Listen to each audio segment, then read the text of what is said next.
Do, do, do, do, do. Wow, that went live real quick.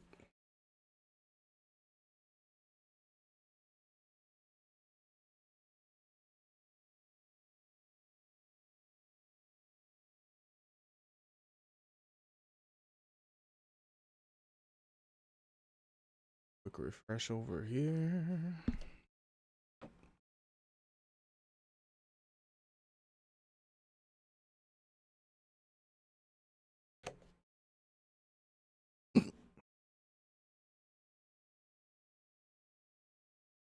Take that off for subscribers only.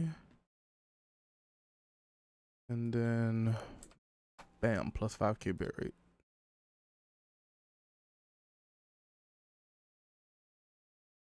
Why can't I hear myself anymore? Oh, because I muted it.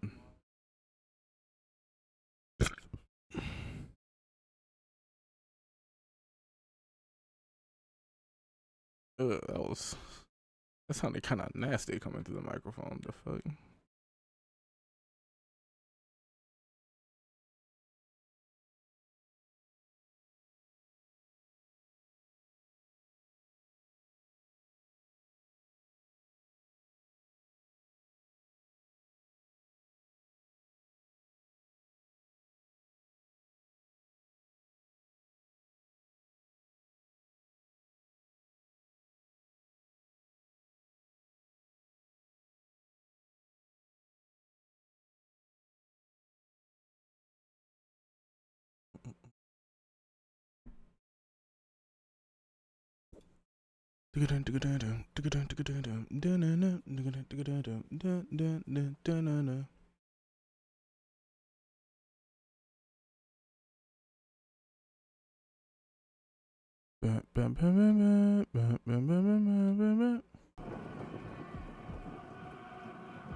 God, man.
Oops.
Rip.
God damn it.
I was legit trying to go ahead and step out of it, but I was pressing the wrong button.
Oops.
Escape a foolish heart, and I walked a mile in race, and inevitable restart.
I'm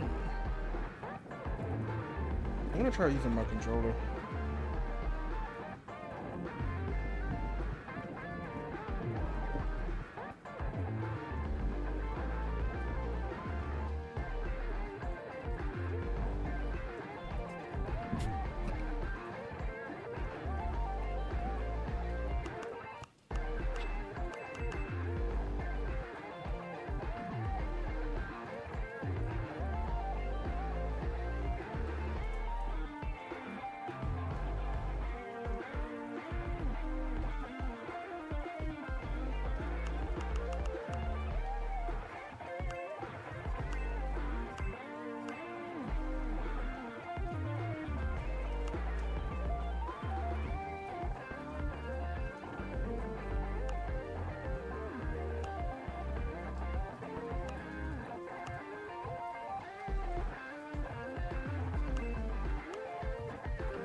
race, an inevitable restart.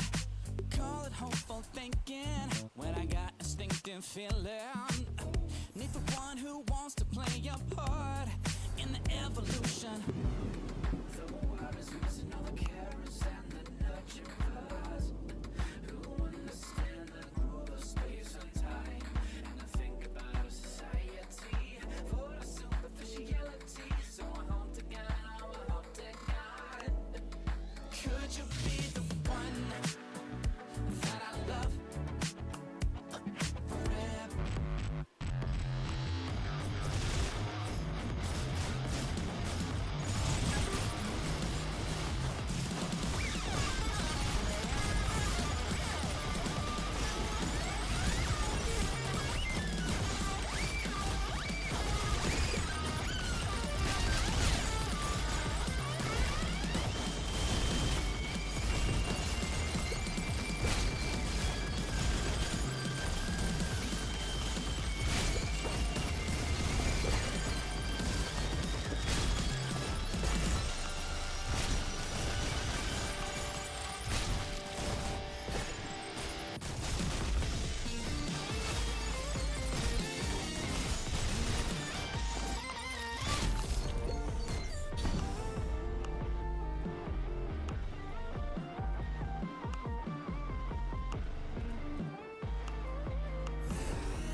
Yeesh.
going pretty well.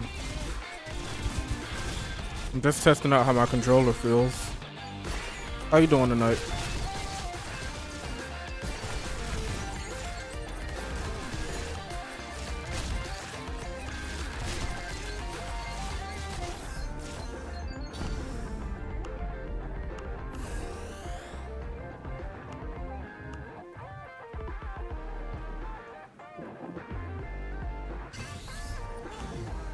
Working on an update for this based on some feedback and ideas I had. Ooh, okay.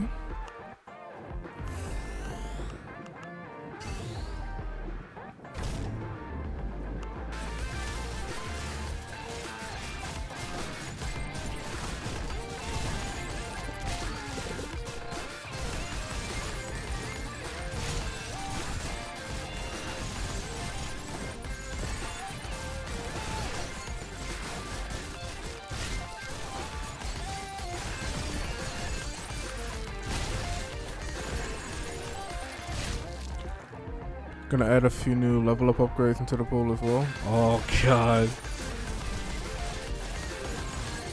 I can't wait. Genuinely. Like just with the demos as it is so far alone, I've been having so much fun just like shutting my brain off and just running around on it. That's all I look for. And then I know for a fact that it has like so many different levels of depth. Well, like anybody that just wants to like pick it up and run around and do shit can play it. And then if you want to get real deep into like build crafting, it's like that's there too. And that's something I'm looking forward to getting into. I'm passively doing it every now and then when I catch when certain stats catch my eye, but I'm trying to like also refrain from it until like the full thing drops, so then I can just have a straight up deep dive into it. Really glad to hear that. Hell yeah.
This hub gets me every time.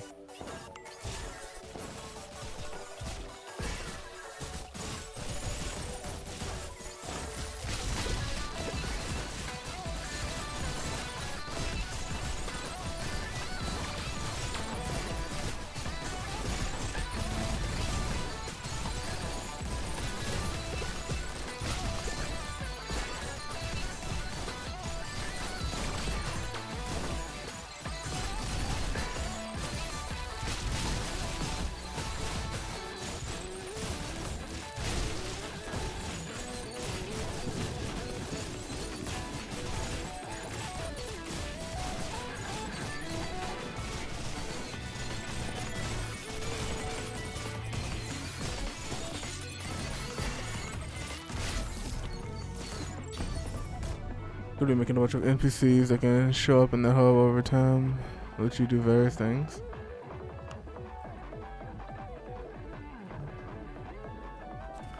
Do tell.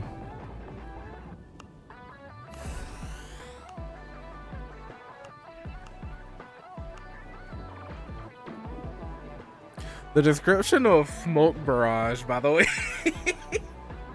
When I read this for the first time the other day, I had to stop and laugh for like fucking 10 minutes. Oh my god.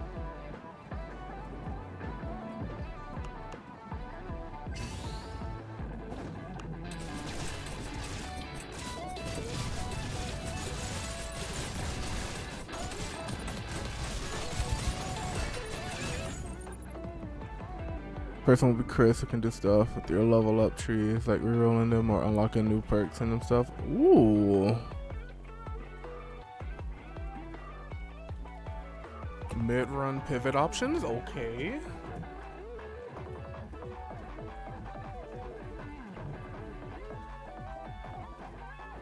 Tons of the types of neural cluster skill trees over time. You'll be able to choose what ones you want to activate during the run to some extent. Oh my god.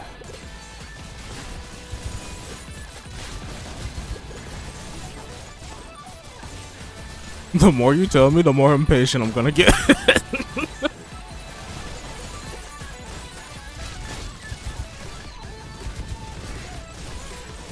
When I was talking to artists the other day, I was like, between this game and Crab Champions, my streams are legit gonna turn into nothing but those two games and working on music. Holy.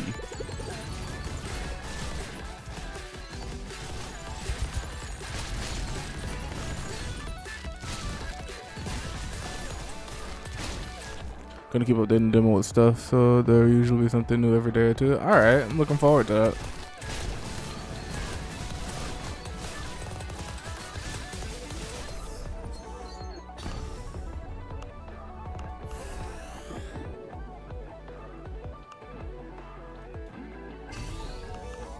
Get rid of a little bit of move speed.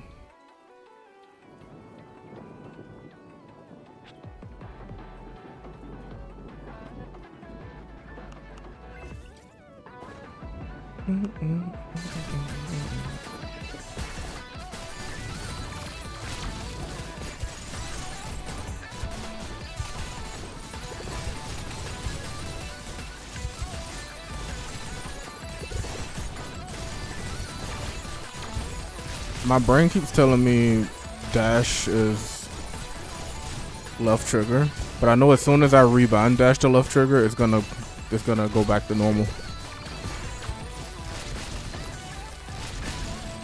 Thank you, brain.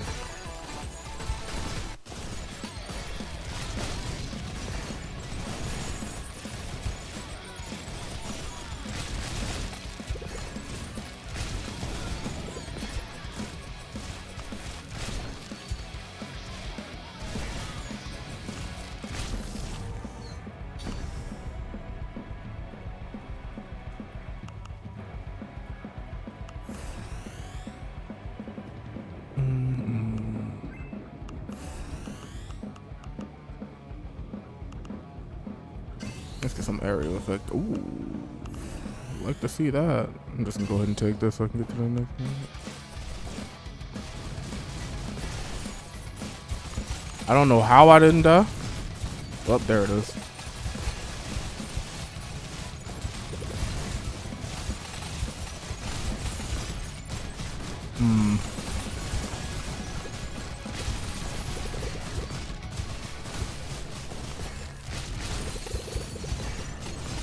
Nope.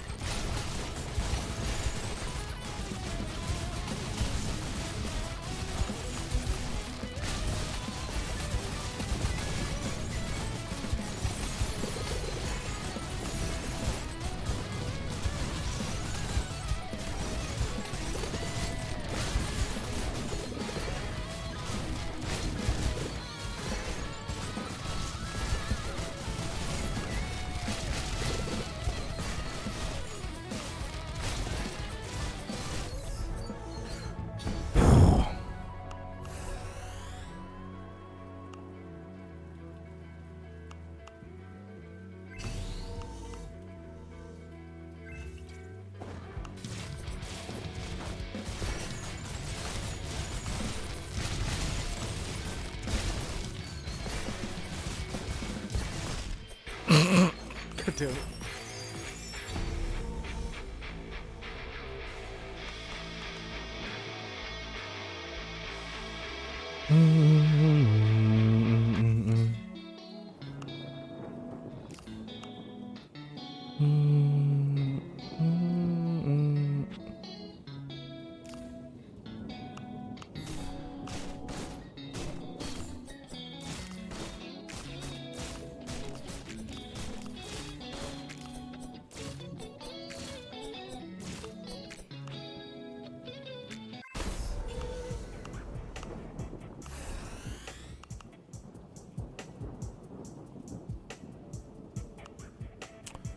You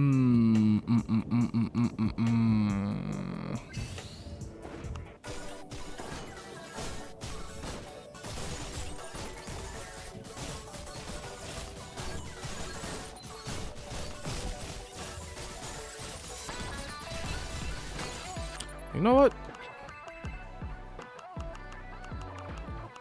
I'm gonna do it.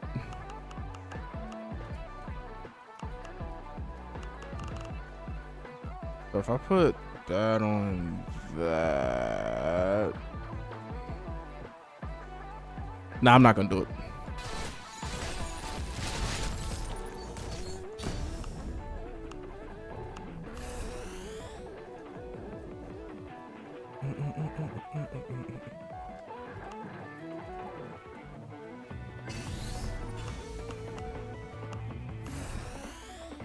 Yeah. Excuse me.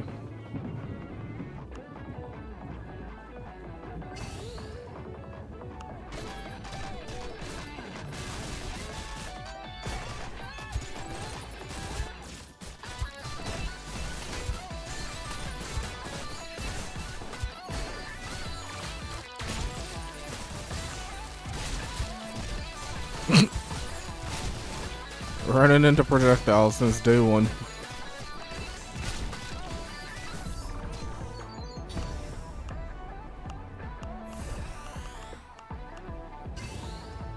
Can always count on me to do that.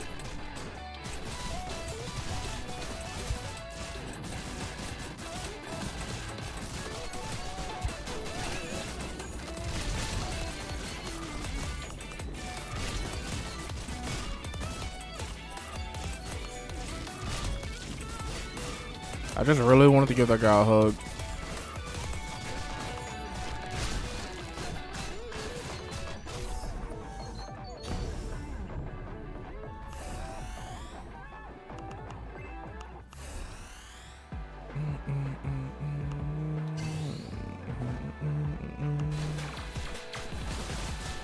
Ooh, nope.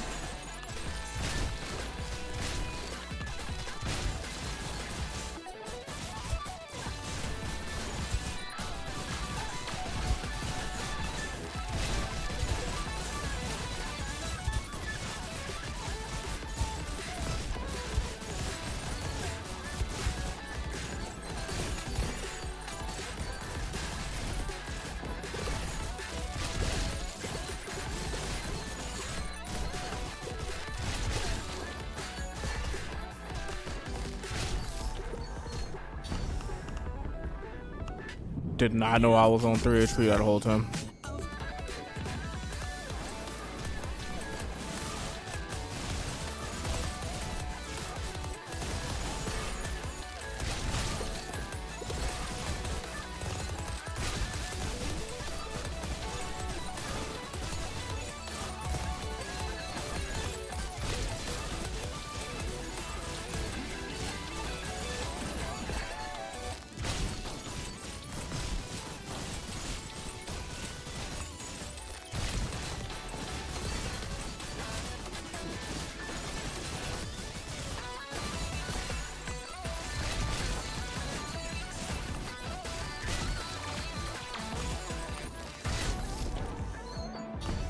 Legit, if I had access to a standing desk, this would be like one of the few games I would have on a list to play while standing up. Cause the workout I would get in, oh my god.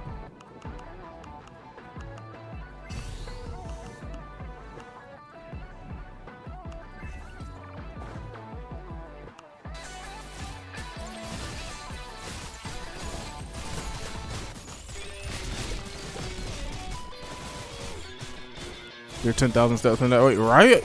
All I gotta do is get a death treadmill and I'll be set. Also, these snipers, diabolical addition. They remind me of the freaking legendary Jackal snipers from Halo 2. And that's not a bad thing.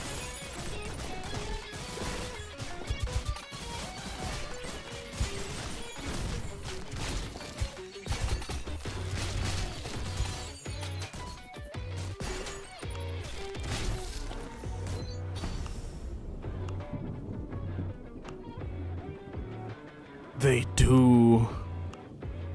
Especially when you like have a run where you don't get them for a while, and then you're just like vibing, and you just see a beam off screen. It's like, oh shit.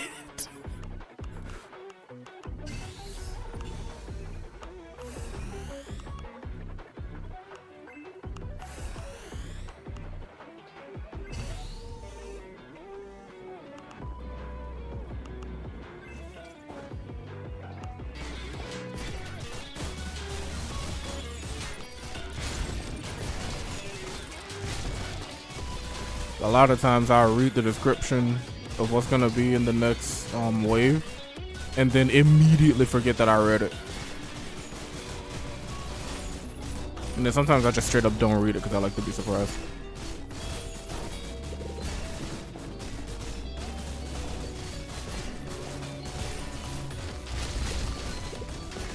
It's also real nice having the indicators on the right side of the screen too. Oh, that's another thing Arters and I were talking about the other day. About like how all of the like indicators and the way the enemies telegraph their attacks is like, it's so well done. Because there are a lot of other games similar and or in completely different genres that try to do something like that. And even with like a handful of indicators, they either just don't do it right or it's poorly implemented. But then in this, I can like see everything. I know what everything means. Nothing is really like cluttering up, messing up my vision or anything like that. Reminds me, I need to add a telegraph to the suction attack. Surprise suck is kind of funny though. I'm not gonna lie.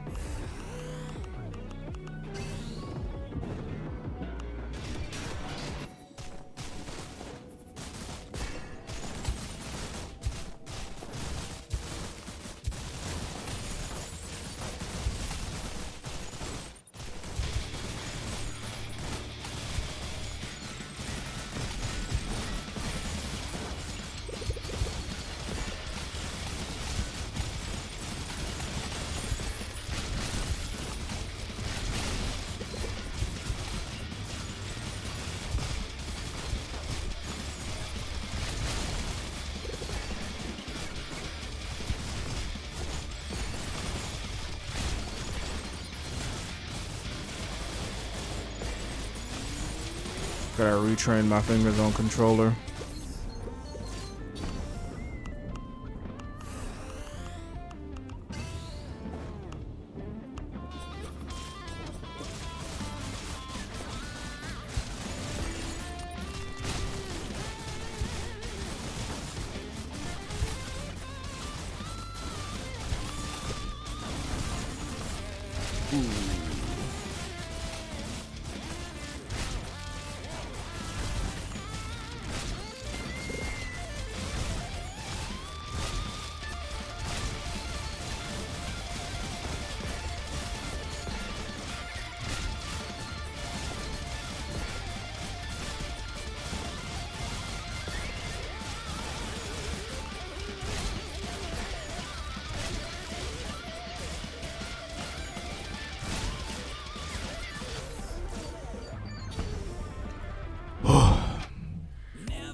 Never gonna get old.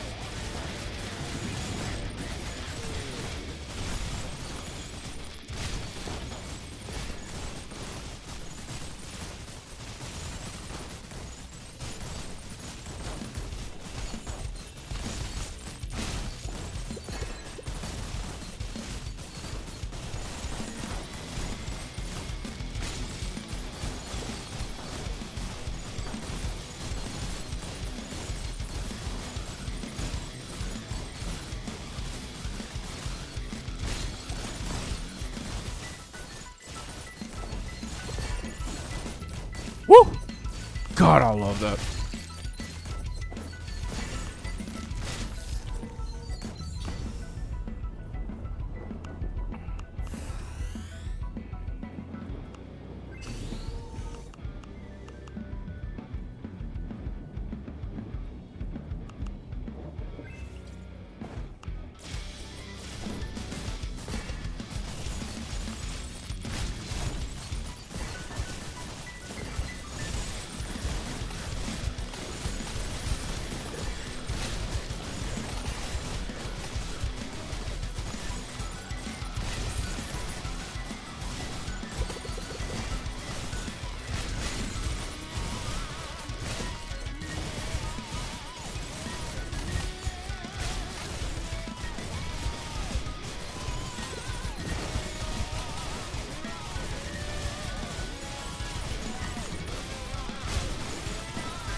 That was almost more tragic than it needed to be.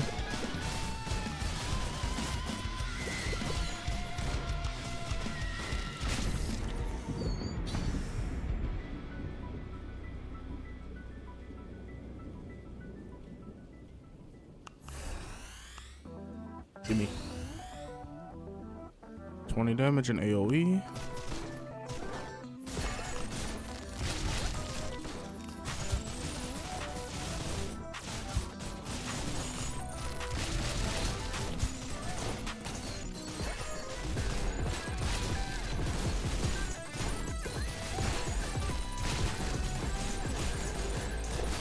I don't know.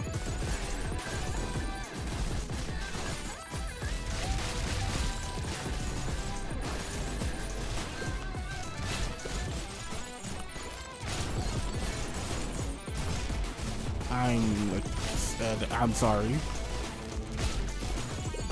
My mistake for believing I could step there. Silly me.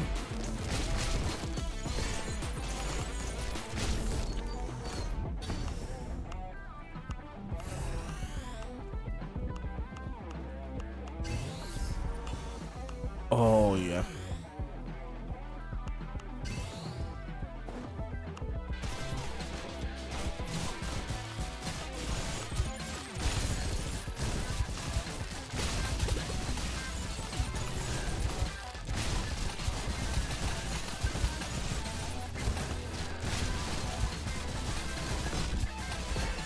And there went one of my lives. Got a little too confident. Usually the root of all of my errors.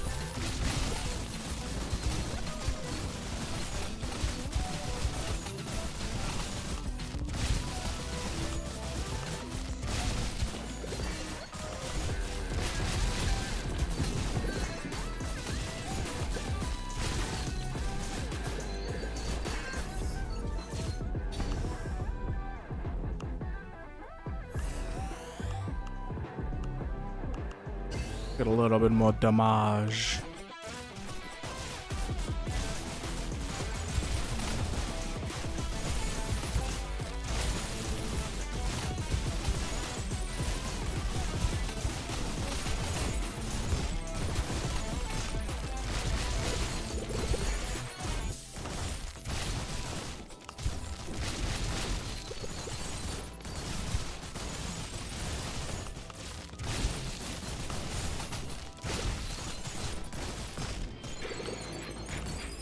I glanced up to the top right for a split second and just getting annihilated myself. God damn it.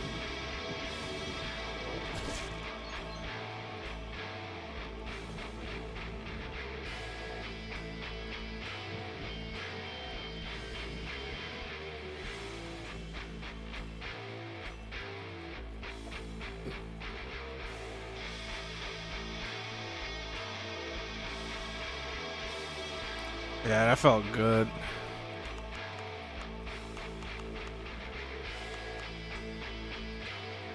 We go again.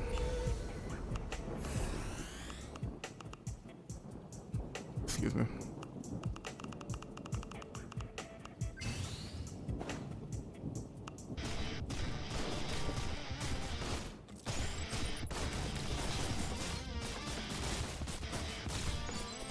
Every now and then I like to do a bit of Oblivion, Malice, and Greed. And surprise myself with how far I get, and then sometimes I don't get far at all.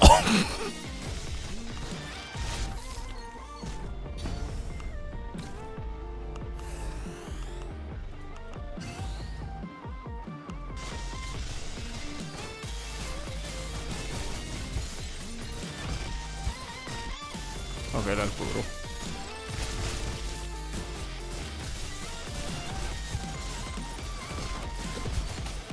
I feel like right now I'm just not paying attention. I don't want to talk about it. Let's do just that.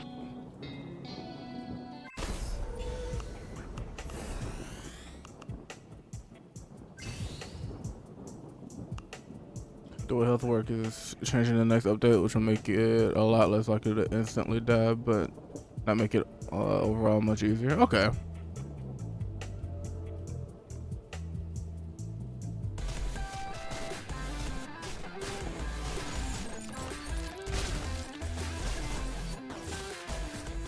By next update, I mean like all right, I will be testing that then, I guess.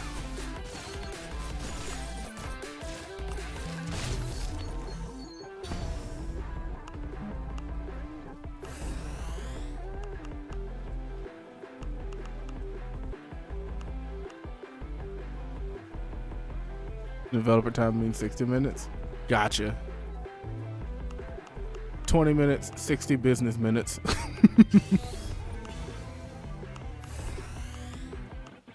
I'm probably gonna be streaming all night unless something weird happens. It is 1:36 a.m. for me. I don't see myself going offline until like probably 10 a.m. And I could potentially get super locked in and just forget about that entirely and stream for 12 hours or something. But I intend to be live for a while.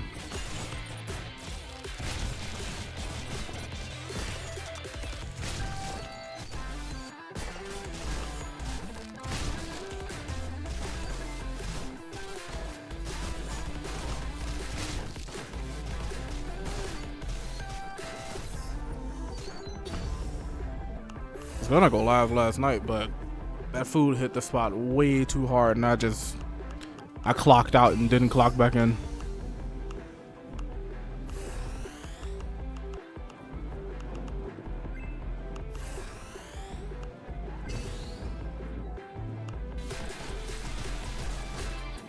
Real cool seeing you play. Also gives me ideas for the types of upgrades to add. Happy to help.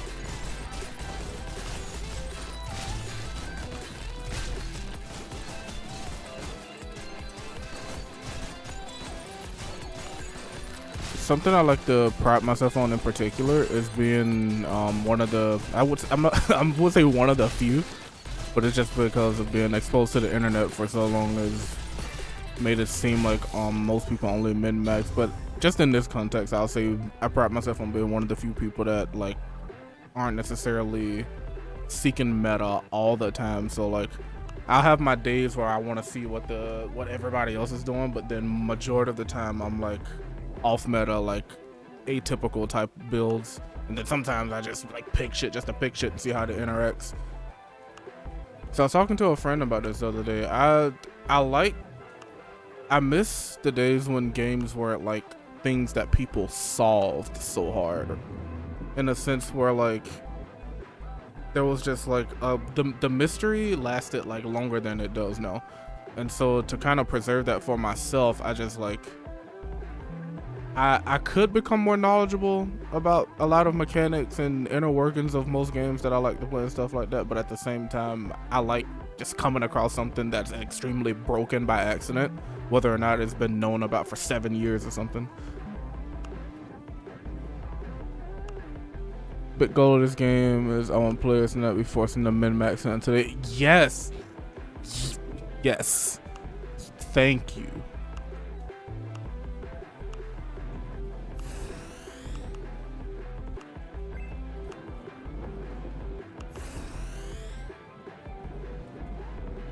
Like it feels so nice being able to just like get a decent run with roughly anything, but then also the more you hone in on a particular part of a build, the more likely you are to like succeed in a run, but you still also have like factors that can drop you.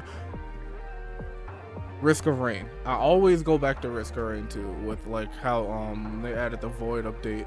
It's like, yeah, you can be stupidly OP and get up to like, you can get like 300 minutes, 400 minutes in at God knows whatever reset at how many of her power-ups or whatever. But you get hit by that one little void enemy and you're gone. You don't exist anymore. So I love being able to like get to the point of broken with the chance of like certain death still. Like the stronger your build is, the more perfect you have to play, kind of thing. So I always like seeing that aspect in a lot of games that allow you to just fucking go balls to the wall with the build crafting.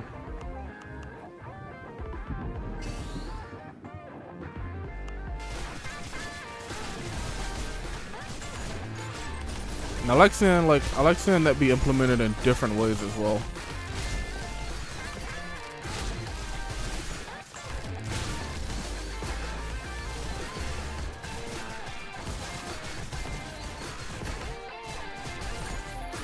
Like there are a lot of things I appreciate about similar games and also this game that I don't like actively acknowledge. It's like subconscious appreciation that I can't really put into words. That's why a lot of times when you hear me like attempt to describe things, sometimes I'm like buffering on the words to use because I can't accurately put it, I can't accurately vocalize it the same way it makes me like feel when I'm experiencing it. You ever play Armored Core 6 or Team Ninja game like Neo 2 or Stranger Paradise or Fantasy Origin? I've seen gameplay for Armored Core 6. I've watched a few people play it. I know about Neo 2 and Strangers of Paradise and Fantasy Origin. I have no idea. Those are games, like those style of games are kind of like what I used to like before they came out, and then I drifted away from those when I started playing like Modern Warfare 2 and stuff like that. And I only just got back into like looking for I had a whole period last year before I found this game where I was like just sick of AAA gaming and what it was becoming, and then I just like spent about 6 hours on Steam just going through looking for stuff. So I'm kind of like resetting, mentally resetting. Stranger Paradise, like Neo 2 sequel gameplay wise with the Final Fantasy skin. Oh, hold on, wait, let me look this up. Let me look up a quick video of it.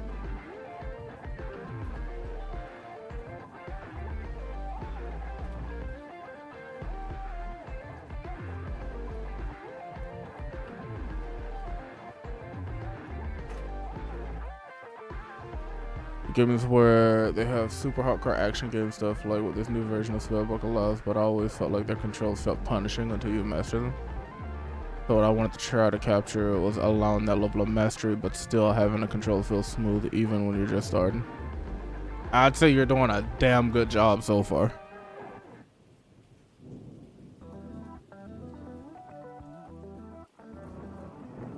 What the fuck is my YouTube recommended?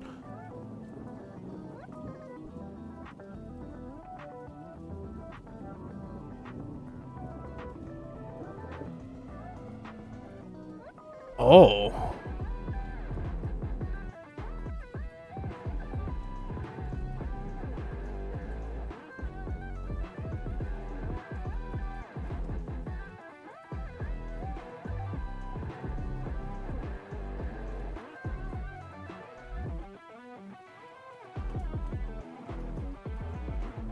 I'm looking at a Stranger of Paradise video.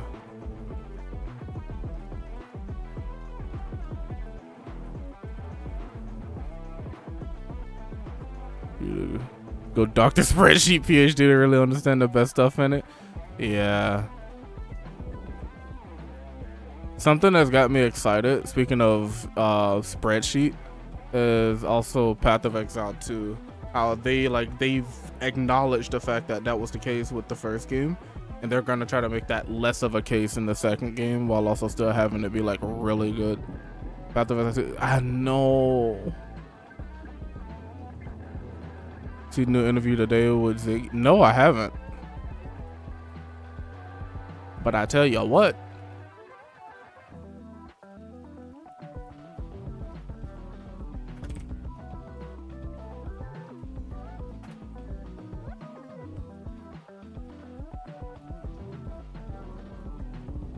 Six hours ago, Ziggy D Gaming.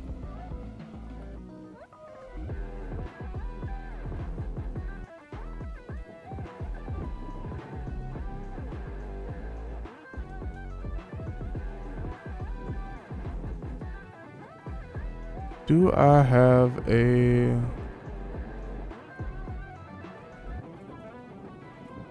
I do not. Let's just call this global win cap. That way I don't have to.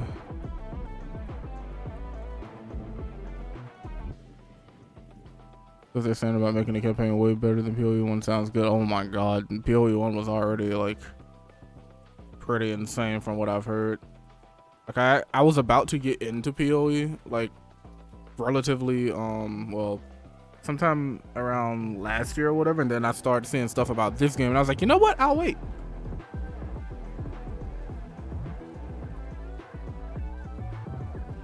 Been playing PoE since holy.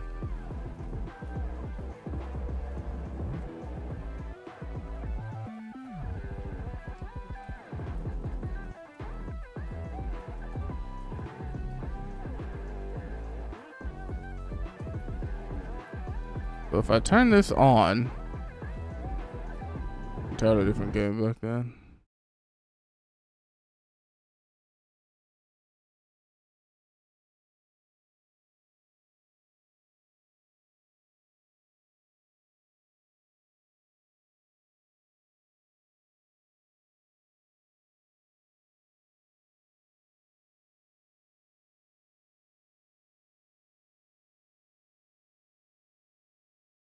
I gotta run to the bathroom real quick.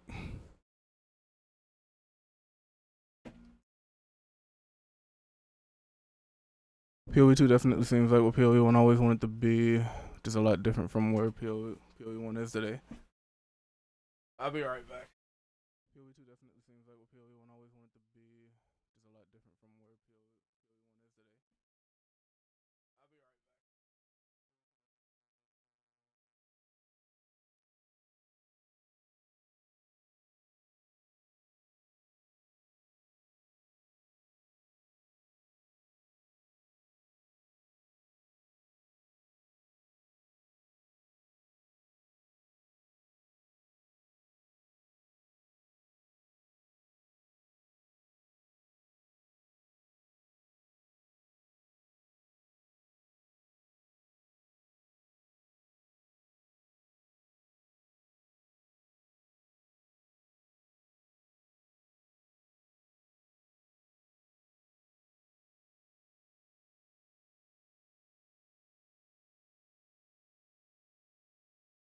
Gonna refill water. Yep.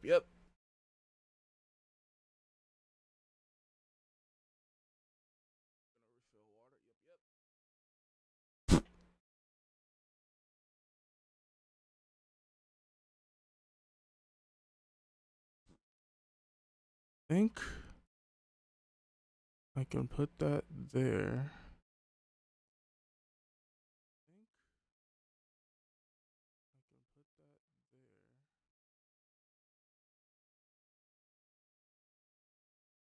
And then do a little sunlight.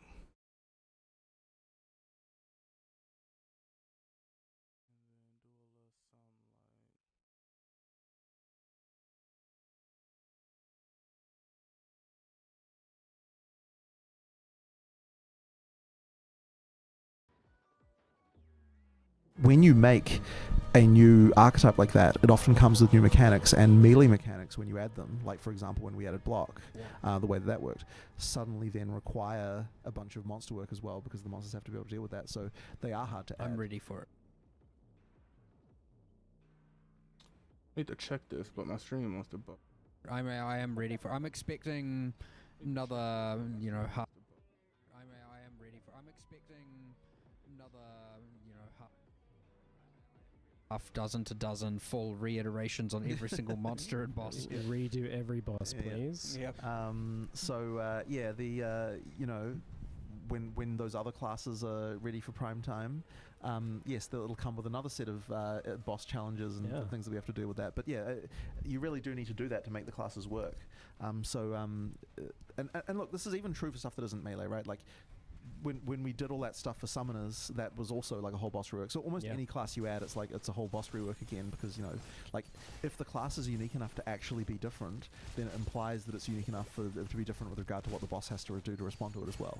Yeah. So it was the same with range, same with cast while moving, right? Like all of a sudden now every single ranged boss, as long as you're just moving, nothing will hit you. So change to AI, change to how some of the tracking works, change to projectile speeds, all kinds, everything, every single thing to do with the character class changes, and we have to do the rest. And you could argue there's an ideal world where it's like make all the character classes, then make the monsters, but they feed into each other.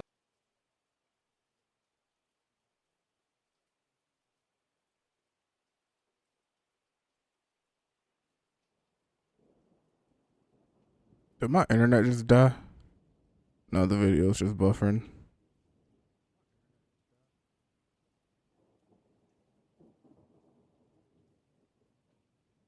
And so you do have to be making them in parallel, and you do have to pay the cost of when you change one thing, you're going to have to change everything else. And I suspect that is ultimately where a lot of games kind of maybe aren't willing to put in that grind. It is speculative, but I could see, because it is a absolute ton of work. Like, it's crazy. It makes it. I think in general, our studio takes more risks. Like, we're more willing to make a fundamental change and then explore the repercussions of that. And that's true both for Path of Exile 2's development, where we've done this kind of stuff and it's had a lot of repercussions and honestly slowed down the release schedule. Like WASD certainly delayed like Path of Exile 2 for sure. But also in PoE1 as well, where we're we make big changes and we sort of on some level have to see what happens and respond to that. But it makes for much more interesting releases, and we get all the time the question of, how do you release so much content? How do you make how are your expansions so big? And well, the answer is to that, we take risks. If you're not willing to take risks, then you will get a much smaller end result. You have to be willing to redesign every boss again for the fifth time. And it's pretty easy for a lot, not that we don't really have it here, but it's very easy for people to get lost in let's have 100 hours worth of meetings discussing this change before even committing to it, where we're just like,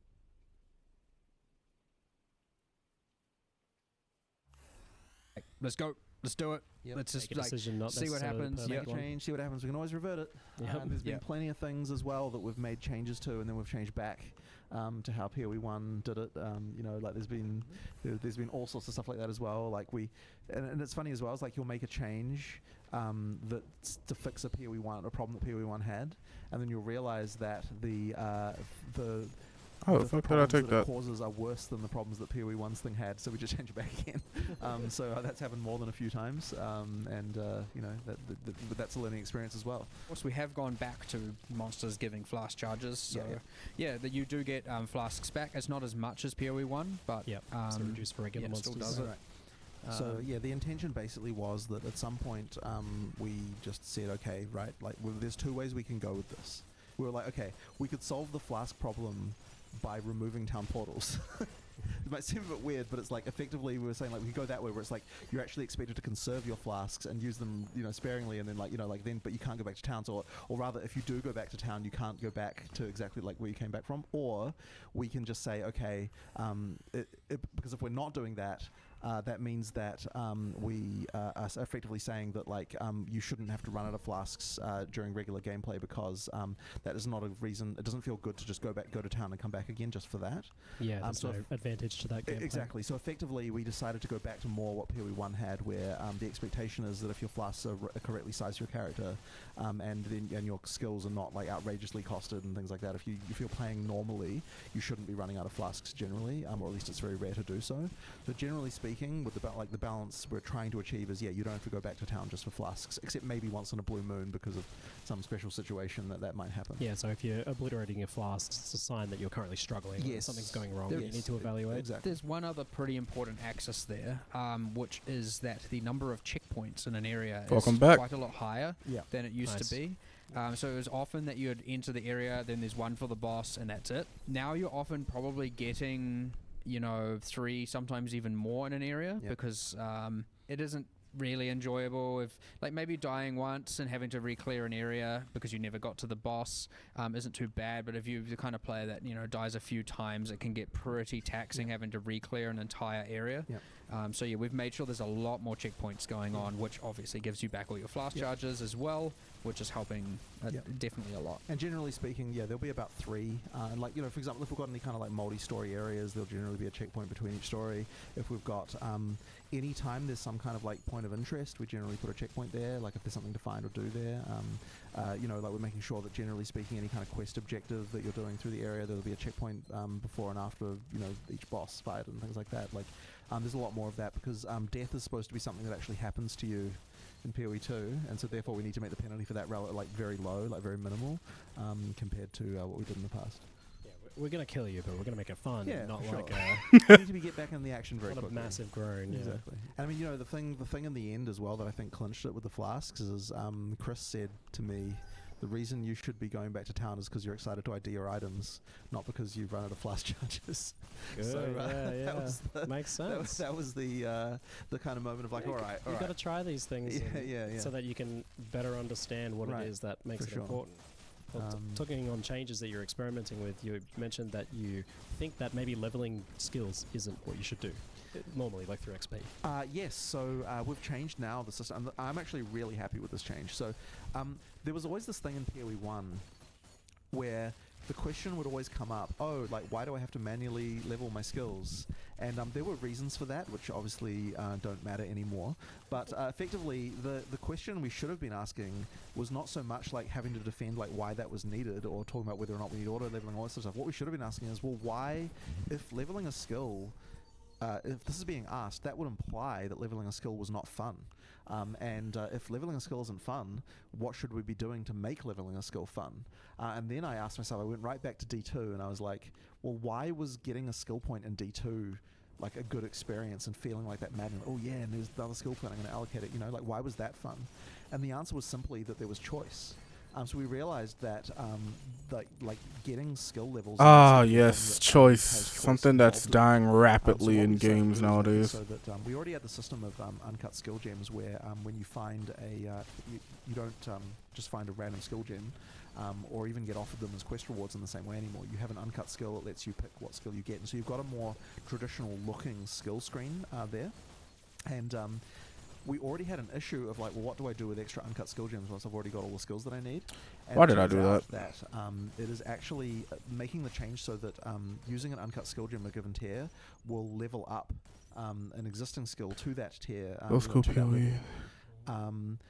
Was a change that meant that suddenly you open the skill screen, like, do I pick a new skill? Do I level up an old skill? It also means that getting more uncut skill gems, like you get more of those things, it feels more important. Like getting a skill to level 20 is now not something that can happen. Like you have to actually get high level content to get level 20 uncut gems to be able to level up finding a specific thing. Yeah, exactly. You're finding a specific thing.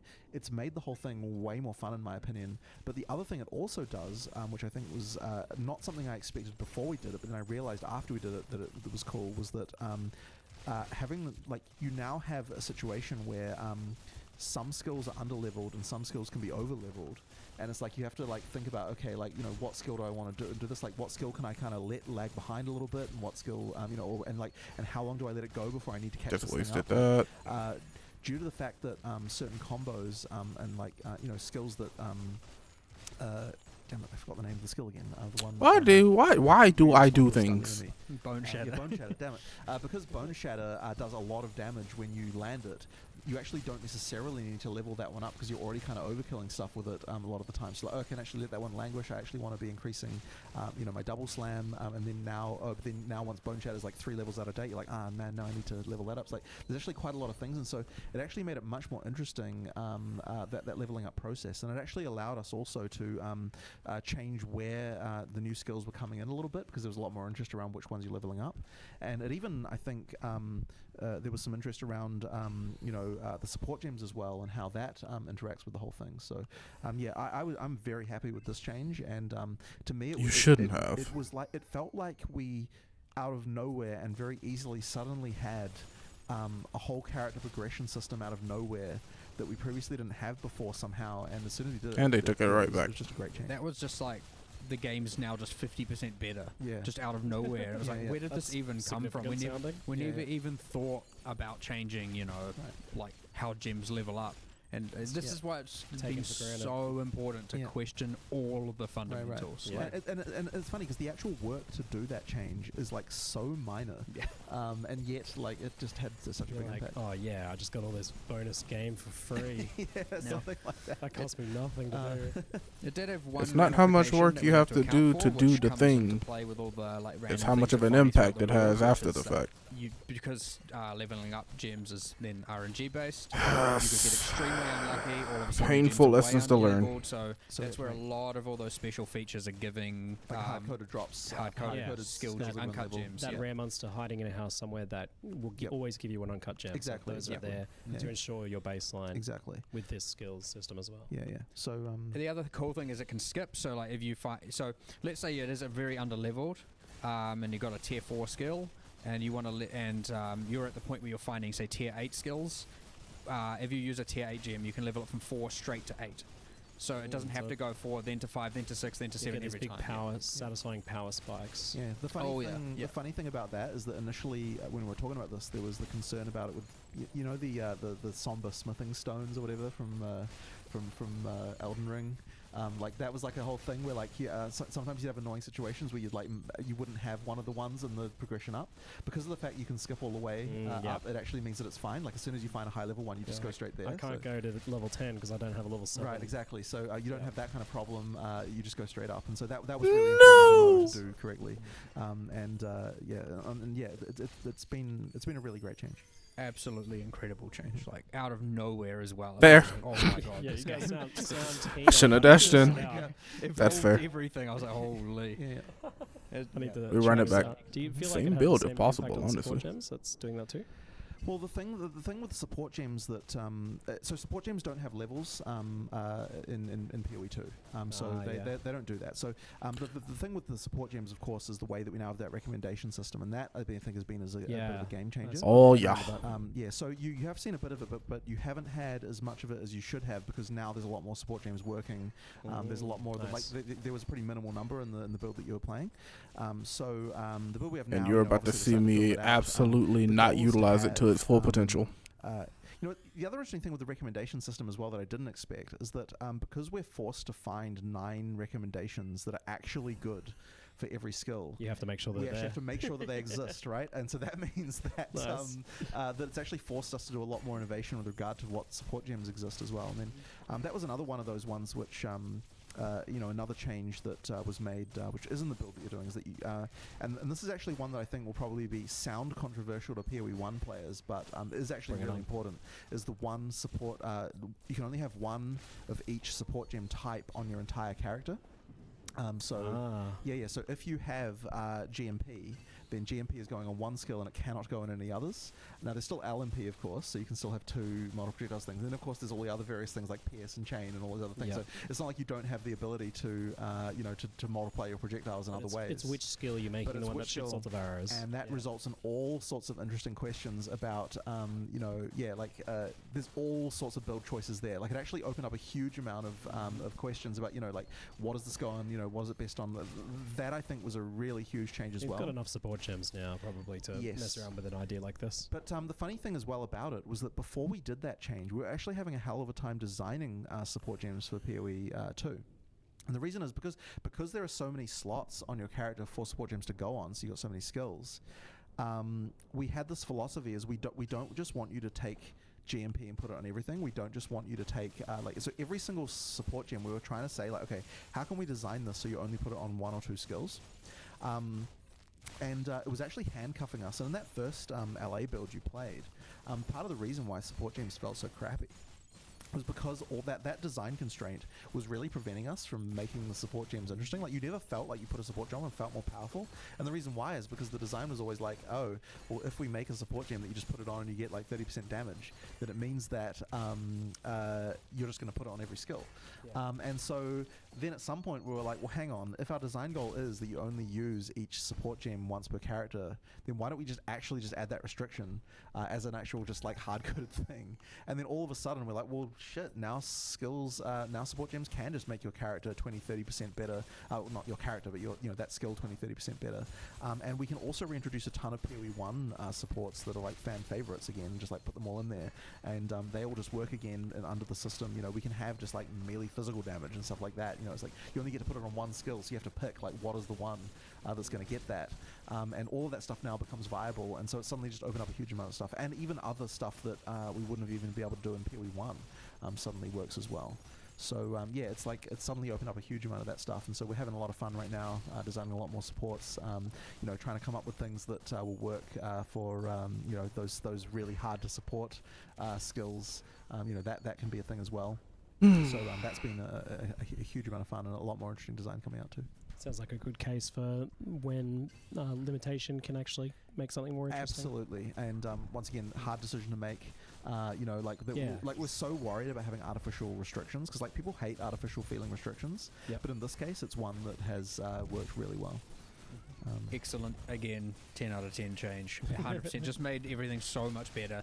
And is going to result in the support gems being so much more Ultra interesting Instinct and moment. meaningful as a result. For sure, it's already heading in that direction. It sounds like you've taken a bit of a windy road here with Path of Exile 2's skill system, and what it all means, and what you're doing with it here. And it sounds like you're kind of starting to really hone in on. I think so. What feels really good. You guys both seem very enthusiastic about both those changes. Sure. For sure. I mean, there's another one. It's funny, like that we stumbled into recently as well, because requirements for support gems have always been a tricky one. Like requirements in PoE 1 have effectively not mattered very much for a very long time, and we kind of wanted them to matter. So the way that support gem requirements work now, not in the build you're playing, but the way they work now is that yes, please. When you add a support gem, it adds +5 attributes of the color of that support gem globally to your character. If you want to put a green support gem on, you'll just need 5 more decks than what you have right now. You'll just need 5 more decks to do it. And so what that means is that you're always one passive point. I know what he said, but it's not what I'm hearing. Whatever color of support gem that you want. Right. But then at the same time, if you do want to have a strength character that's full of green gems, you are going to need a very significant amount of decks to be able to do that, because every time you... But still, it's always the case that you're always just one passive point away from doing it. And so that's actually been a game changer as well, as far as the feeling of being able to progress, and the feeling of being able to use like the type of support gems you want to use, while still kind of having that more global requirement of like, okay, if you actually just want to trick yourself out with green gems, you're going to have to be a dex character to be able to do that. I really like that change as well, and it's something that has really improved the feel of supports too.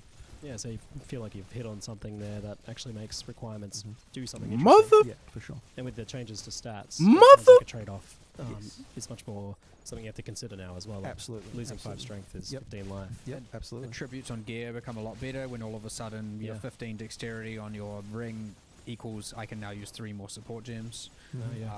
It makes it way more understandable for users who are like, I need to be able to equip this. Again, it's the same thing I was saying earlier about the life or difficulty. You want things to be one level away to get an incremental improvement. Yeah, And exactly. if it's like, I need an extra 40 dex to use this, and you're like, oh, sweet, 8 more levels to go, and then I can finally do this.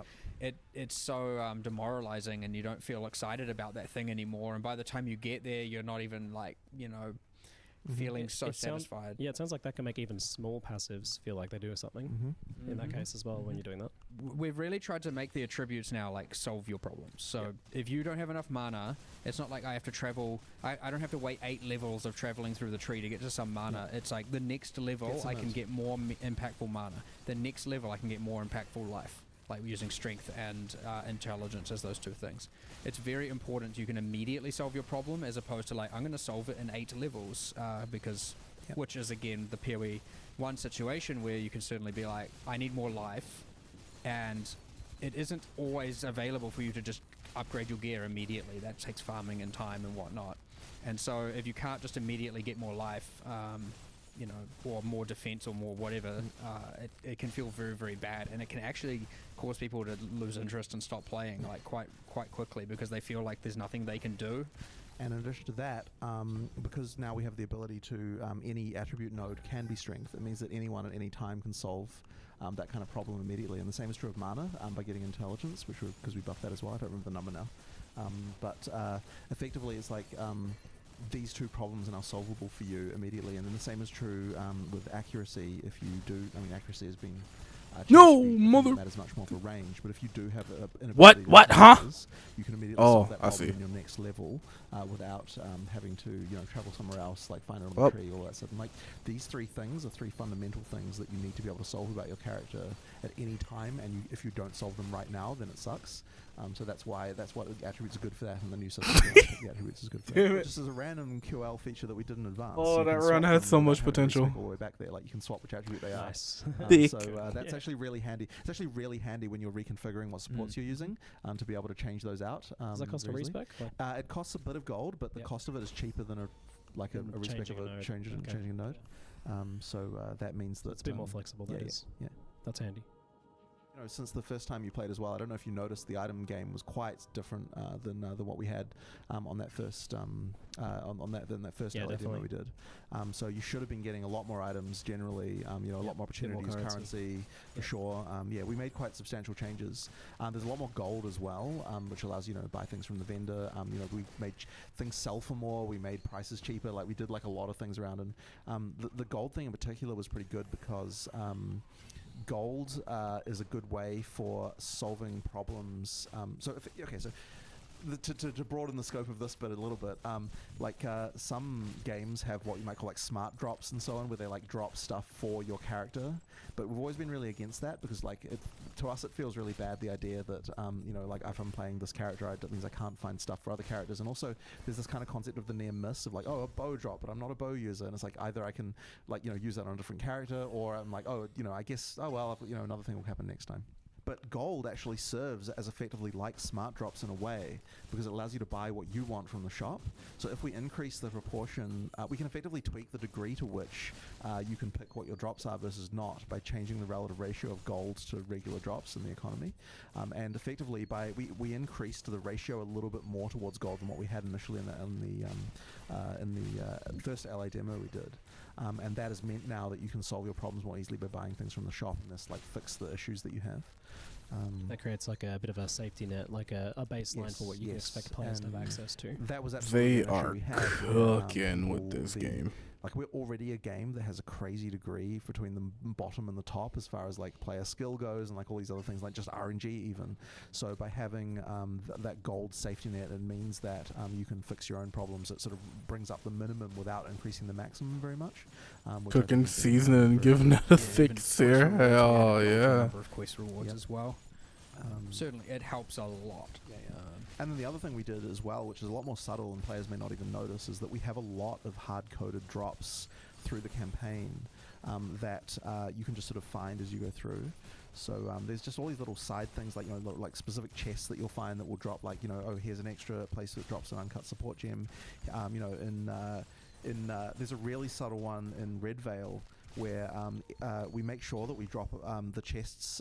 There's like these chests of weapons that fall apart, and we make sure that at least one T2 white base of every weapon type drops in that area somewhere. So as you're just exploring that zone, you will definitely find something to replace your weapon with, and then you can usually use currency on it to improve it and so on as well. So like we're just kind of making sure that that minimum is brought up. And there's even things like there's like a white ring that drops in the graveyard. There's like a special grave that you can open up, and there's like I think it's like some lore object there about like I buried the wedding ring of my ancestor here. It's like, all I had to do was not step there, and what did I do? I stepped there twice.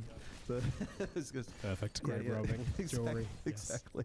We've got little things like there was I don't know if when you were playing through you found the secret lever you can pull that opens like a little tomb thing that opens up. There's like a bunch of gold down there, things like that. I'm gonna try and find that. Yeah. There's all sorts of just cool little things that we've added through the game to once again, if you're like racing through, you're probably not gonna get that stuff, but then also you're probably a better player.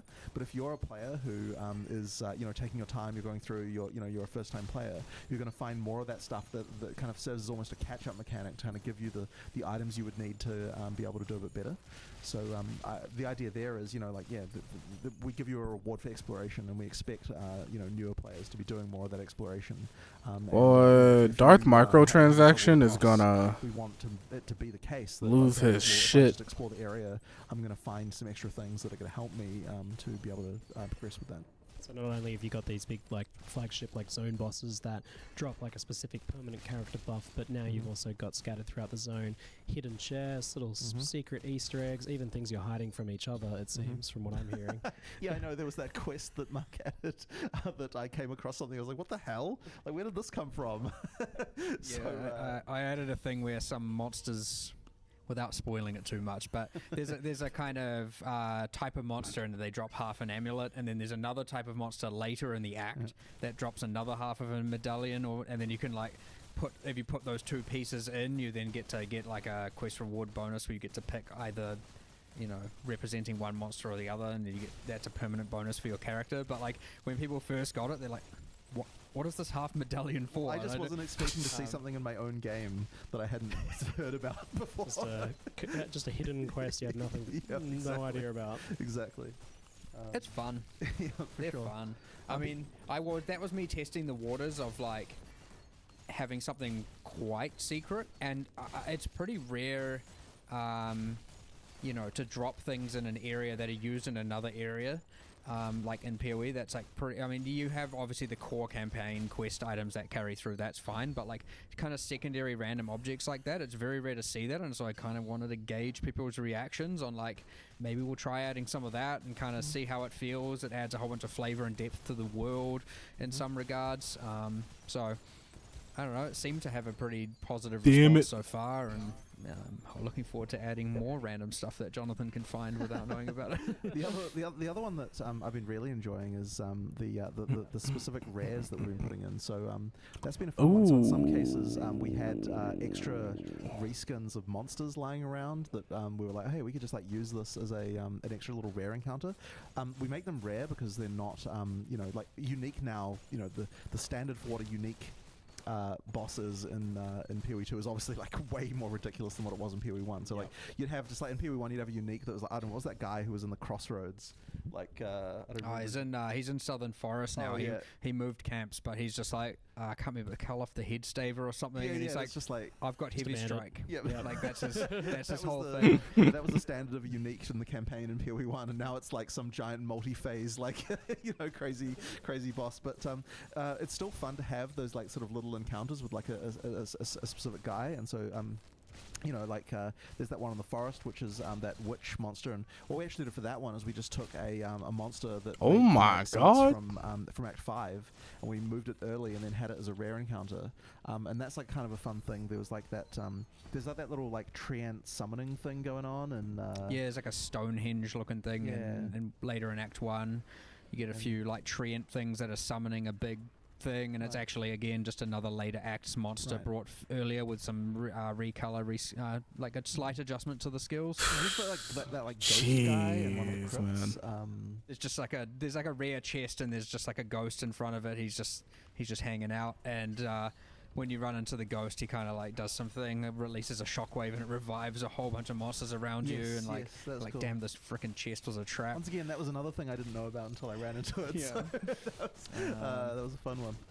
There's like we're trying to make sure that every area has like at least 2 or 3 just like random things that you can find in it like could be as I said, could be chests, could be monsters, could be like or it could be a unique boss that's like a whole thing. You don't know what you might find. And that honestly is some of the funnest stuff to design. And it's actually like it's funny because it's like you can actually lose sight of that stuff when you're doing the whole giant content schedule of like making areas and like that was a so fucking wombo combo. What really, the hell? Relative to the rest of the game, it's so fast to make, and yet it's like the fun stuff that I think people remember, and it really has a lot of life to the world. So it would be a shame if we didn't have the time to be able to do that stuff. Like it really is cool.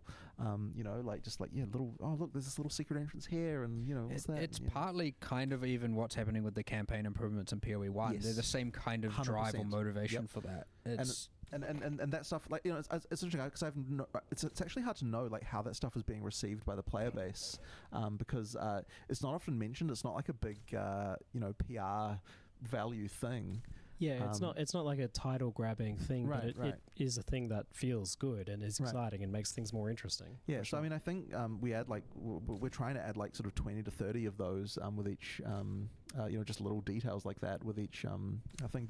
But ideally, PoE 2 is just filled with that stuff already. Just like lots of The hope is to release with without having to then do it over many leagues like we are for PoE 1. You can just release PoE 2 with all of that in place. And I mean, sure, you can always add more later and evolve stuff because eventually you might want to.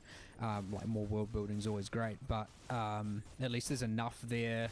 You really want it to be that every time you play through, find a few new ones. You might find something different in a certain act because you just happen to miss it the first time. I mean, unless you're being ultra thorough and full clearing every single area with exact precision and taking your sweet time, in which case, good on you. But a lot of characters might just miss certain points of interest and they find it the next time. And we can even do some of them. We can even do some of them as not always spawning. I know in the in Act 2. There was those two different.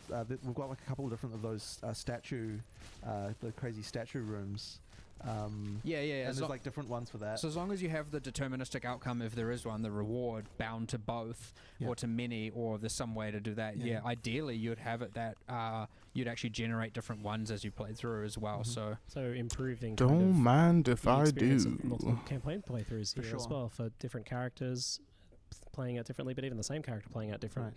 I mean, I don't know if you've... Black Hole is always the content pick. With regard to multiple campaign playthroughs, the world map in PoE 2 is a random map, and it can have a different layout between different leagues. So, the overall layout of the whole act changes around, and that can actually change, what stuff you can find in it as well. So, we really want the idea of each time you play that campaign, it does feel like there's something new and different going on with it, and that's something that that with the stuff we've got going on in PoE 2, we can now sort of do much better than what we did in PoE 1. You're both increasing the randomness through that system, but also much more handcrafted content as well through these random rare monsters and unique monsters and little chests that are scattered around that are done maybe sometimes randomly as well. It's sort of funny because we, I think, use procedural generation differently than what I think a lot of different games do. When a lot of players hear procedural generation, what they're kind of imagining is an infinite amount of bad kind of mediocre content. But for us, procedural generation is making we handcraft lots of little things, and you can find that they're going to be in areas, but the procedural generation is a way to make it so that we can create levels quickly while still handcrafting everything about them that makes them unique, and also that every time you play through the area it feels a bit different enough so that there's still some surprises, even if those surprises are handcrafted things. What you run into just is going to be different. Just really helps a lot. That's a very different thing, I think, than what a lot of other procedural generation games do. It seems like your kind of system for giving loot to the player, or tools or gear or uncut gems or whatever it is that you need to give the player to ensure kind of a minimum quality of their playthrough, is getting smarter. You have the ability now to, you're mentioning things like if players don't get this, then later on they'll get something else. Or more. So we actually have what we call second chances for certain things. So if you didn't run into this particular chest that gave you an extra skill gem in in the second area, then that means that when in the third area, when you find the witch's cottage, for example, then that's going to drop that extra skill gem instead. And so by doing second chances for some of the stuff, we can just kind of try to make sure that because all that stuff is just still randomly run into, that we can still get that sort of minimum playthrough. Didn't mean to do that, but I don't hate that I did. Through the whole game or something like that, but we do want to make sure that at least there's two chances at everything, so that even if you don't run into it, you've still got you still have a reasonably good experience. That's gas. Ow. Ow?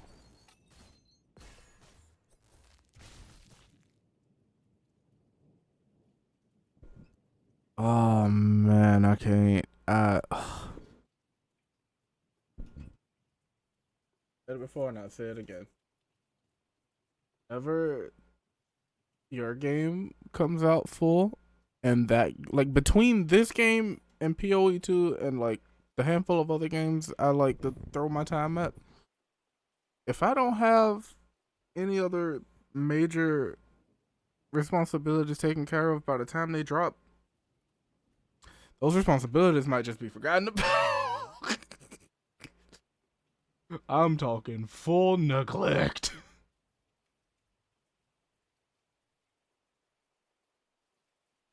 Jeez, man.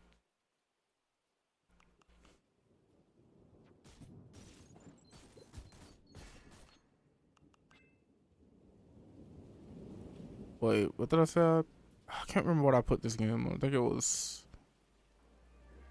16?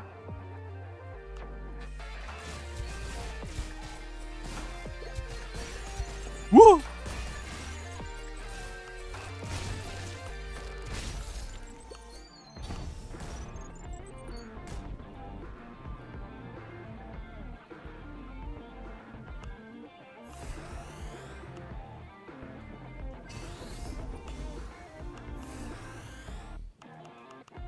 Love to see it.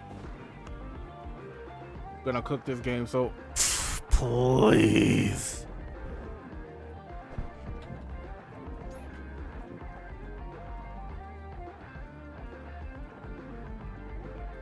I'm just sitting here thinking about like what it's gonna be like, and I probably shouldn't. For the sake of my album, I really shouldn't. Let me out.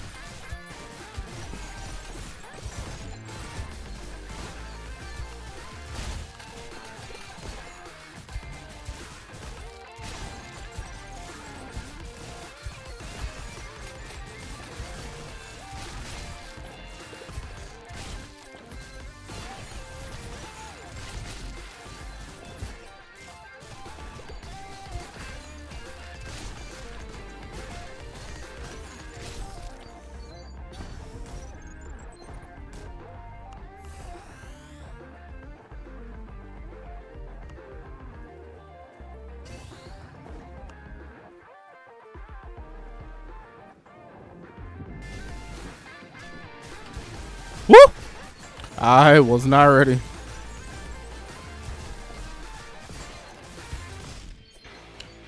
It's like every time I decide to glance over at my other monitor at the worst time possible.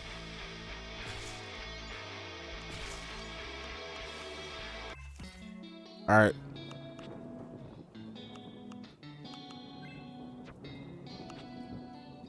Let's take a break from the Oblivion runs.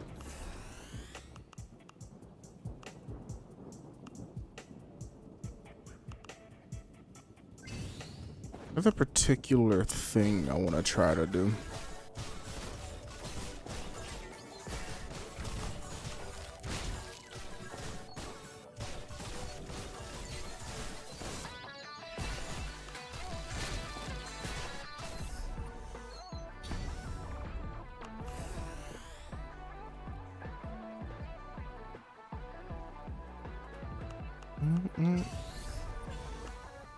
Oh, you're too good to me.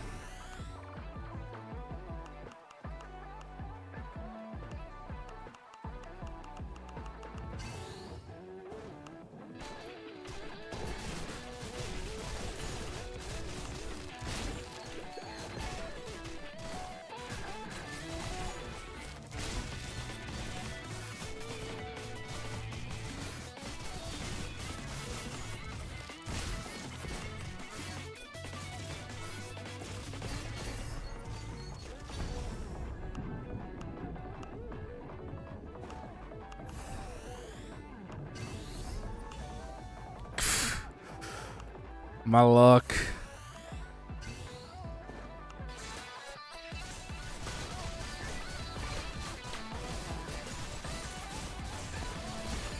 Woo!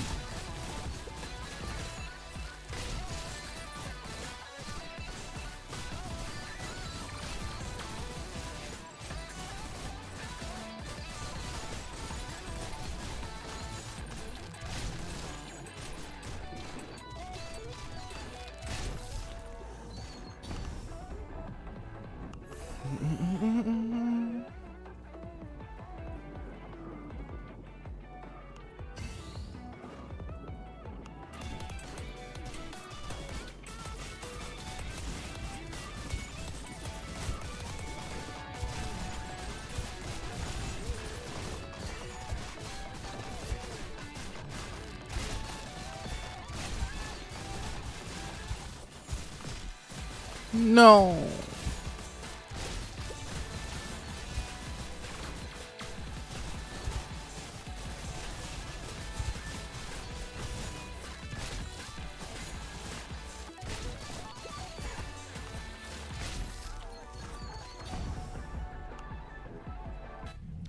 Don't mind if I do.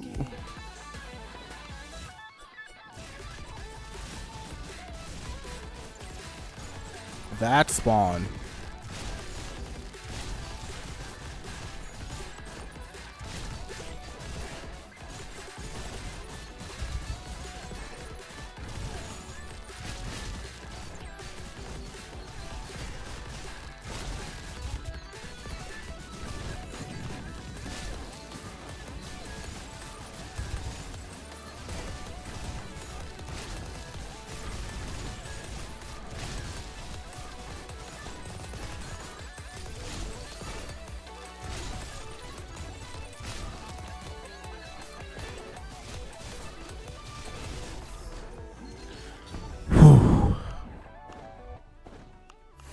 Give me what I seek. Yes.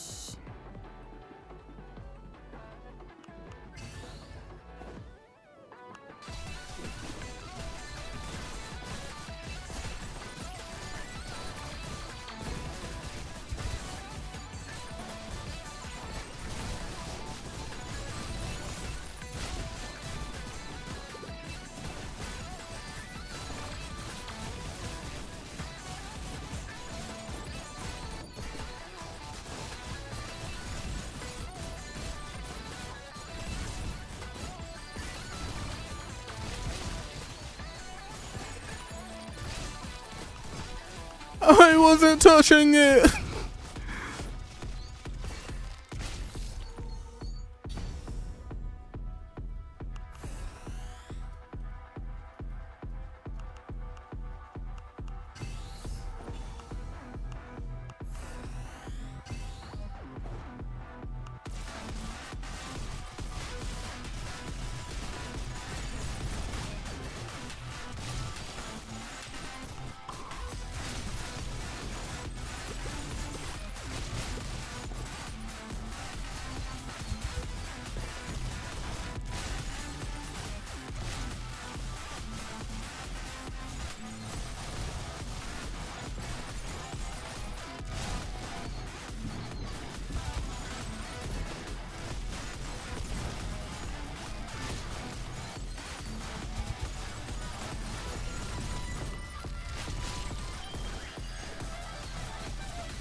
Ooh. God, man.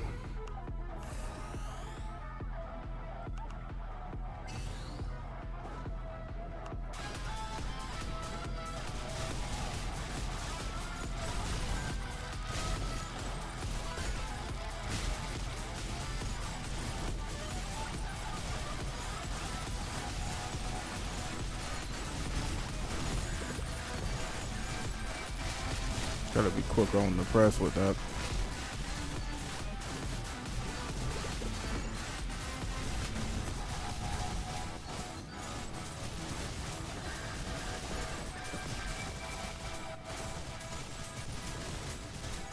I just heard I'm not on Oblivion anymore.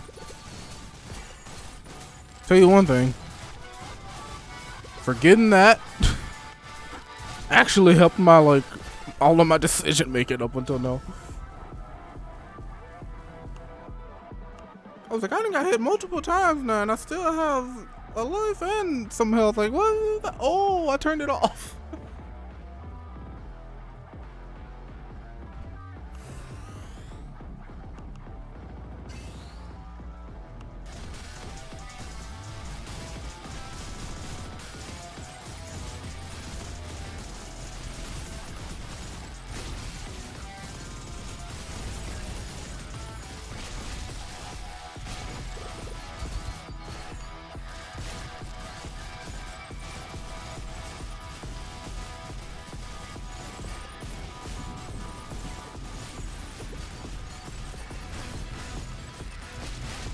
I will be having none of that today. Thank you very much.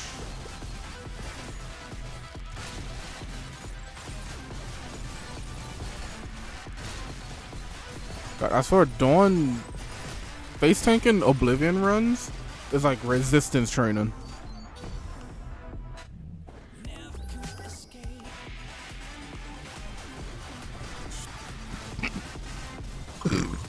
Excuse me. And then I expect that to come out like that.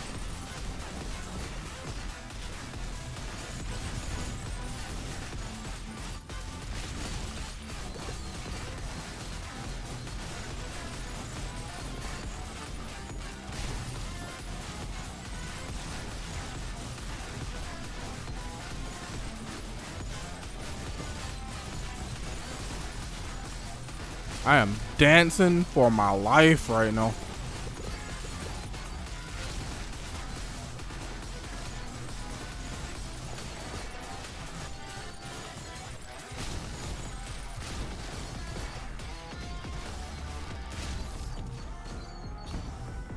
I need to buy one of them controllers that claim to be immune to stick drift. Because every time I want to use my controller, I have to hope to God I can map movement to D-pad. So this controller's stick drift is so bad. Excuse me.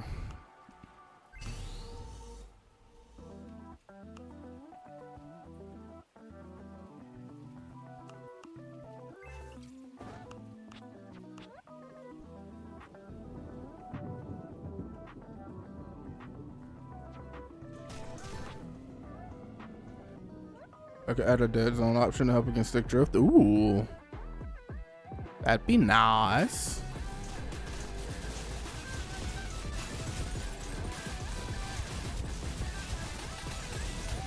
My specific controller though is like, it's gone beyond repair.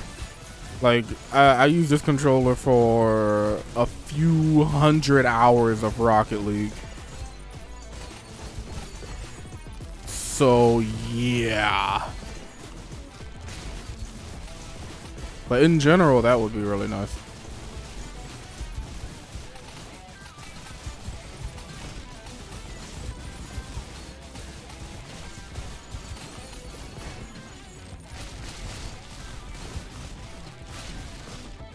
Motherfucker.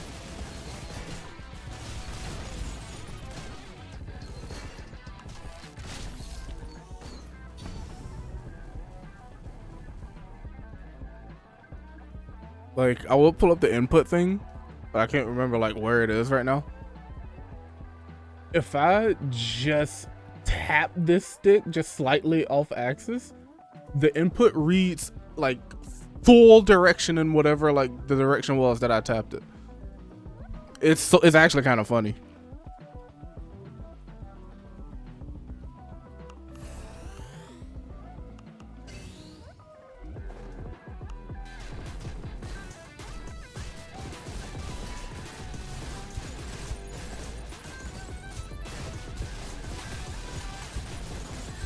It's like I'm doing a 13-degree input and that shit goes full 90.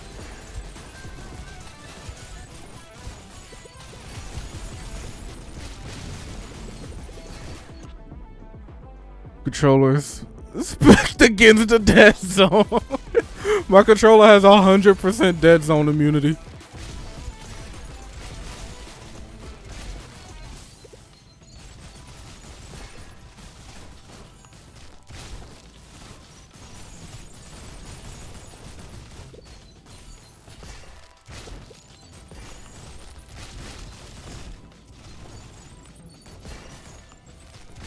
Like I honestly like, I don't want to say I prefer D-pad, but I've just gotten, it didn't take me long to get used to.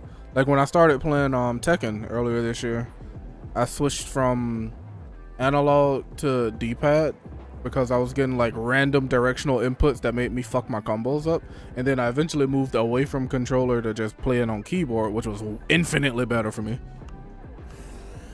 But then I like went back to controller for like a couple days to see if the skill would translate, and it translated quite well actually. But I still prefer to play Tekken on keyboard.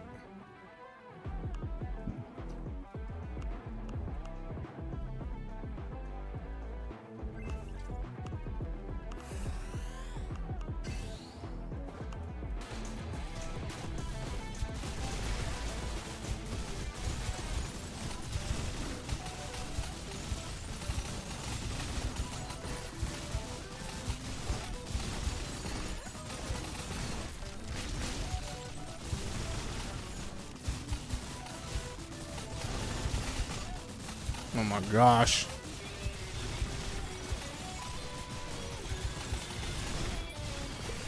Oh, there's one life.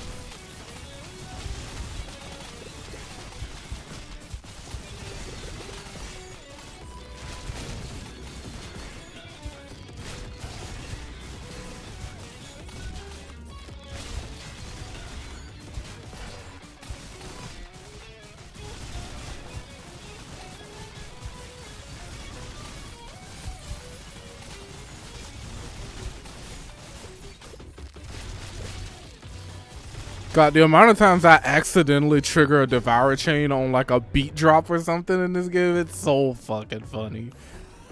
Every time it happens, I'm like, oh shit. I'm probably like one of the only people that'll fucking pay that much attention to that though. That shit is so hype every time it happens. I like that too. Hell yeah.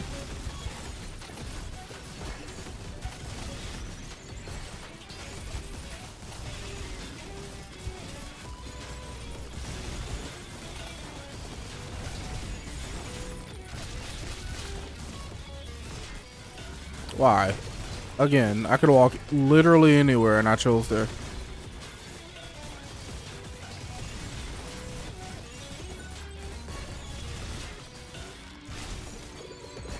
Well, I don't know about literally anywhere.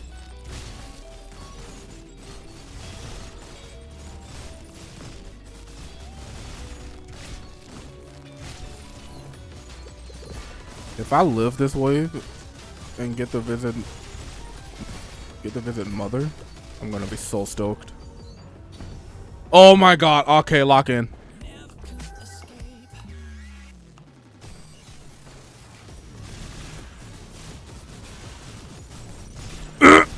No! No! Stop it! I have no idea what happened in that chain of events. All I know is I'm sad. Fuck.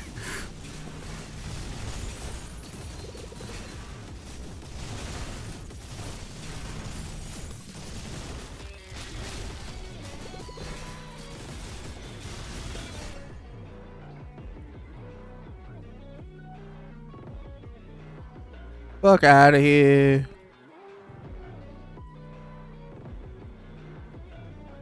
I gotta re-enable that feature on Sari so I don't have to do it.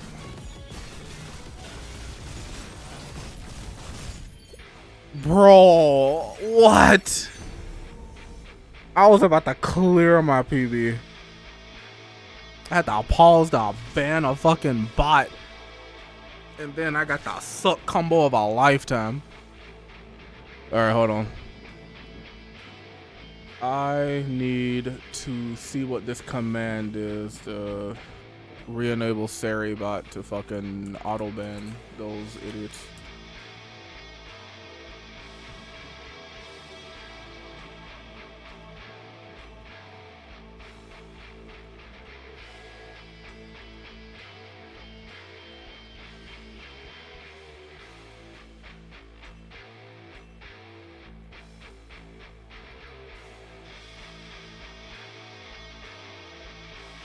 So loud.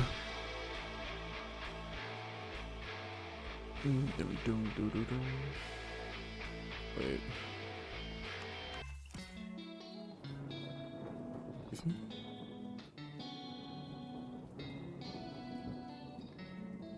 Is Sari bot modded still, actually? Because I know it had to. Okay, yeah, it's still modded.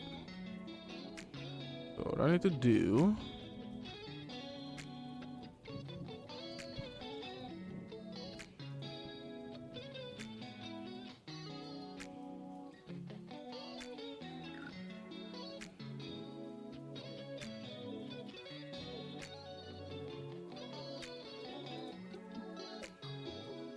So 5 minutes.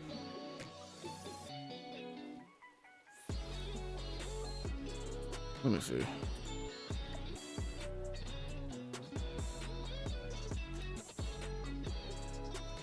Alright, so where's Thingy?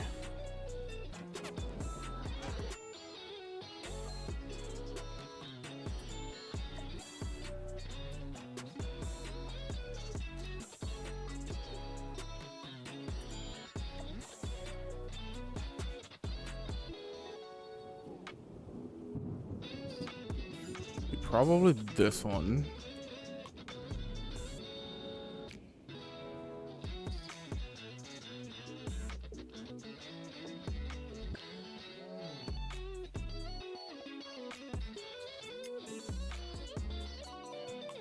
Where's the other one?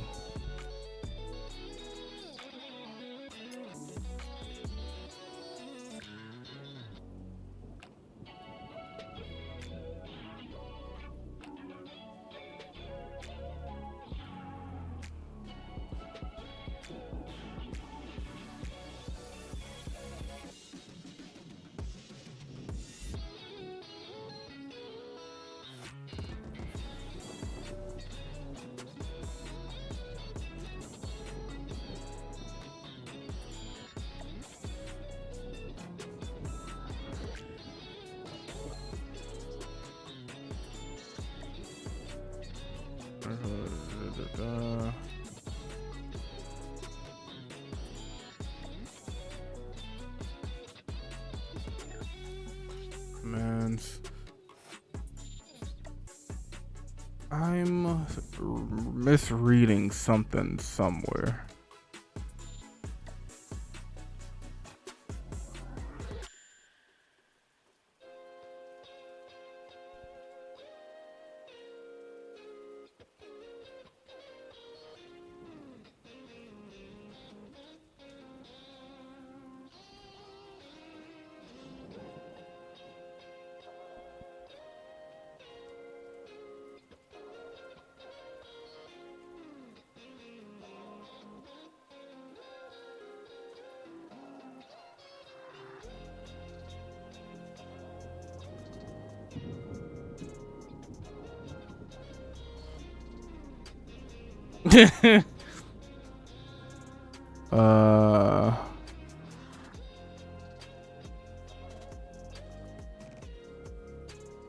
Am I dumb?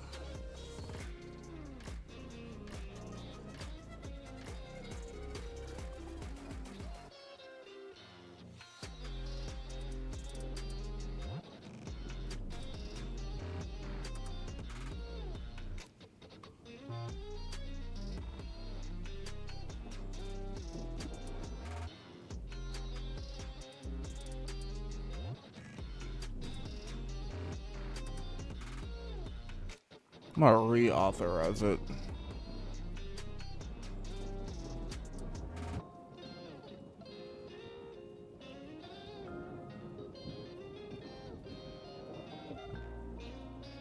I'm gonna look through this list of commands once more.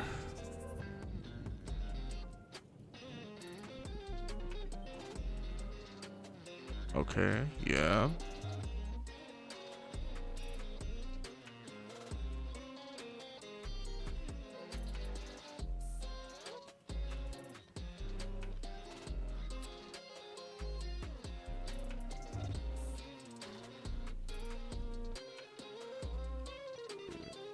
I don't think I do it here, but I'm gonna do it anyway just to see.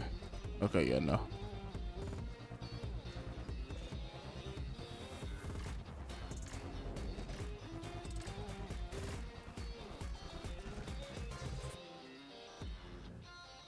Sick.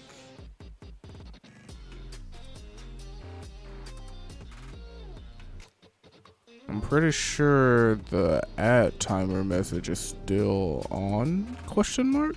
Yeah.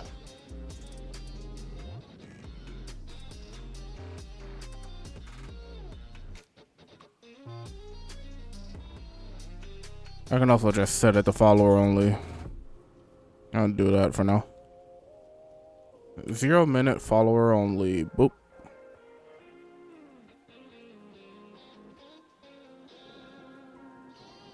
That run felt so good. I believed for a minute. And that was my mistake.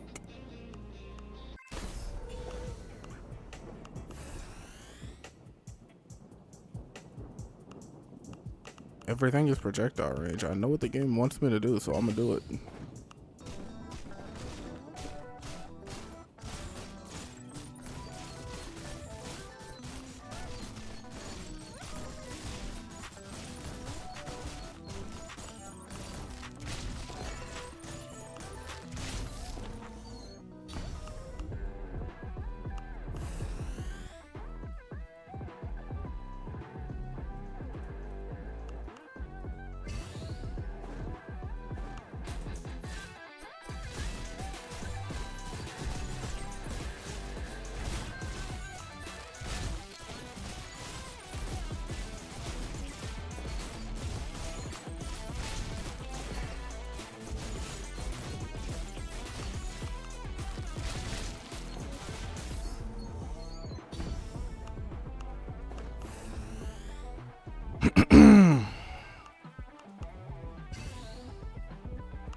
Yeah, that was a lucky dodge. 'Cause I damn sure didn't press the button.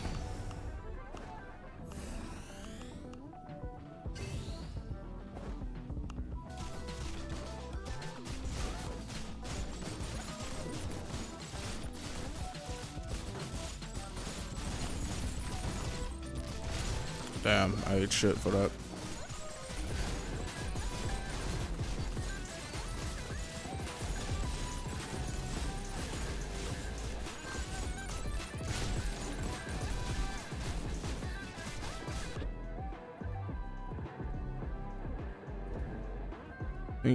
If you teach me how to do stuff like that, like when I have 5% base dodge, and then when I point out that it's lucky instead of only saying dodge, I always tell the player when it. Yes, I love that.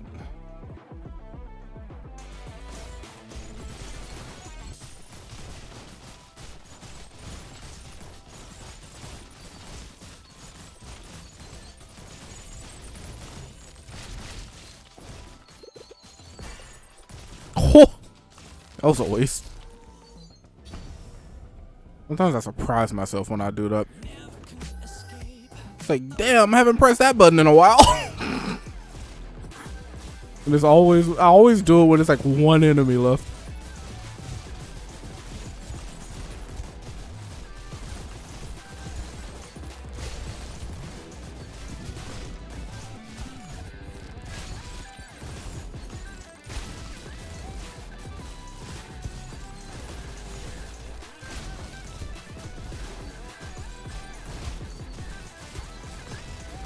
Ow, ow, ow.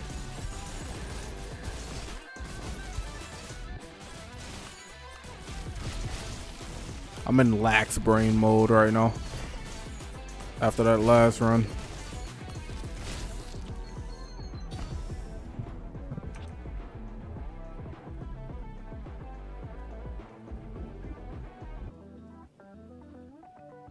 Do-do-do-do-do-do-do. Excuse me.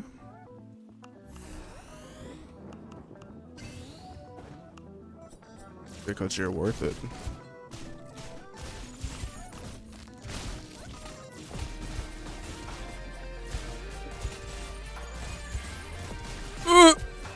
I got stun locked.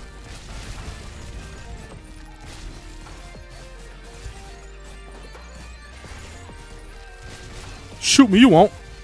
That was almost horrible timing on my part.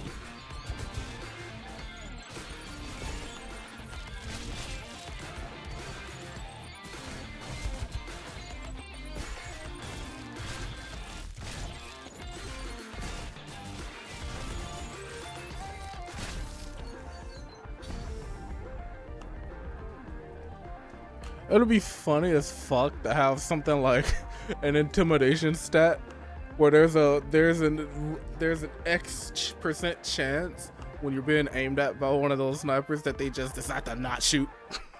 Or better yet, they shoot and it just fucking gets deflected like right back at them.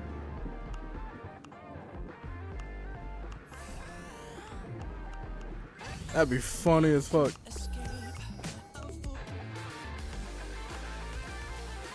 Both of those actually exist in the game, but isn't being used right now. Okay, alright. Alright. I'm gonna stop talking. That's gonna be fun to play with. Oh my god.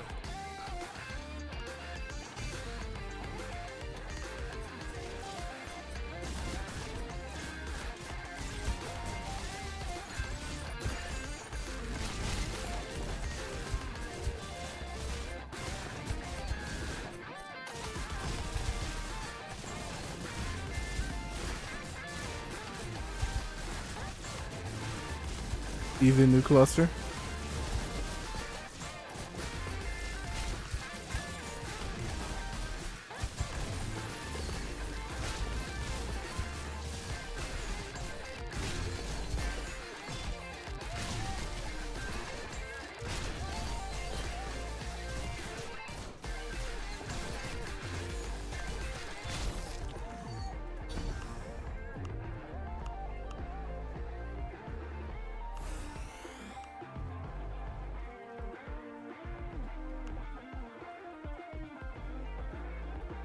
I'm gonna trust that it's gonna come up.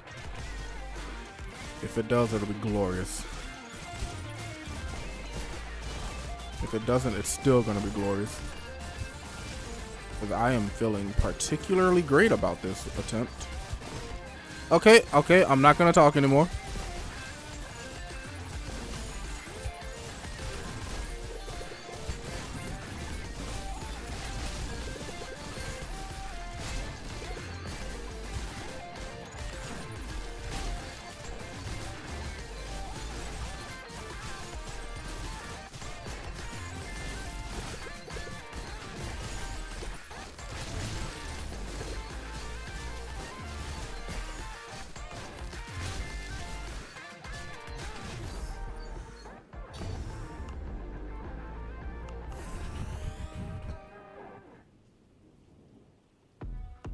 For me, you shouldn't have.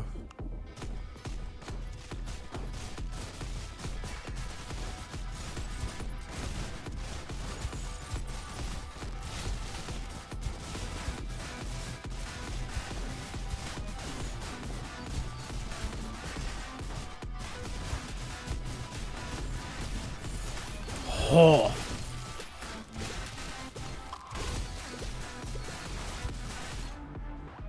That's another example of showing player luck, putting max when they get a max roll, just about what they can expect in the future. Yeah, I saw that and I was like, oh, okay. That's gonna be really useful for like deep diving in builds.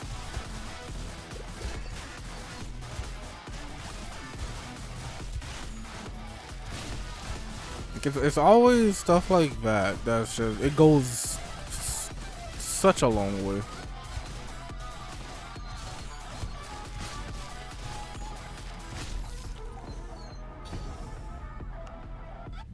I'm just gonna keep stacking this.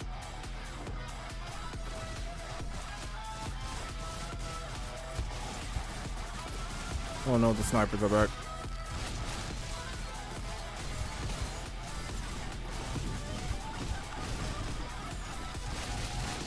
Did I give you permission to shoot me in my face? I mean, I guess I did click play, so.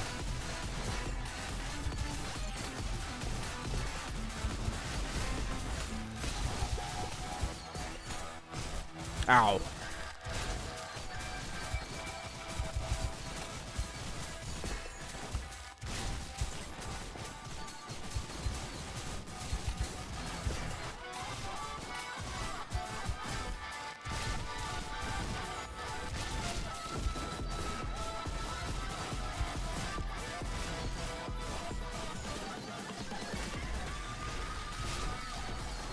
Where are you?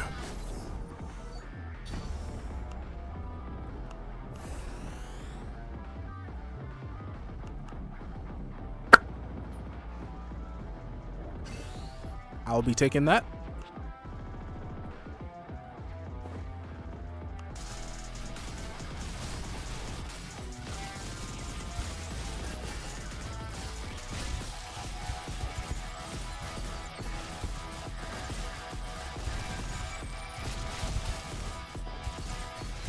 Ooh.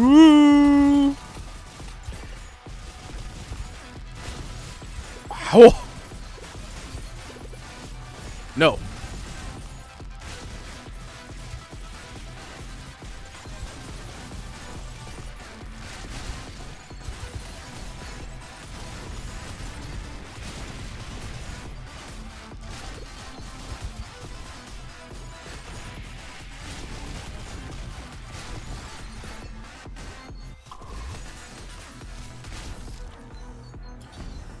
Jeez, man.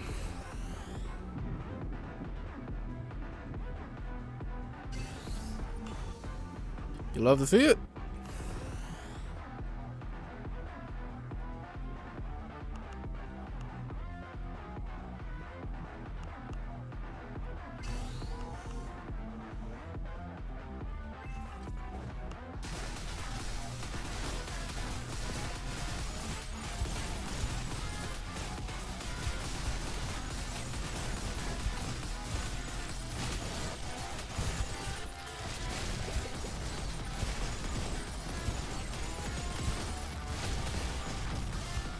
No! I'm getting reckless.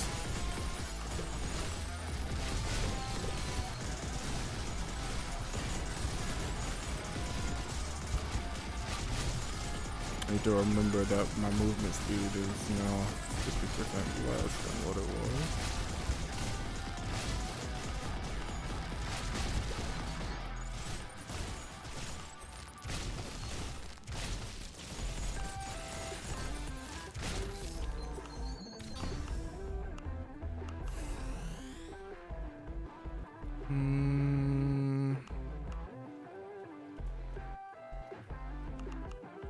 I'm not going to be taking that.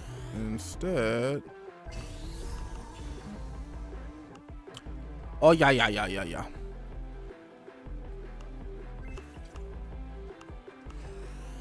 Whoa. Almost fucked myself there.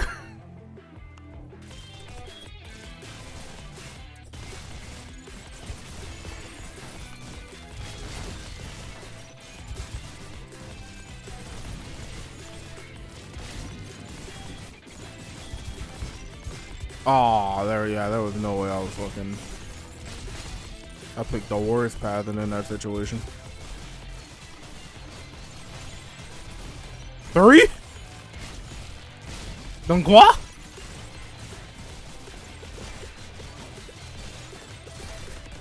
Move your ass!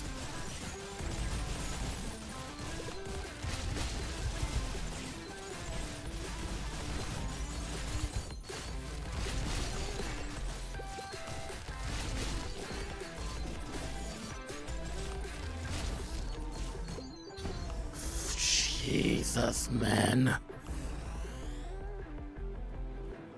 I'm just gonna take a little bit more cast speed.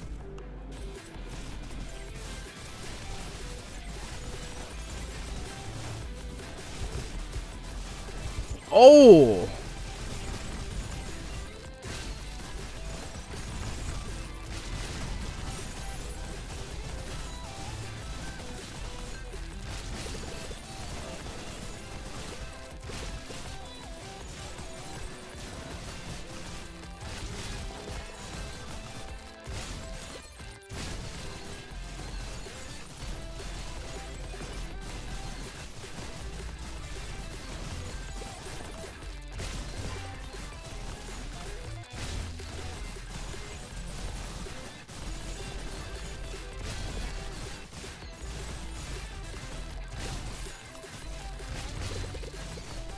Come on and slam.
sorry for experimenting.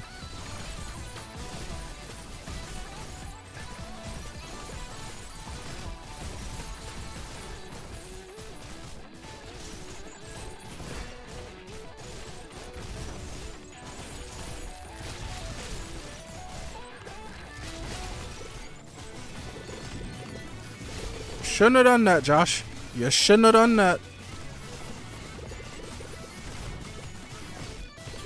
I'm sorry.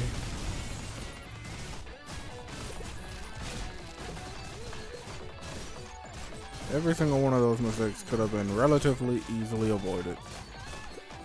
But I'm the one in control. So,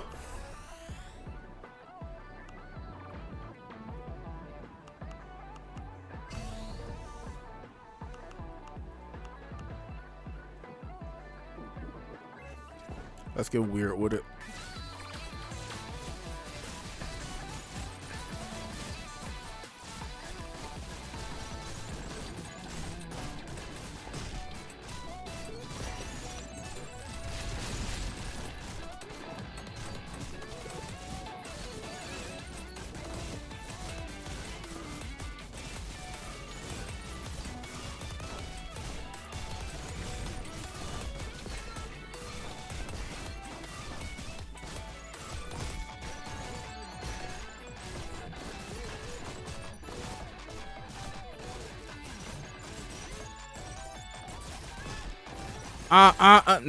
Nope, stop that. How did I get here? What the fuck?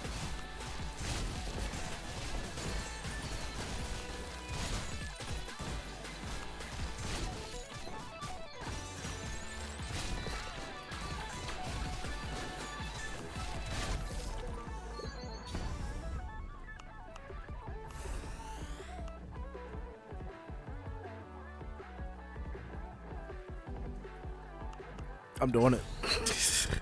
I'm fucking doing it.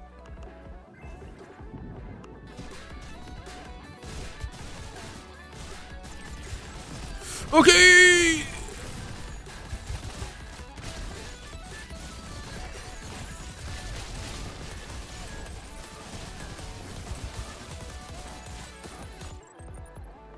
I think the new update is ready. I'm just testing some stuff to make sure it's not buggy. Alrighty. I will be awaiting.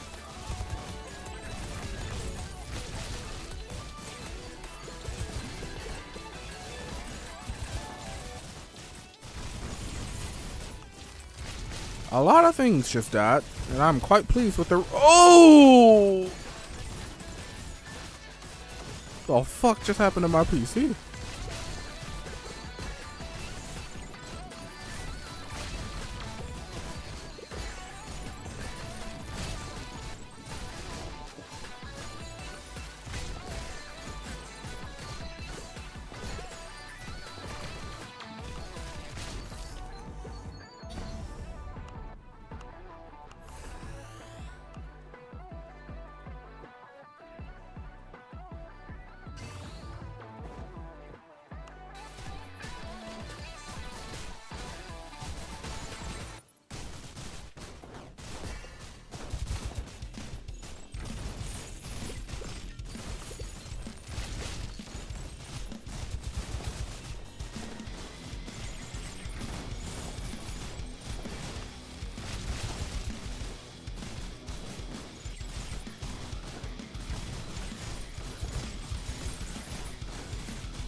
Yeah. Oh, so close to us. God damn it. Thank you. Oh my god. That was like a sequence of horrible accidents that should not have happened. But such is life.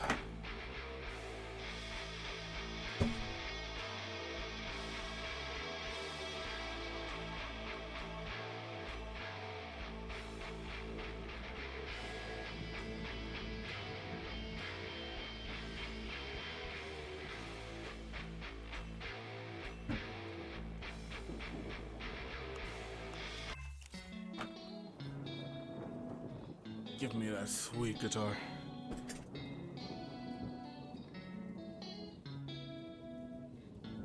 I wish I knew how to so I could start using mine more. I have this beautiful guitar that one of my friends gave me before they left for college to remember them by. Every now and then I'll take it out and run it through some digital amps. And I have some ideas for some stuff I want to try to mess around with in regards to sampling it. I can always just do the bit by bit approach and figure out what I want to play with it, record that section, and then go back and figure out another section, record that in, and then piece everything together.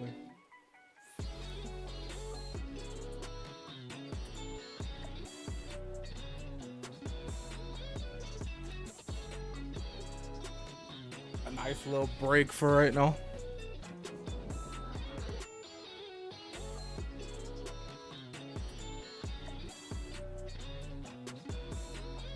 Check some inboxes and stuff.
That's my text.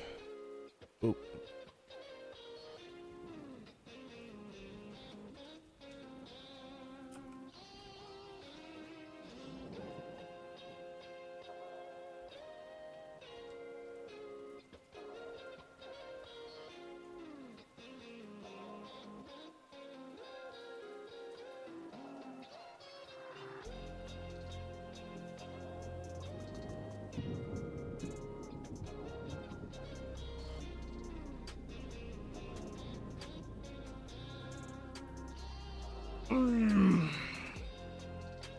Stretch the old legs.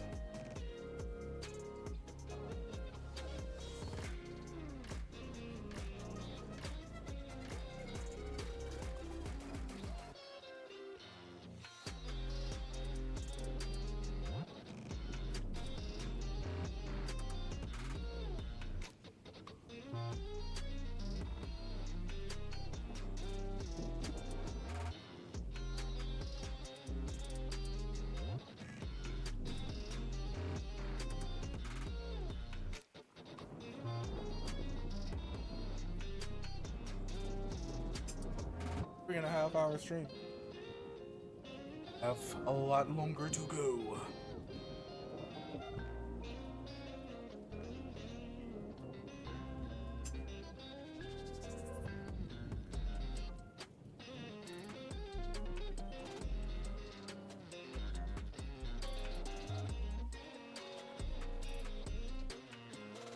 Apocalypse Jukebox is gonna go crazy. That's all I'm saying.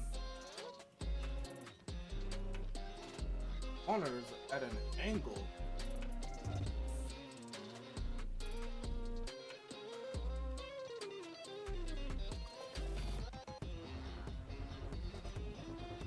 Man.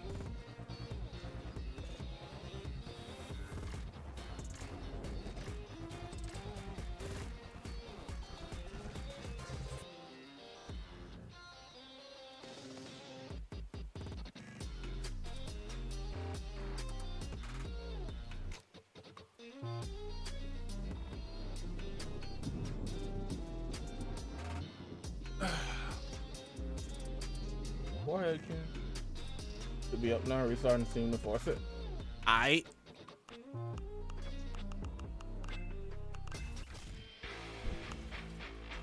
Couple some vegetable dinner. Gotcha.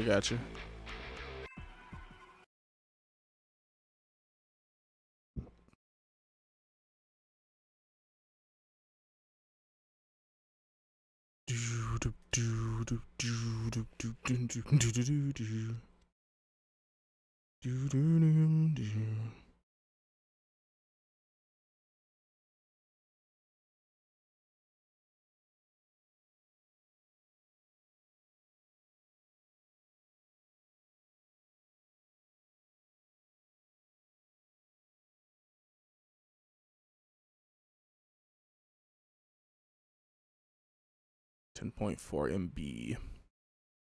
I'll download this update too while I'm here.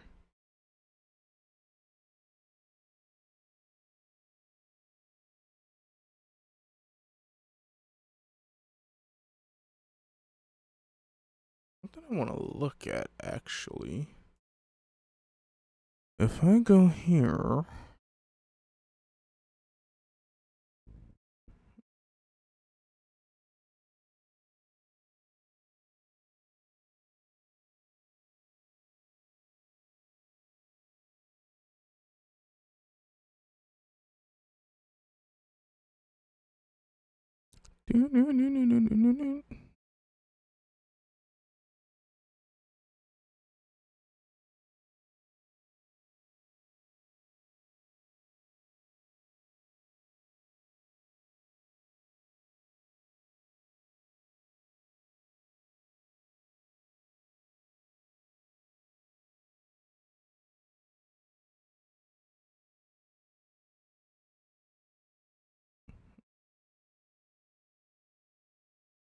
Okay. Let's go. Oop.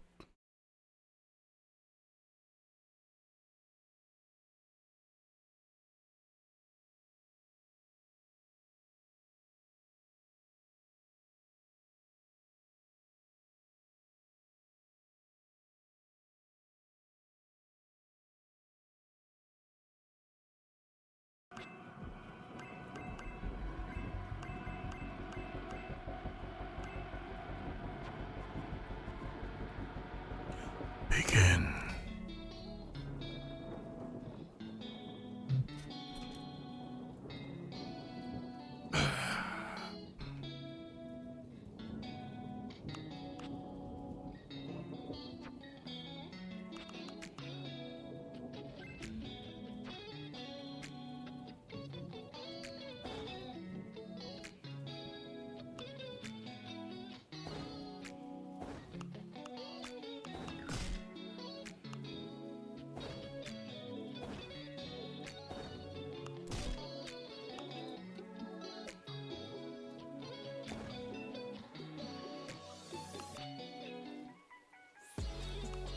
Oh?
Okay.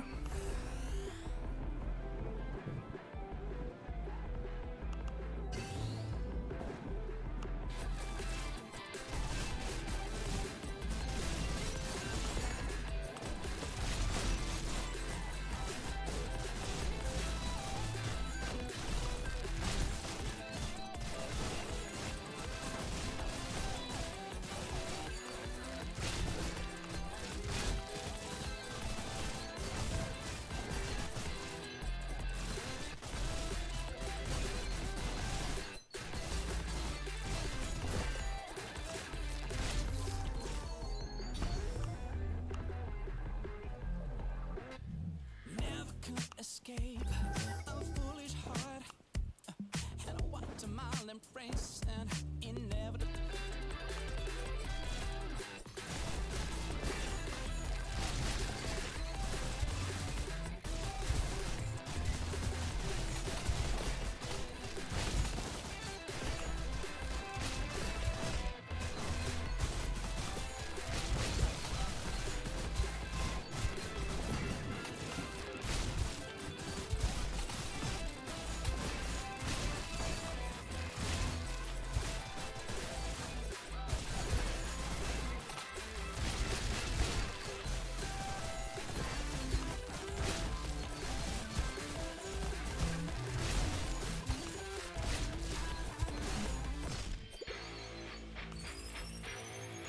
Okay.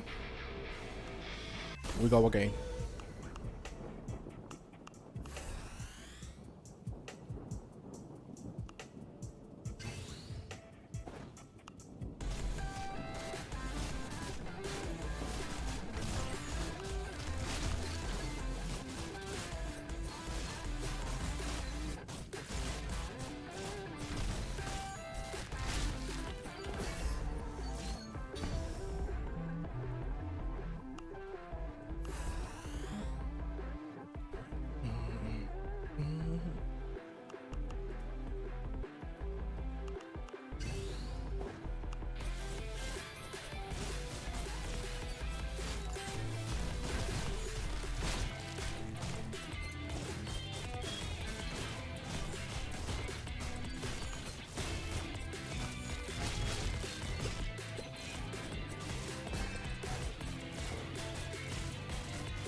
embrace an inevitable arena.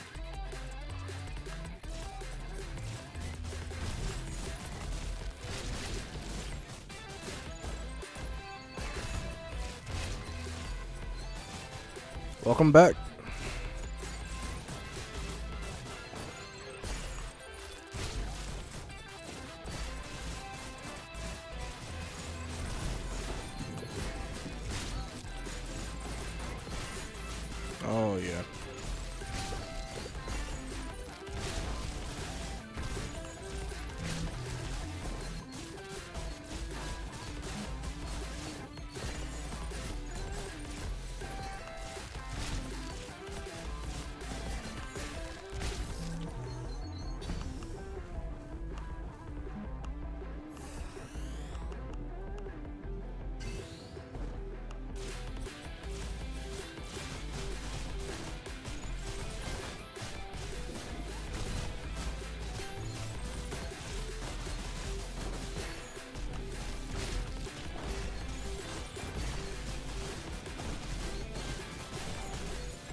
That was insane timing by me. Totally not on purpose either.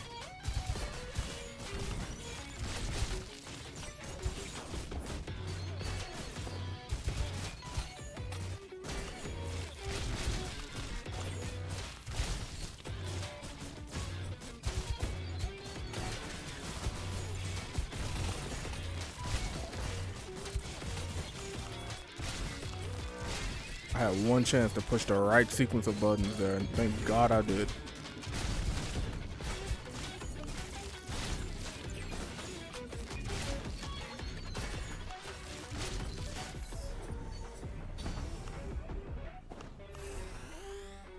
Doo-doo-doo-doo-doo.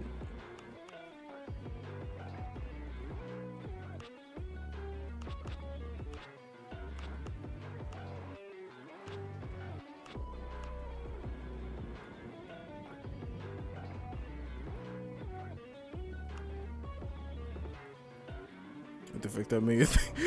Yeah, it's all good.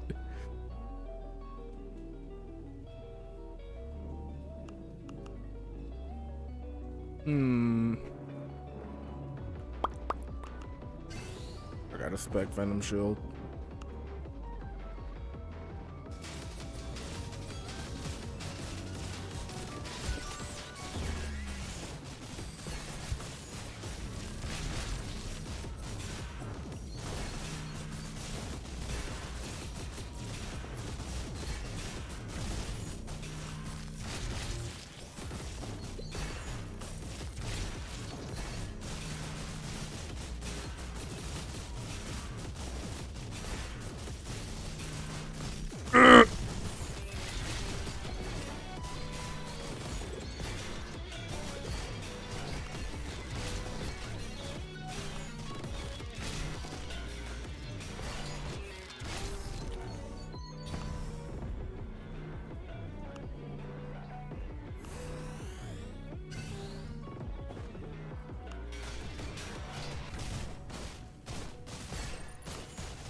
One Direction. And of course I picked the wrong one.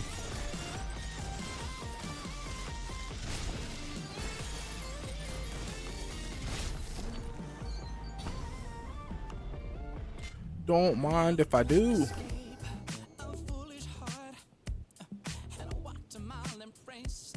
I should go back to 50 when I go into the next thing. Or not. Okay. Don't know if that's an intended interaction.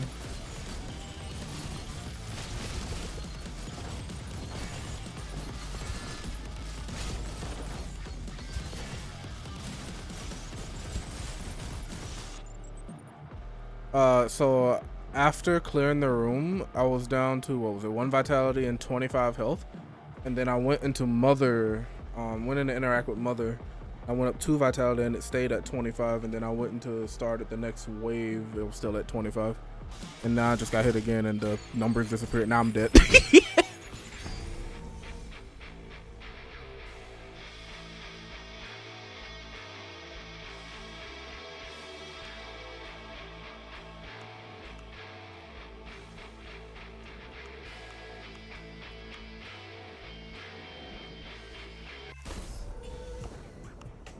I think I know what happened.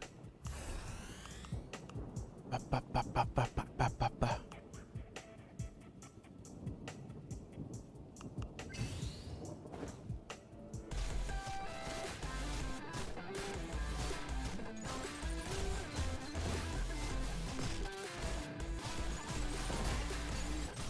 Okay. Just dip my toe in poison real quick. Okay, yeah. So took damage, goes to 1, finished the wave, goes to 25, and then just gonna grab this. Stays at 25. Okay.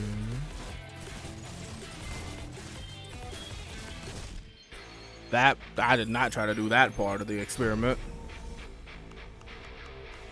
I looked right and moved right at the same time. We don't talk about it. You saw nothing. The get exploded in that part, yeah.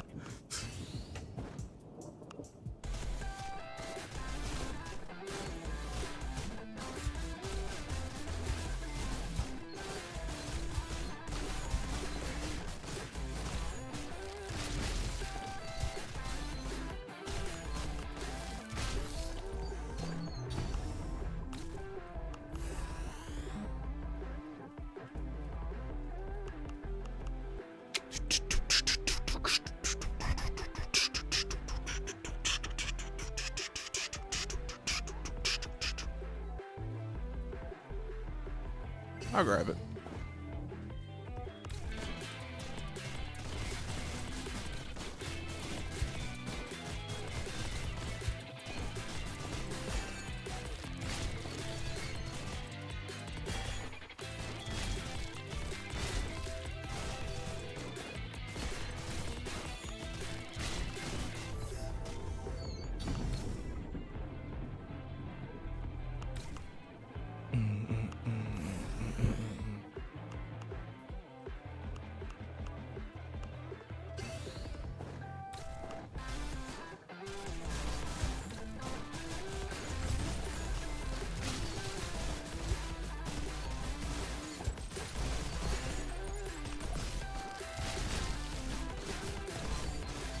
So I got hit there. I went to 25.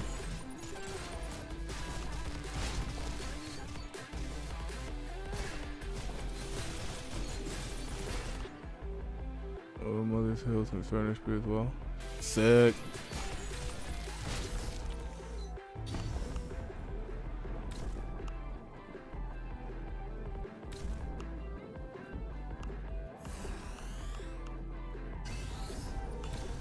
Ooh.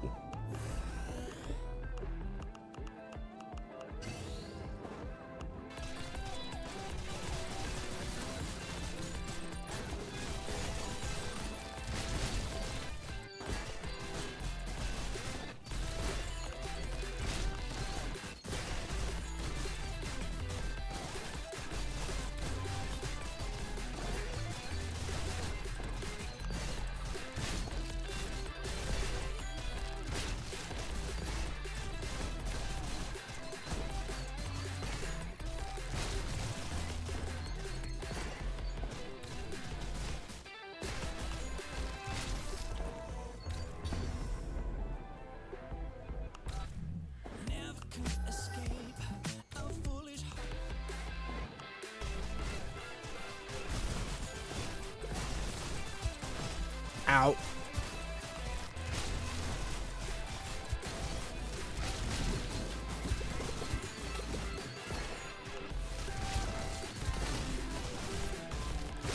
But I swear, knowing I have room for error, it's like a bad thing for me. Case in point.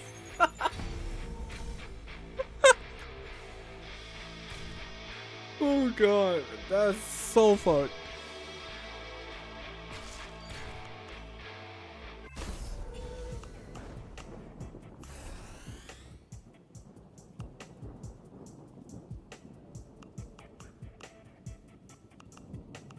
This doesn't usually happen. It's cold outside. And lamb dig ass performance from me.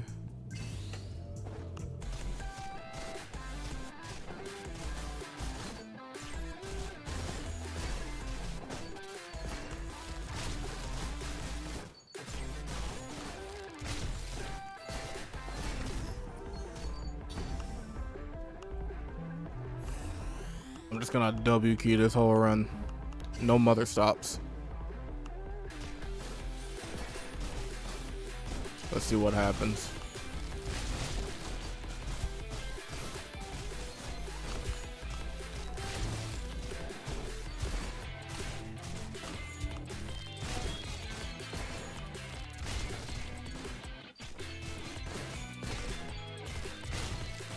W keyed a little too hard. Took a bit of unnecessary damage there.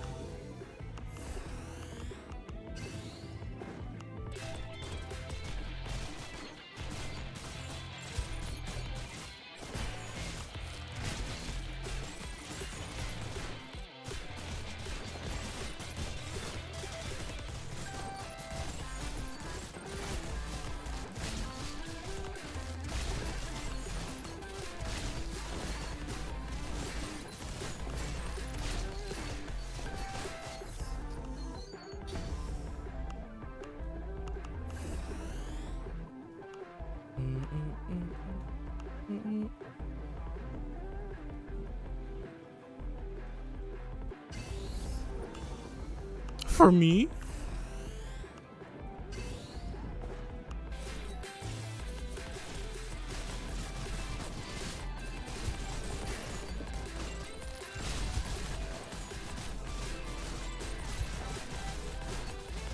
I should have got fucking flattened there.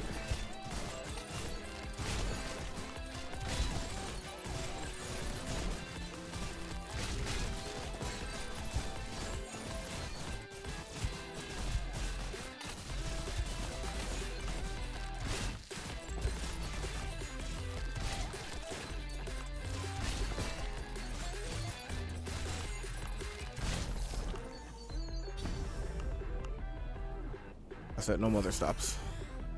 And I meant that. Oh! I swear I always feel special as fuck when that triggers.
Yes, please.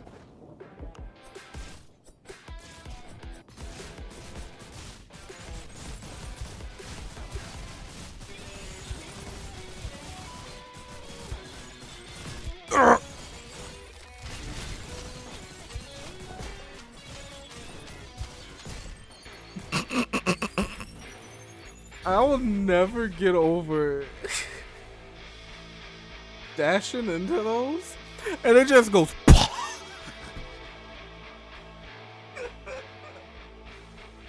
Fuck me, bro.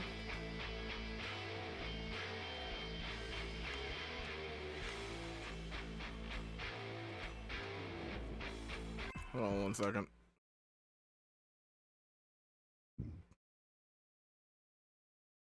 Oh god, that's so good.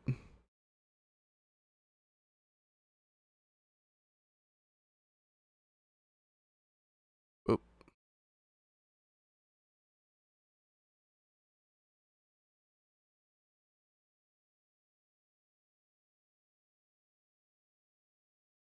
Bro, how many of the sound effects are actually just the same 6 sound effects with different combination, speed, pitch? Hey. Resourceful and efficient. Cause it's like, yeah, coming up with something new and unique for individual things, literally, is cool and all. But when you don't have to, and you can just use what you already have to get the same effect, if not better sometimes, that's the way to go. And then also, it creates a relation within like all of the sounds across the game when everything comes from like essentially the same source. That in itself is like can elevate gameplay experience. It's actually something I want to experiment with on the side of music production too. Just like just finding one sample and then making an entire song from that one sample. Kick, drums, percussion, lead synth, bass, arbs, atmosphere, and stuff like that. I used to mess around with that when I was starting out, and then I haven't like revisited that process in a while.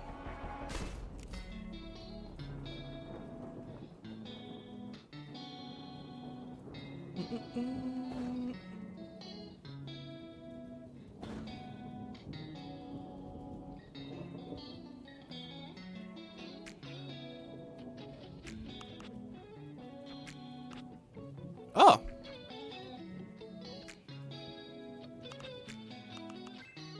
Oblivion. Wait, let me see some.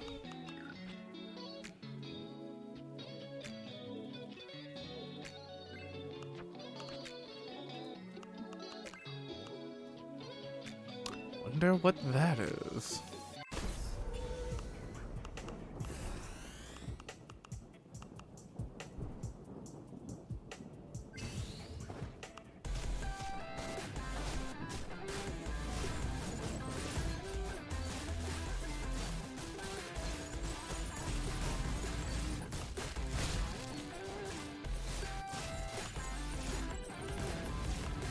Stay away from me.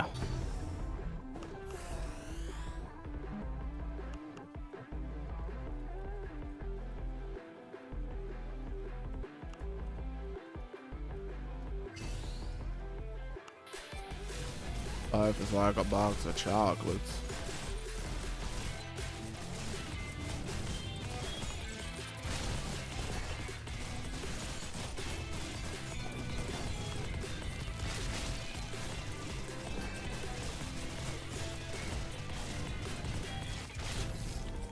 Room 265 came out with their release called Vengeance, and its soundtrack is insanely good. Been listening to that a lot.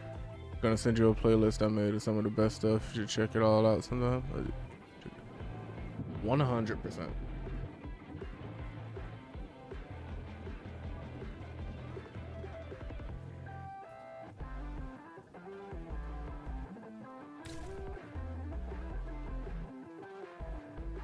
Forgot how to use Discord for a split second there.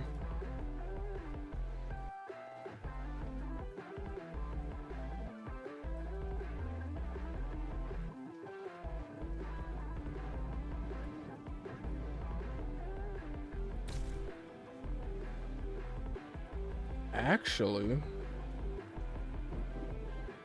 I know exactly what I'm gonna do.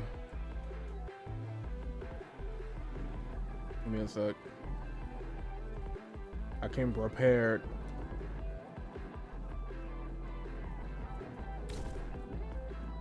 Whoops.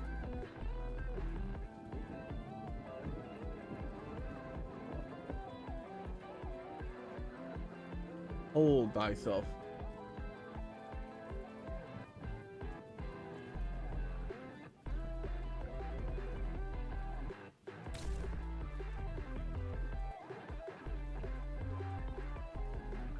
He has the technology. Fuck yeah.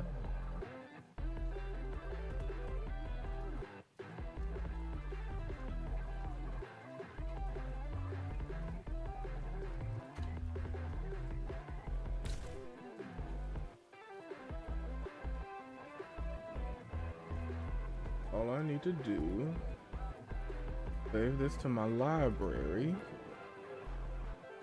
and then go here. Unmute this audio source. Make sure it's not going to VOD. Browser live music. Track 2 is my VOD track. Fantastic. Go to library. Go here. We'll hit shuffle.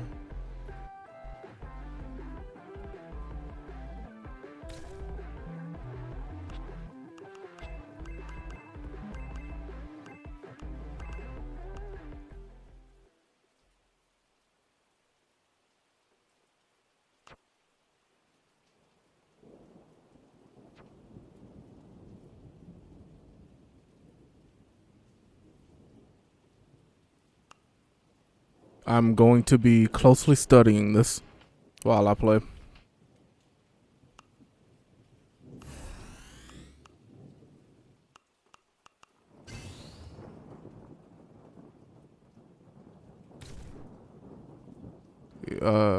My levels are still fine, right? The way they build the percussion on the structure over the songs.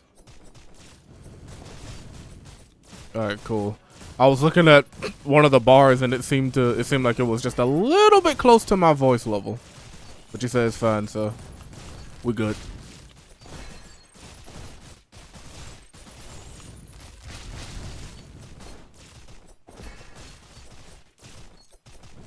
Don't throw the game and music. Okay, cool. Thank you, thank you.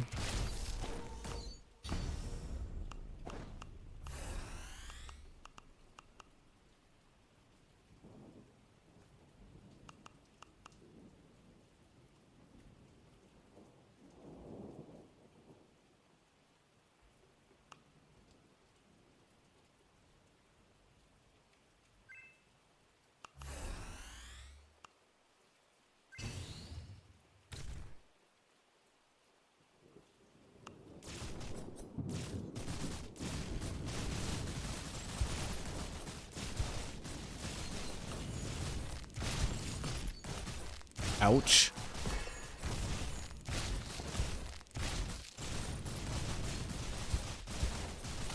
Oh, that piano.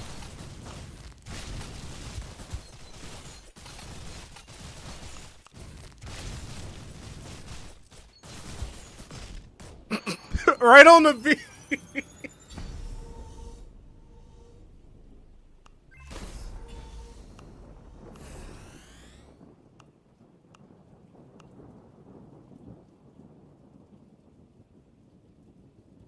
Oh, sure, okay.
That bass. Oh.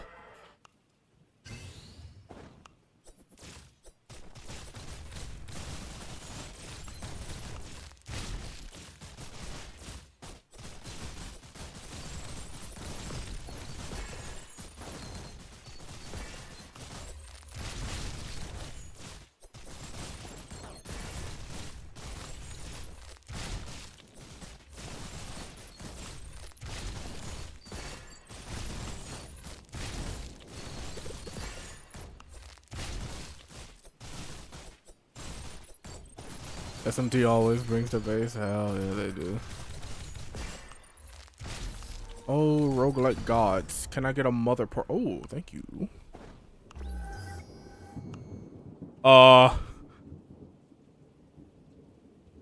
Is it fixed?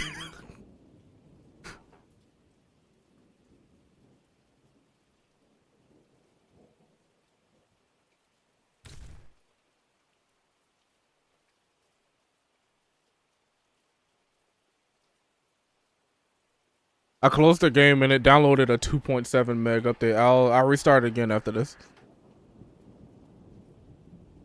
It might set you back when you go to the next room. Can divide it. Oh yeah. That's right. You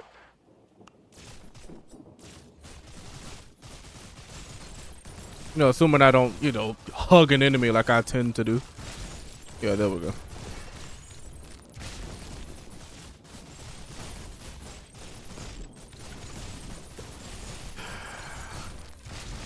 I should just turn off my second monitor when I play this game.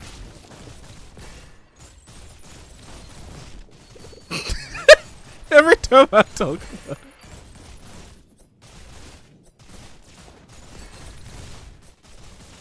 It did.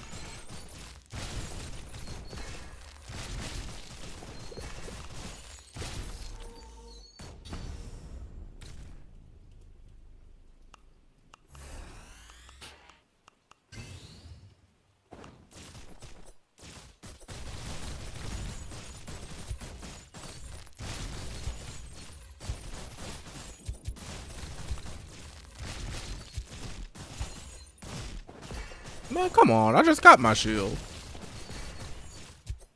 Don't hit me like that.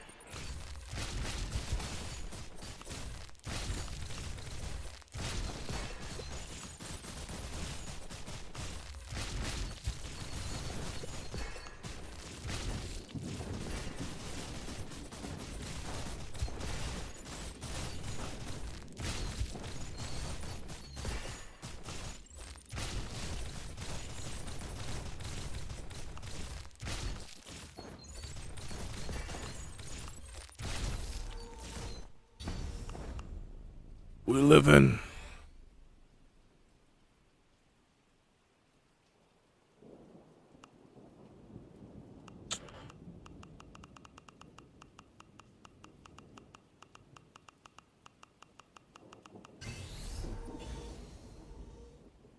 Never punished.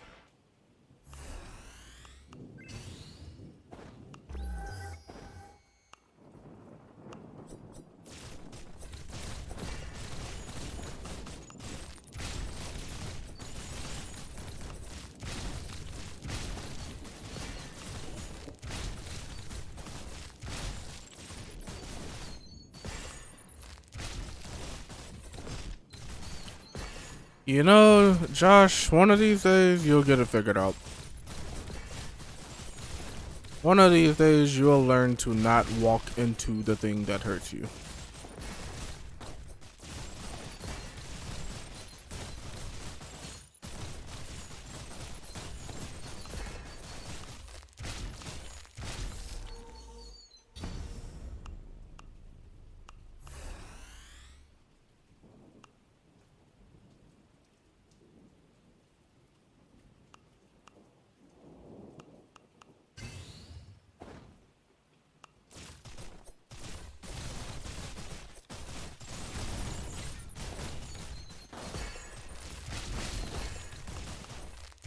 Okay, that was satisfying as shit.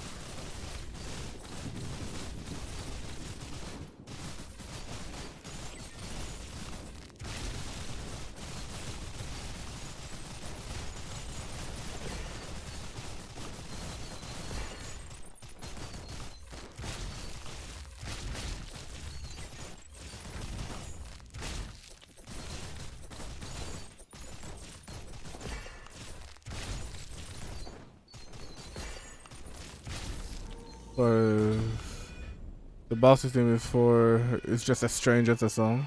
Oh, I'm gonna have to look that up later.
navigating to the snipers before they shoot is like one of the most fun, adrenaline-inducing, butt-clenching things to do in this.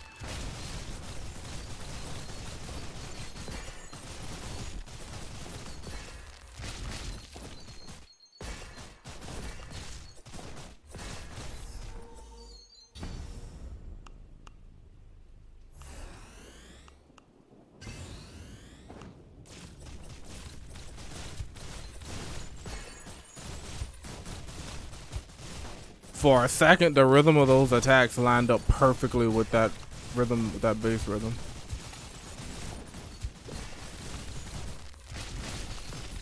Ow. Demonslayers is actually a much newer edition than the snipers, and running to them used to suck before that. Cause you run into them and get shot, but now you run into them and you rush at them with the blade.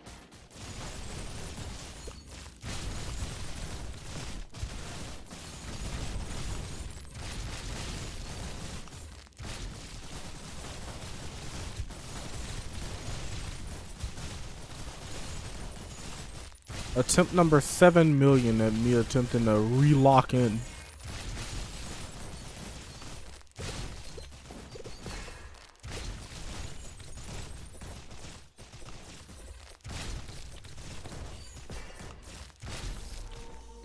Yeah, Demon Blade feels really good.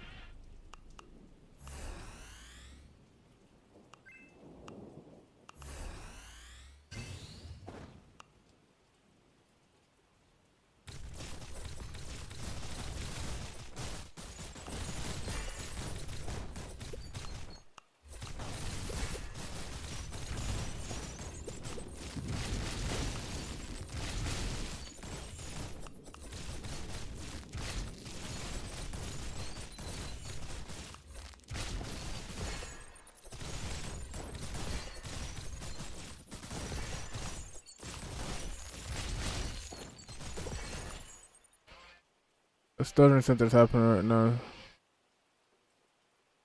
So if you want to jam that into a song, note it.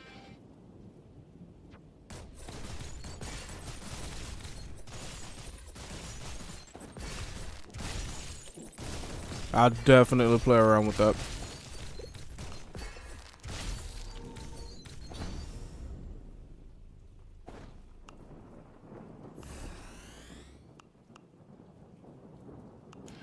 Not yet.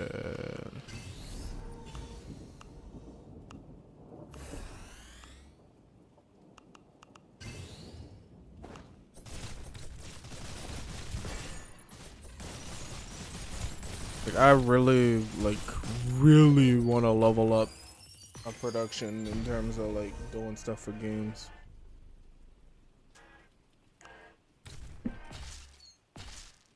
Every time I get the opportunity, I'm gonna try to lock in 8 million times as hard as I did than the last time.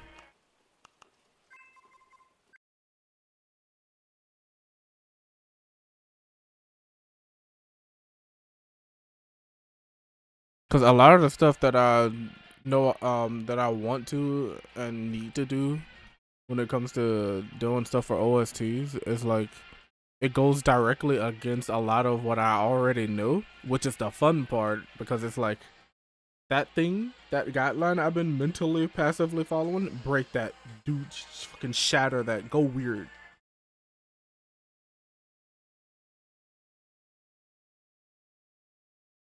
.6 MB.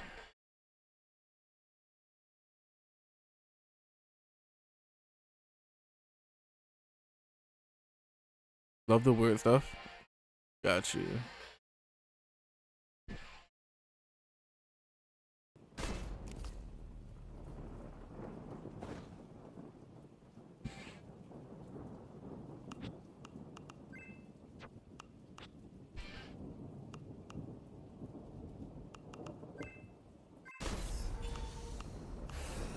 I'll try to channel that.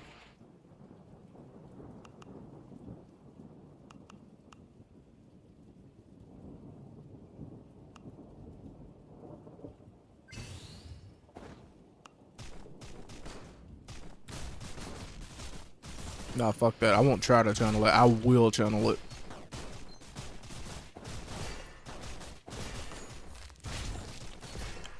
I just love good music, so I want to put as much of it as possible into the game. I feel that.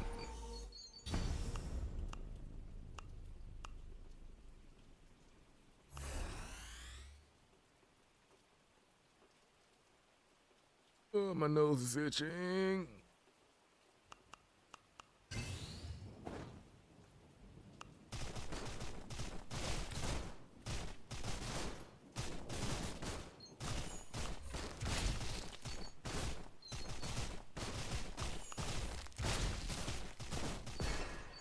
Ooh.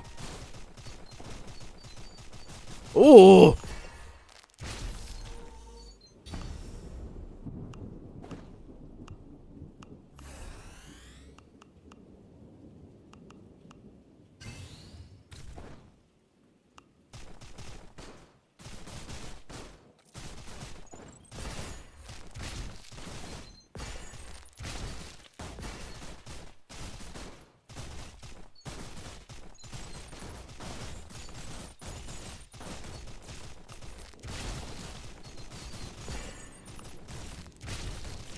Oh, it's just from the original game.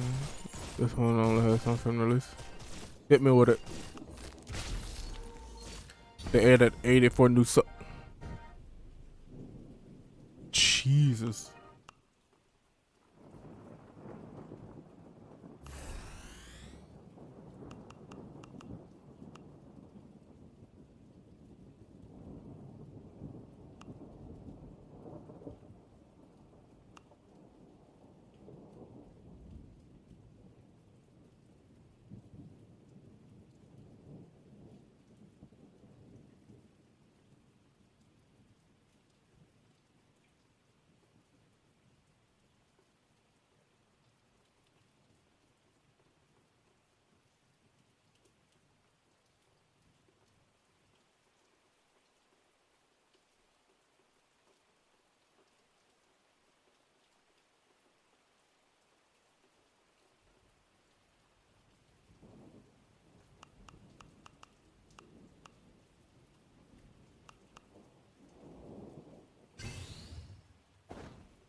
Hey.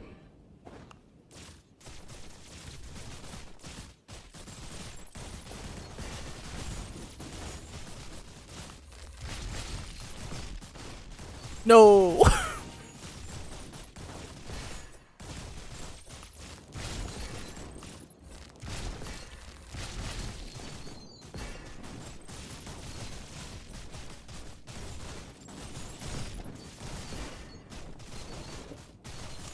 I think I was literally too slow to dodge that by probably exactly 1 frame. I feel like I pressed dodge at the same time the explosion happened. Not the explosion, but the puddle appeared.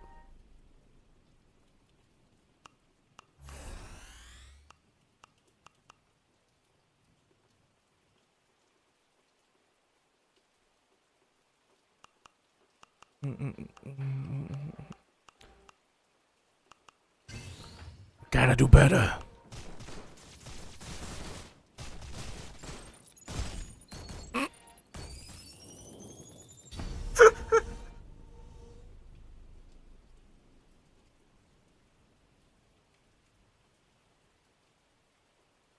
No, I gotta turn off my other monitor, bro.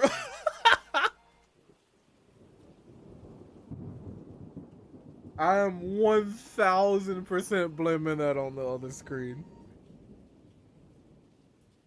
Oh shit.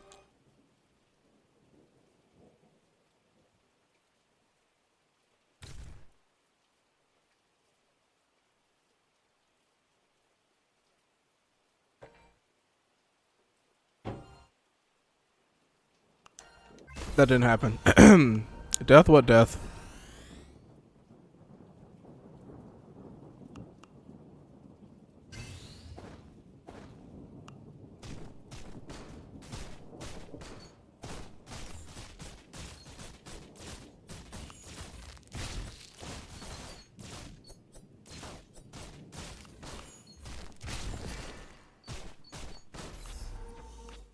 Yeah. It just kind of spoke to me, you know?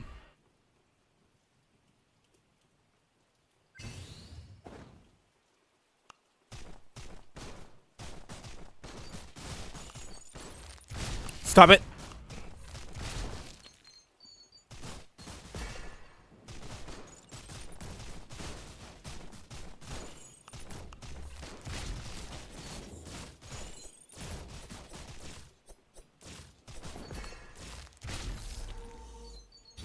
I need to put a pillow behind my back.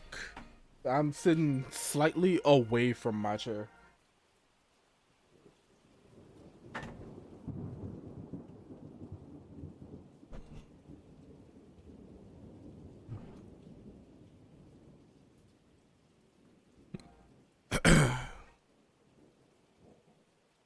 Why are you so high?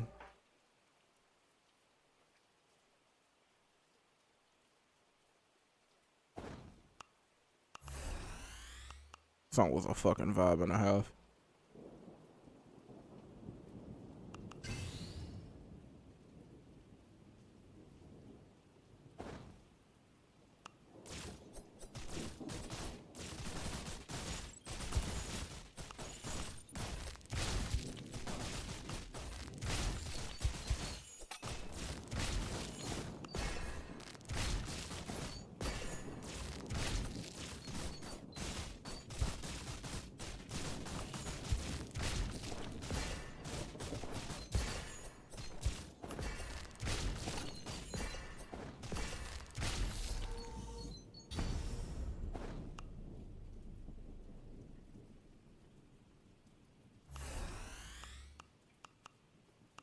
Oh, so the most unlucky bullshit happened a couple weeks ago. Second week of August. I was using a USB mic, and that finally started showing its age, and it was just giving me a bunch of random issues and shit. And I did everything that I could to make sure that it was actually going before I decided to order a new one. But what I didn't know and what I didn't realize until literally almost an entire month later was that my headphones are also broken. My right ear cup is like doing that thing where it just kind of hanging. It rotates more than it's supposed to. So somehow my mic and headphones ended up shitting the bed at the same time. I've replaced my mic already, but I still gotta replace my headphones. I can still use them. And I can also use the ones I'm using now, because the ones I'm using now are a wireless version of the ones I use to produce. And the only difference between them is that the ones I use to produce have a more natural frequency response, whereas the wireless ones are slightly rolled off on the highs. It's like, fuck it, let's go together. I know, right?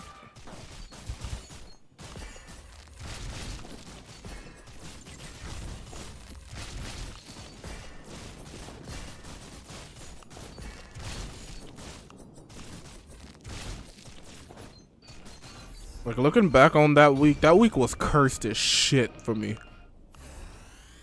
But we're mostly past it now.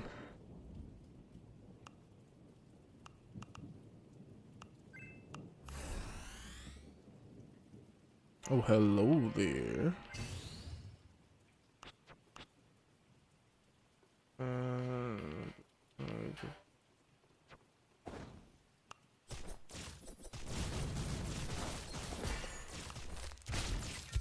We're gonna uncurse it with this game. Let's go.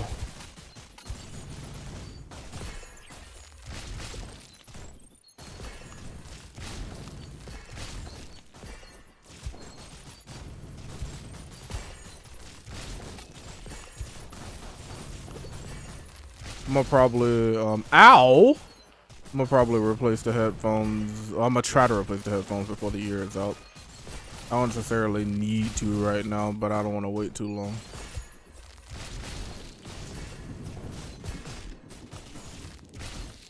Can I not? Can I just stop giving enemies a hug?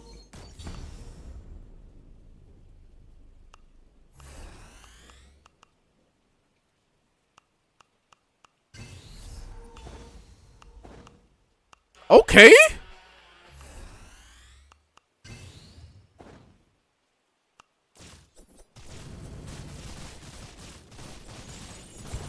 I feel my death incoming. I'm vibing too hard.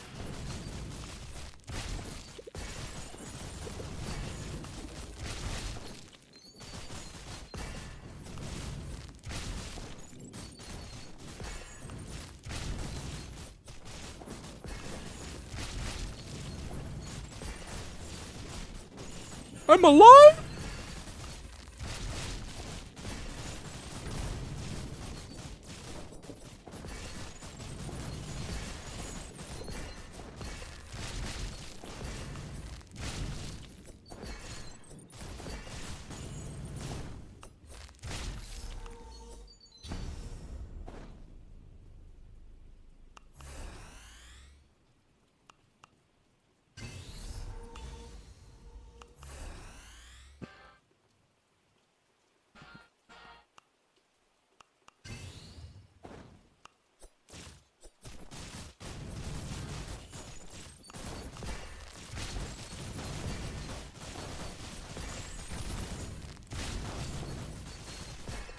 Jeez, the drums.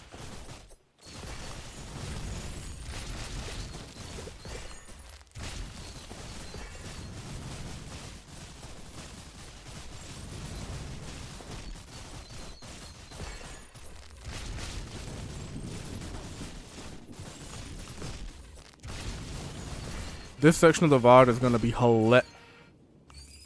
This section of the VOD is gonna be hilarious because I'm just over here fucking vibing and jiving, and then it's gonna be dead silent.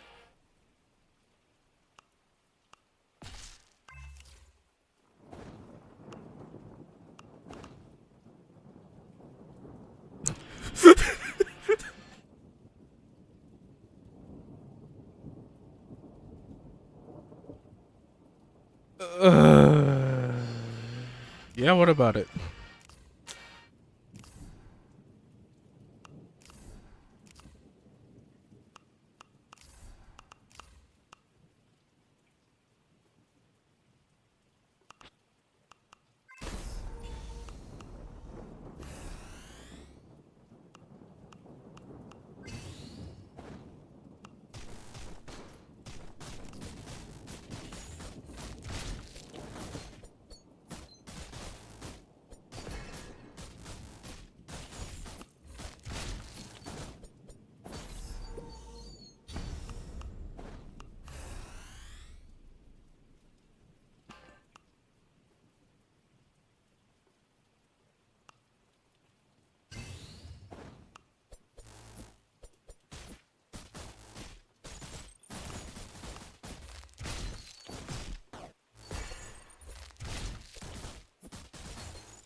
Misinput!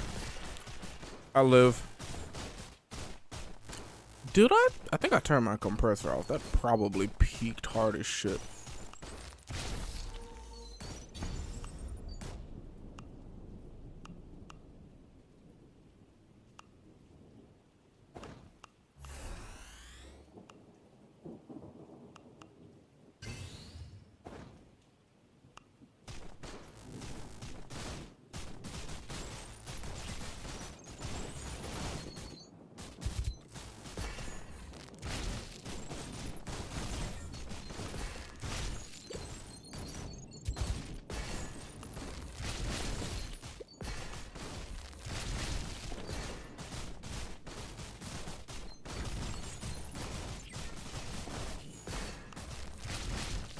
This is so freaking good.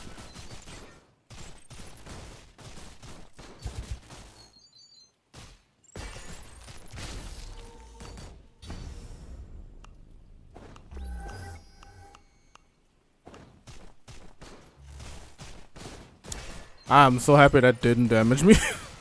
I would have fucking cried. Okay.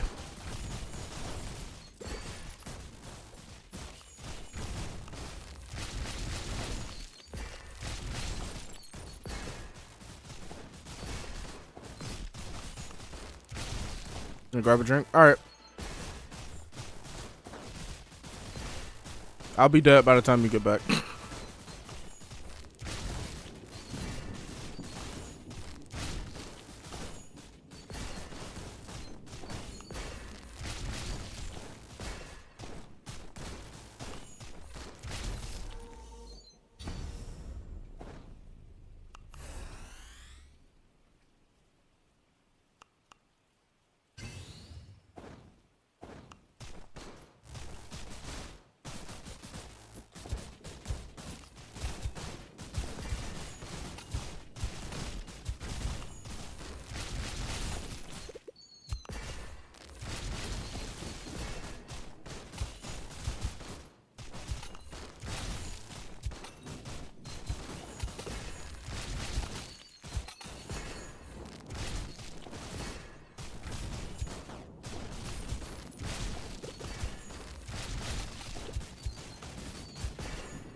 Mm, mm, mm.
I just ran straight to it.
What?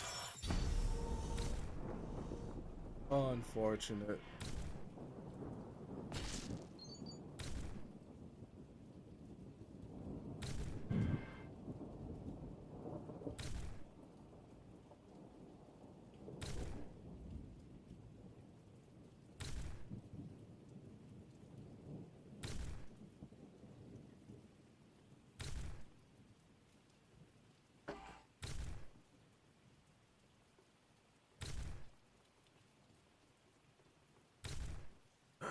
I probably should have let go of dash and pressed it again. I probably would have been fine. Hindsight 2020 though.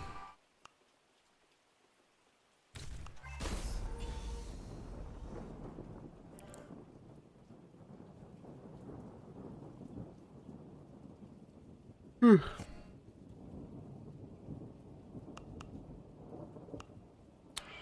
4 hours and 39 minutes. I think I'll go do a hot towel at 5 hours.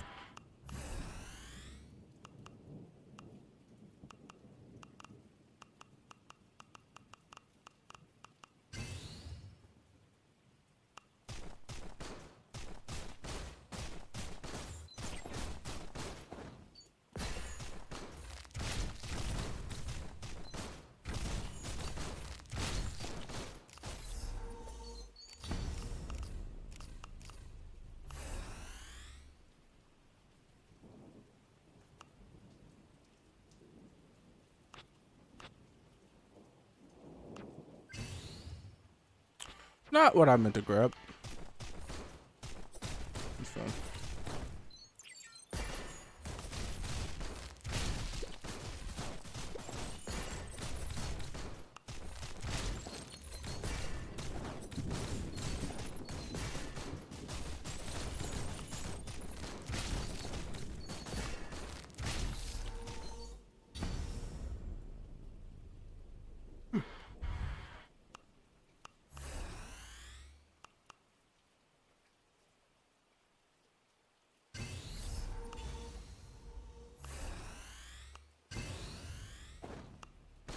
Oh, wow.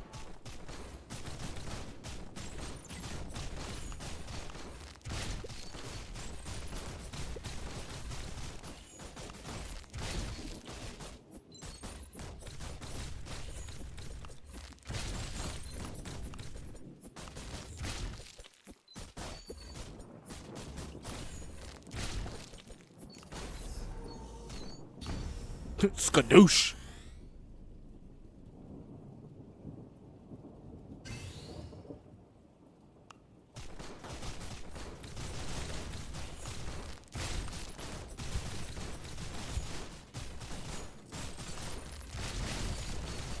Sometimes the best movement is none at all.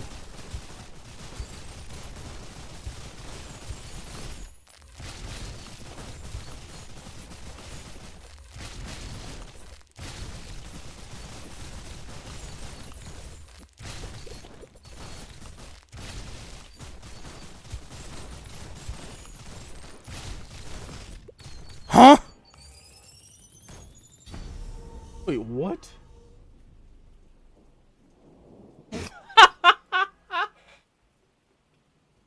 No way, that killed me.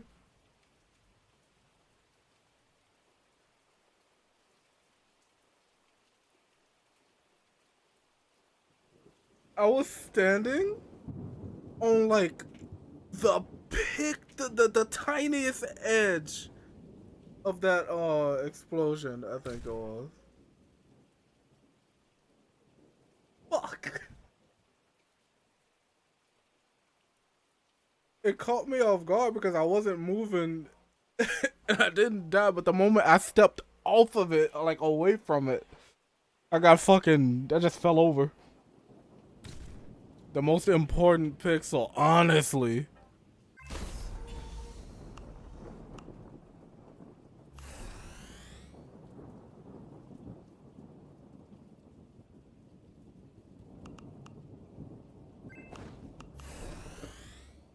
Alright, let's see what we're working with here.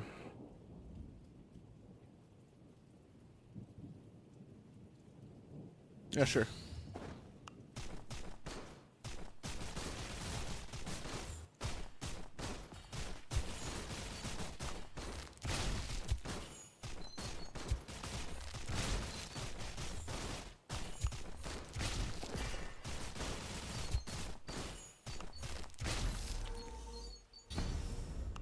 I'm awake.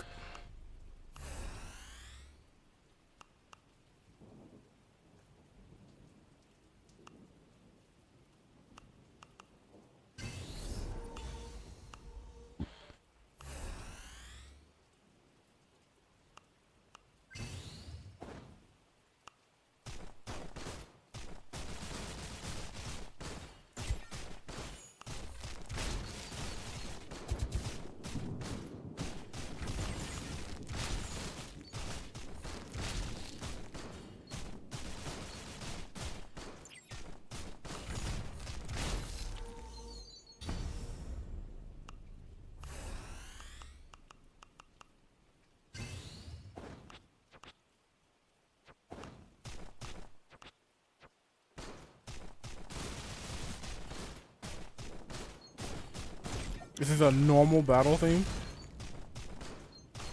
But damn. Battle. Gliding.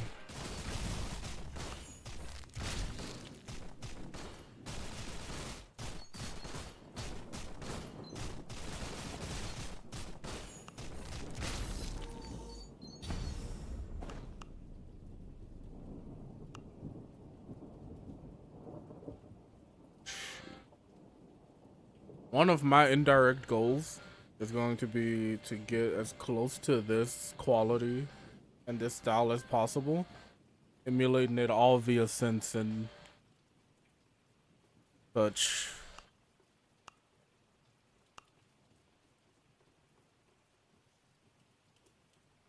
I just need to figure out some effect change that I like and then save those as presets, and I'll be set.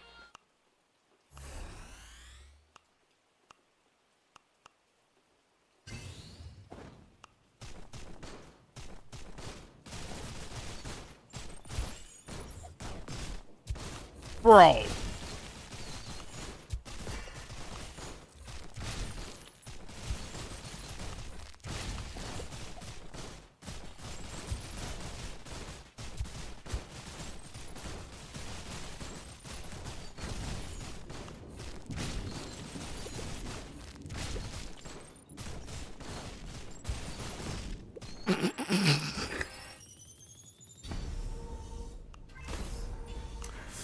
Woo!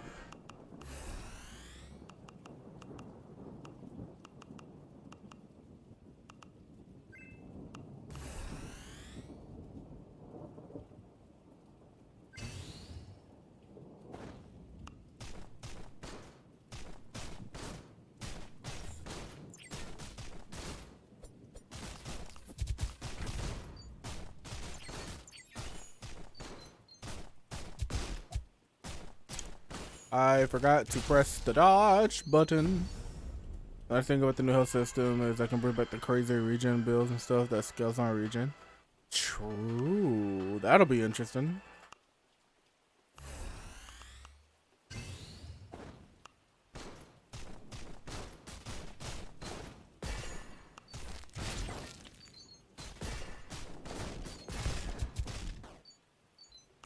Yeah. I wasn't really trying to stay alive that run.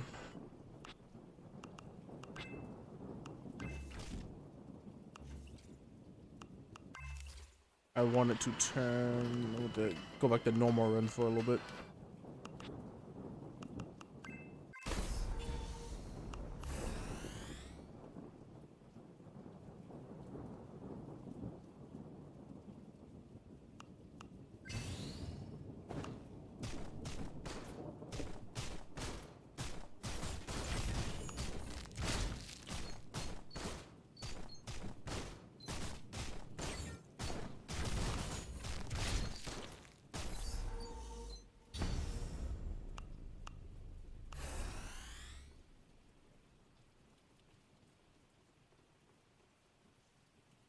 Basically, what happens when you actually keep your dev team intact for decades and let them cook? I know. It's making me think of what Halo could have been. And that makes me sad.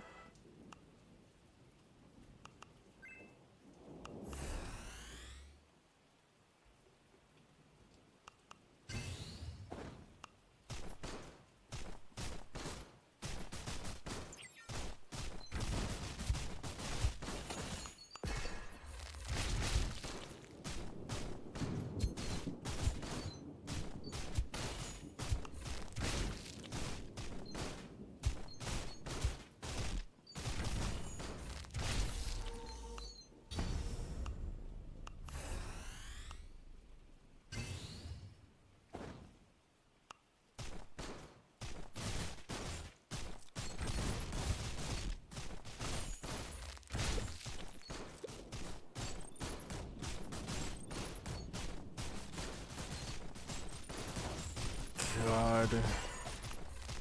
I need more experience to better, like, decide when I can abuse dissonance in production.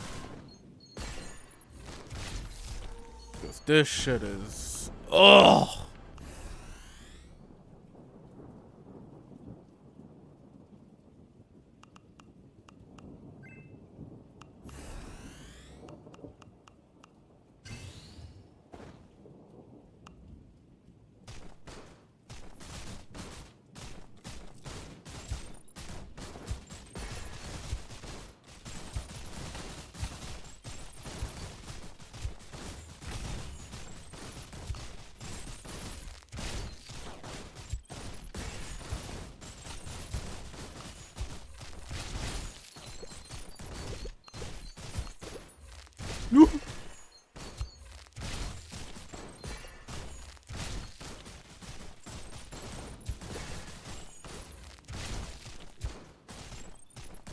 Okay.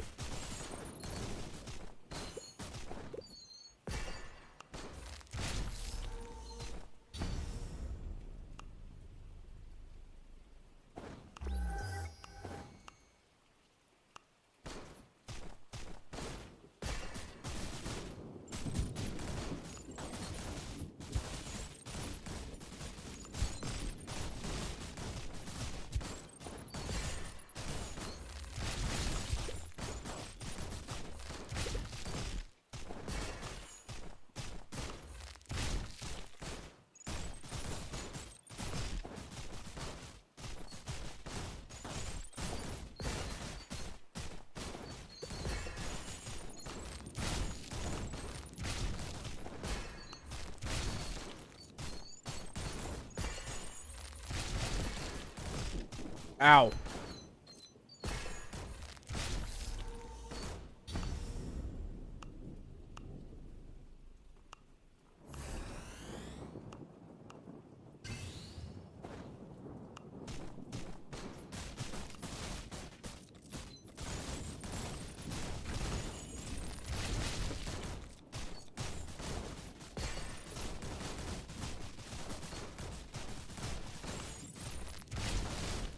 Holy shit.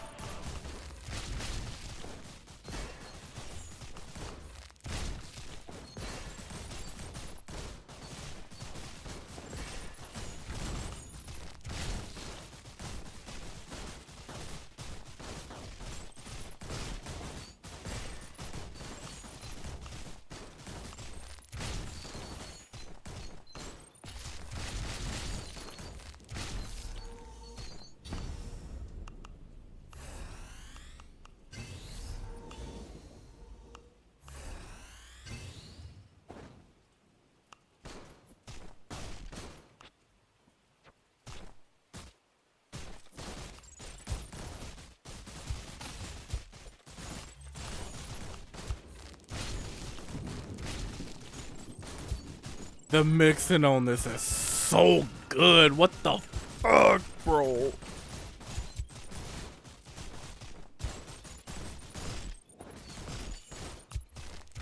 Oh yeah, I haven't pressed that button in forever.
My God.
Oh, fuck it.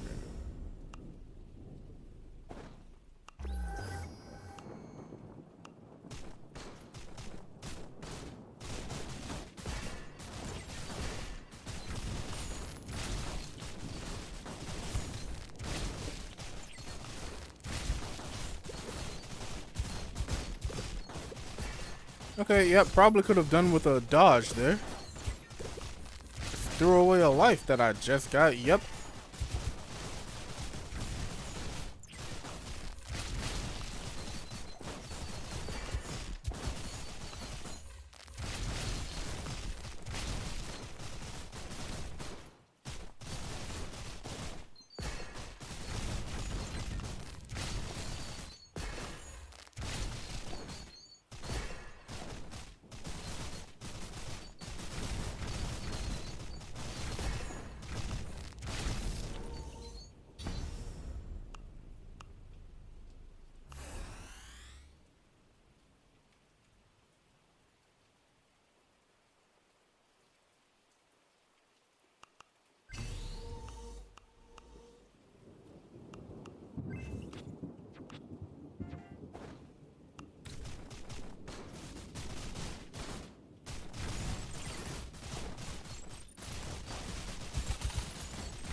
That's a lot of lasers.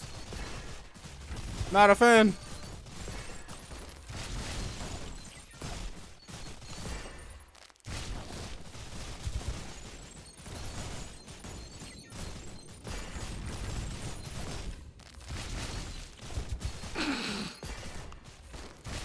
Yeah, I just did that.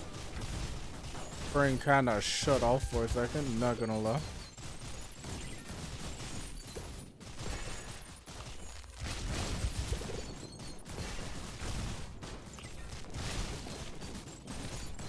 You shall not.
I went for it, and was it worth it? Not really.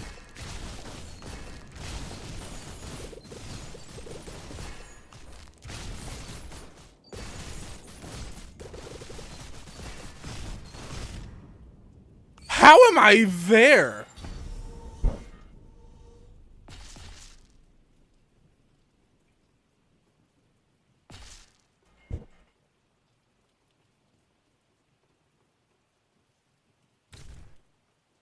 I got put on the Suck Express.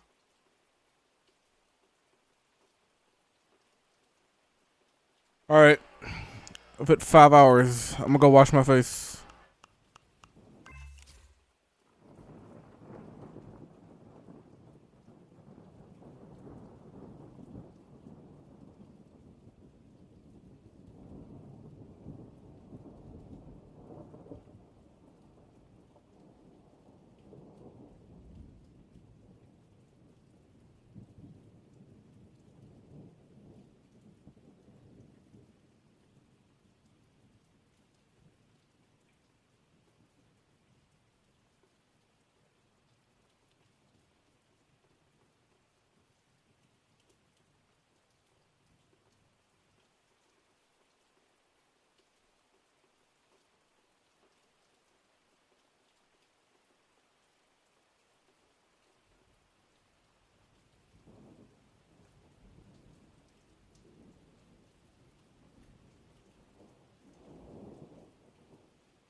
That distortion going hard.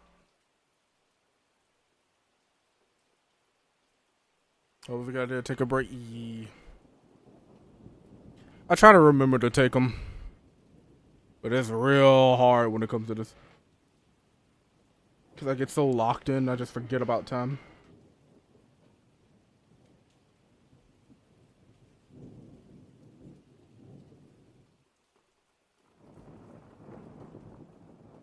I didn't even hear the notification for this message.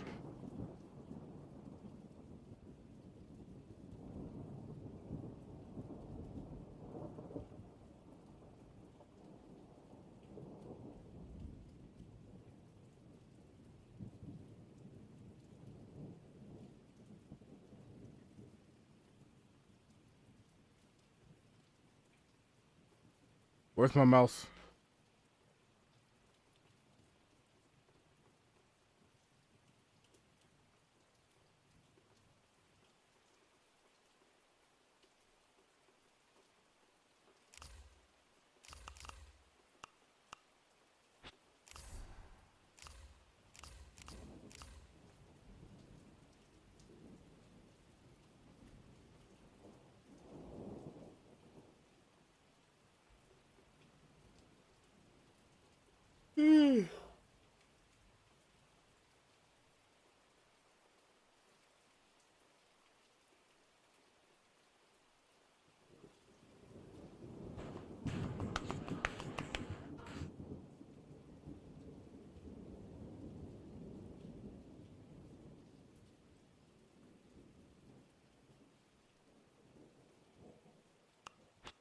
You already know.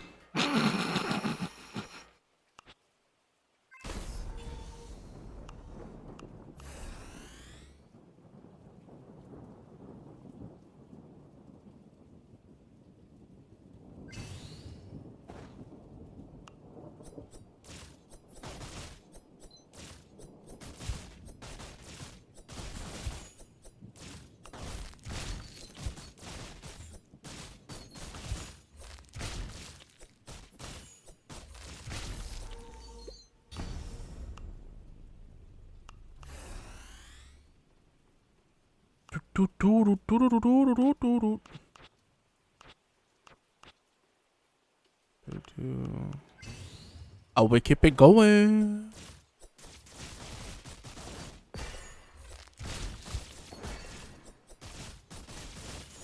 This is the part where a standing desk will come in handy.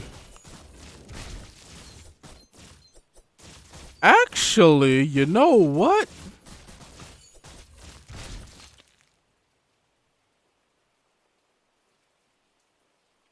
Gonna be a weird, real awkward camera angle. But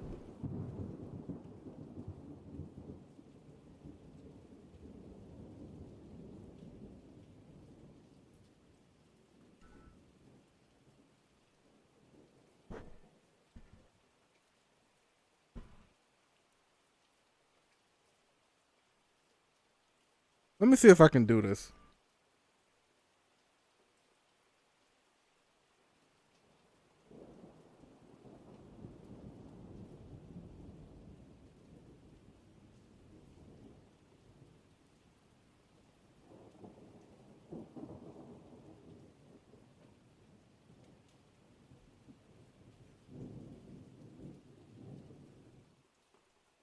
Should probably stand when I play too. It's gonna be my first time trying it for this game. I need... Oh wait, no. Got my controller.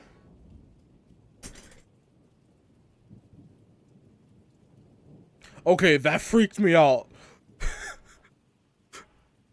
It sounds like I was sitting and calling, somebody came back and rubbed the microphone. Jesus.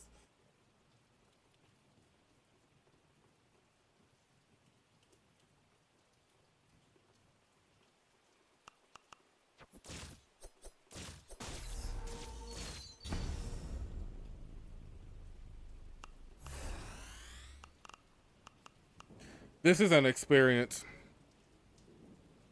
I tell you what. Oh, I think the microphone is in a perfect position. I just need to turn it a little bit this way. Yeah, this should be good.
Lucky dodge.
That was not the button I needed to press. Thank God it didn't matter.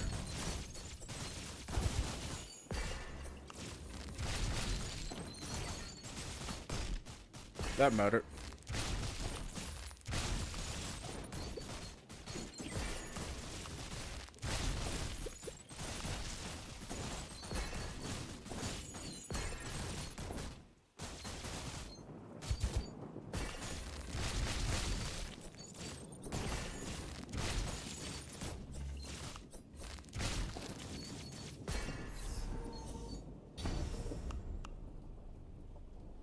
Let's see, I stood up at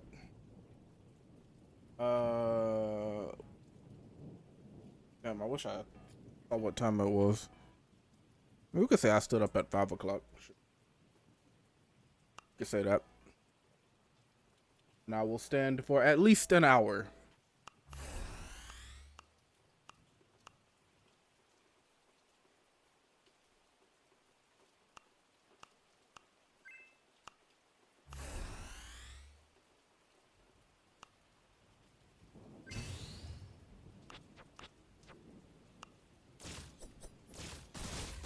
My chair is kind of in the way. I need to move it.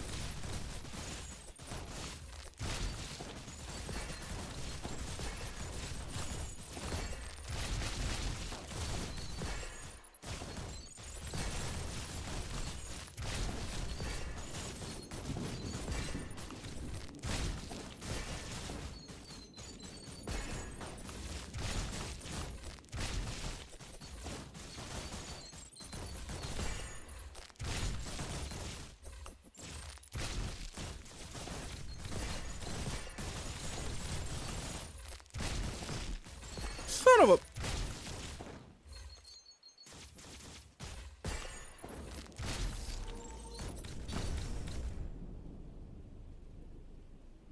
So my chair needs to... I'm dumb. I could just push it up. The whole reason why I rearranged my room like this.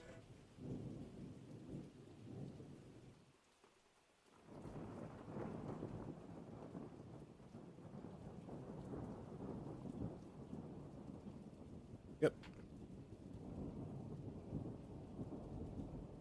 Right there should be just fine.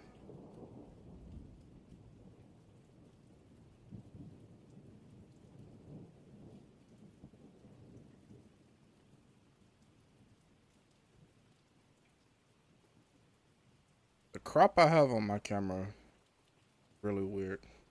I need to fix that at some point.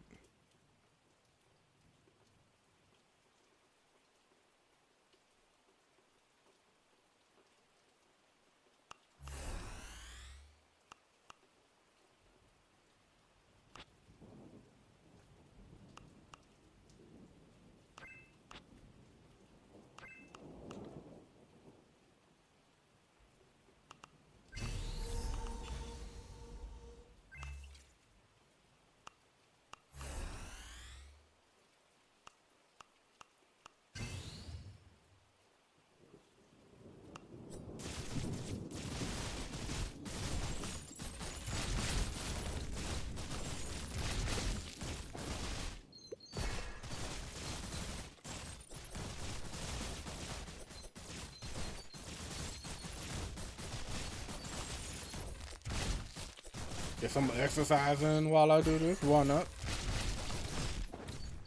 That's why not.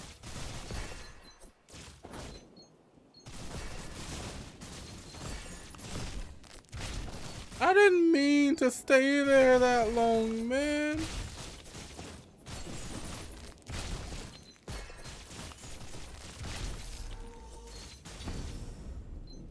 To remix the battle theme and negotiation theme combined into one change genre. They cooking. Sheesh.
I gotta stop with these pixel risks.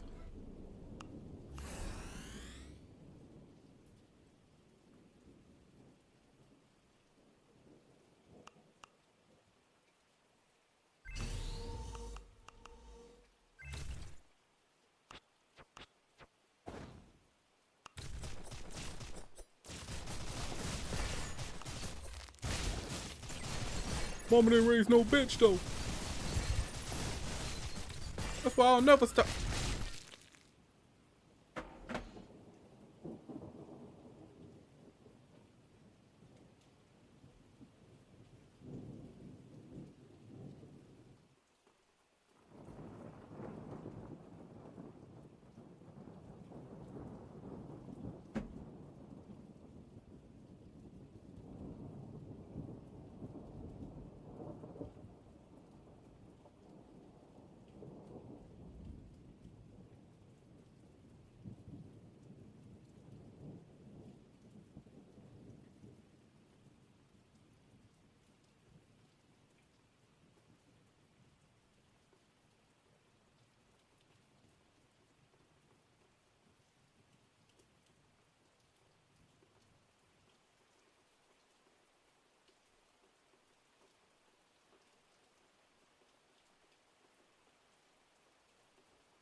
Fuck.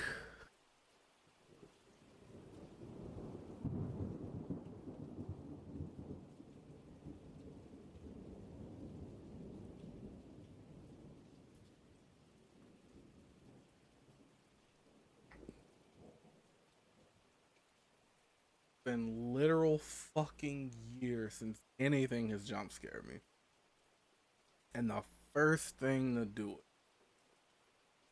all that time, song. I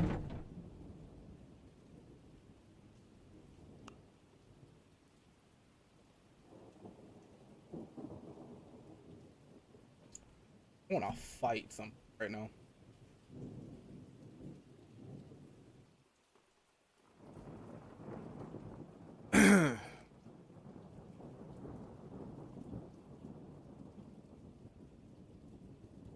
I have the music on 100% volume for me, so that shit was directly in between my eyes.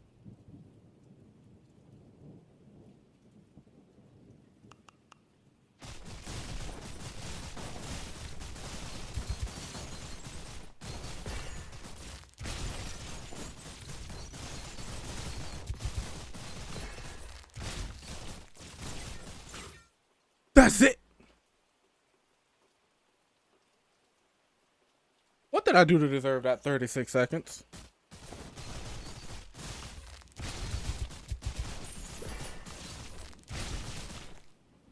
Gonna call Ipon Data, and I have no words to describe how fucked up his sounds are.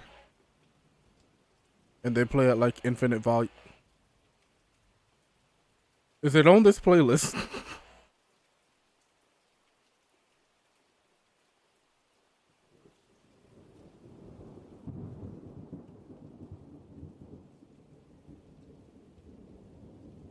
The song a demon sound. Oh, I'm gonna preemptively just do myself a favor.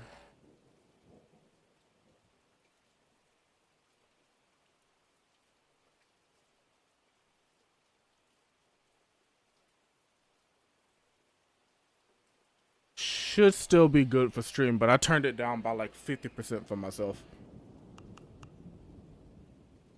Test, test, boop, boop, boop. Yeah, it looks like everything's fine.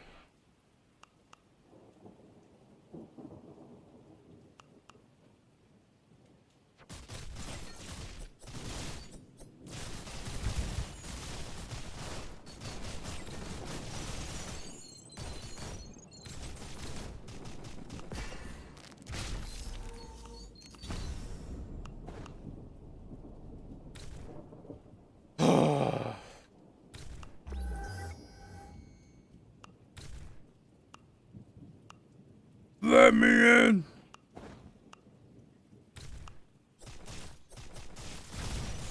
Not on Twitch though.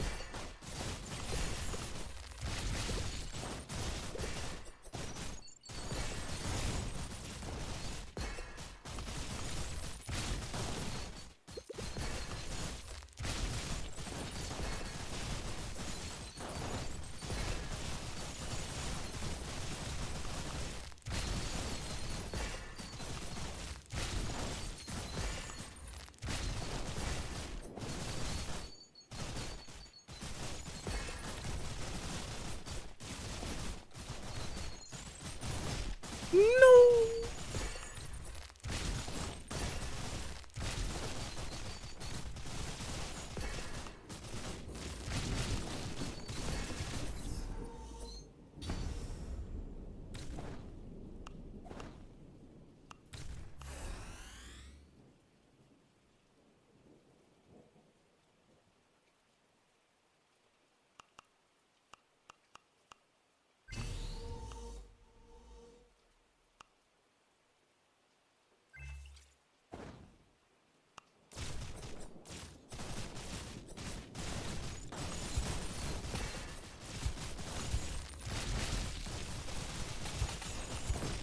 No shot.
Ooh.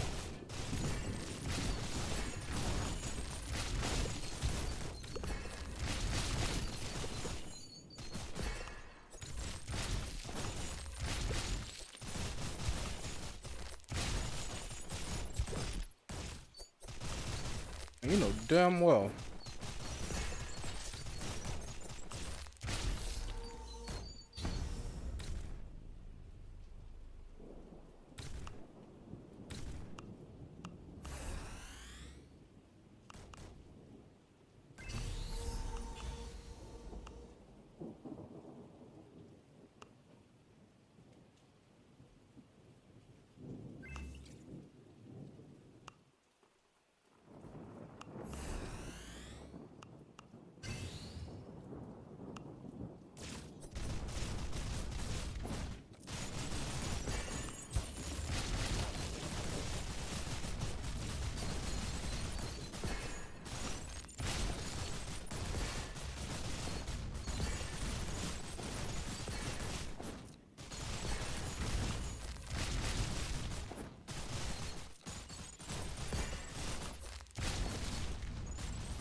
Son of a bitch. Son of a bitch.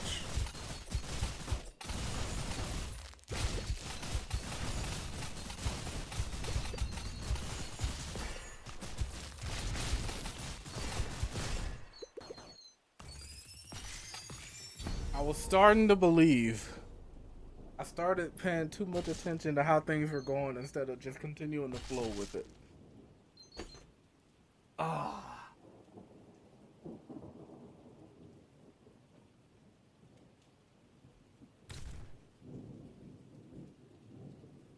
That's just the nature of my playstyle, though. Gotta just vibe it out. Yeah.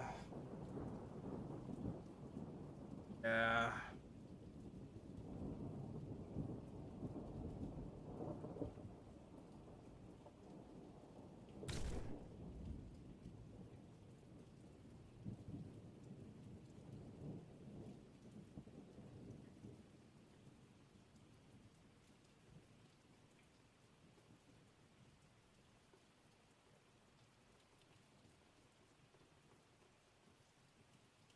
My water bottle empty?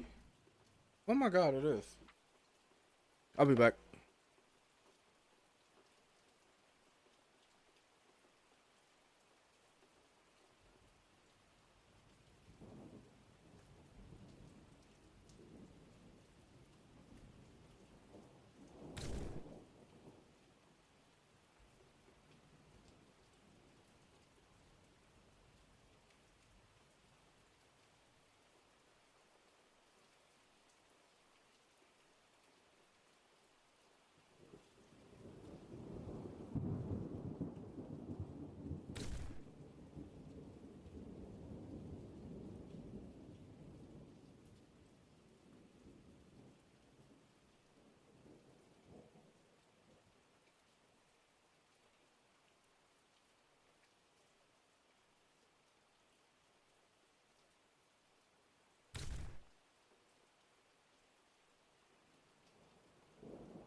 I do believe my headphones are almost dead.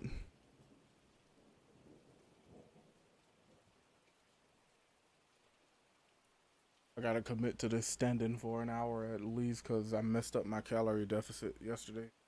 Act out on a whole bunch of fucking awful shit.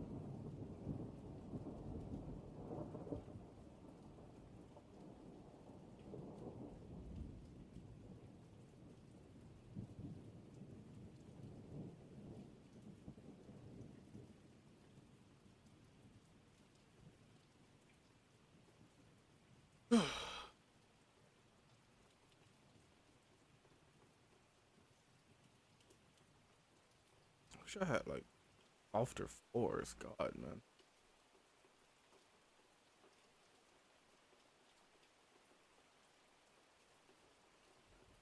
Kicho.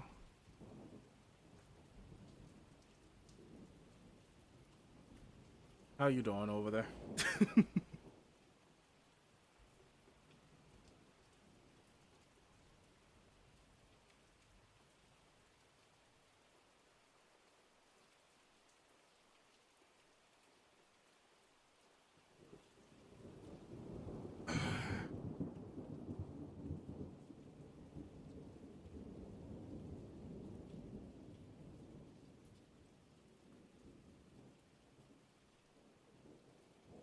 Oh, no, I was just asking how you was doing over there. That's all.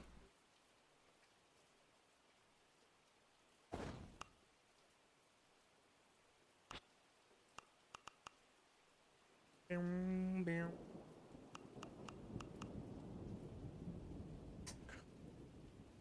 addicted to the extreme. It's bad, but it's so good. Fuck.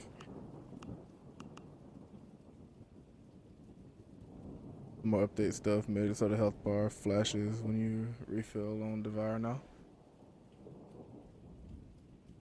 Nice.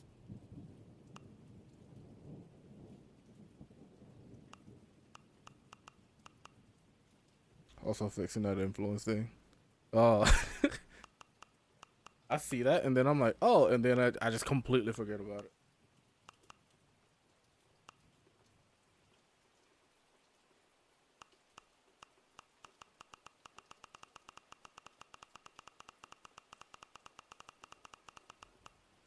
Go for something dumb.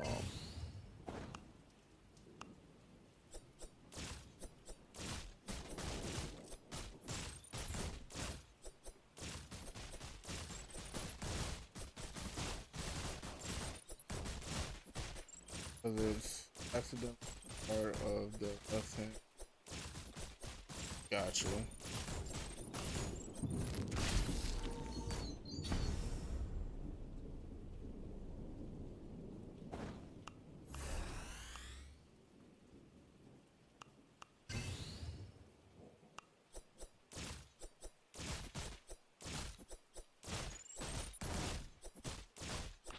Oh.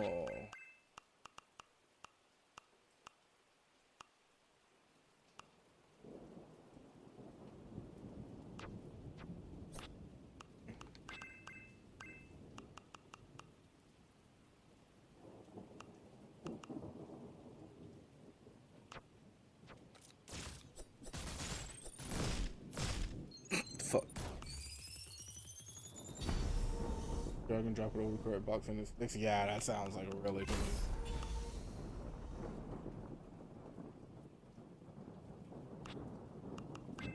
Found it.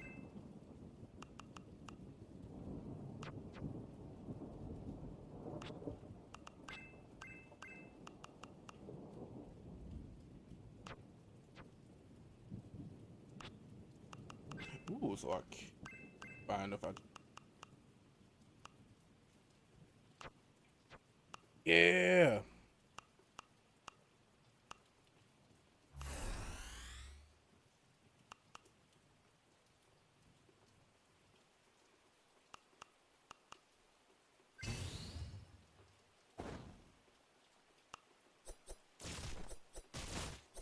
I want to learn the Godot. Never did figure out how to officially pronounce it. It looks like it should be pronounced Godot, but I'm used to saying that because of the fucking actress Gal Gadot.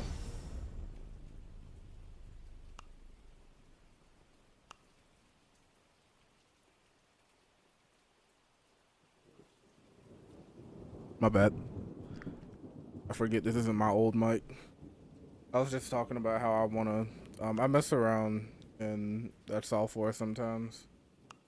Trying to just sit down and try to learn it better one day. Test.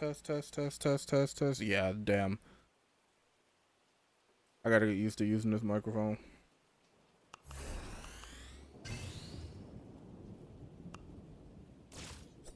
with the USB mic, I could be like all the way off to the left in another room somewhere, and if I had my settings wrong, you could still hear me.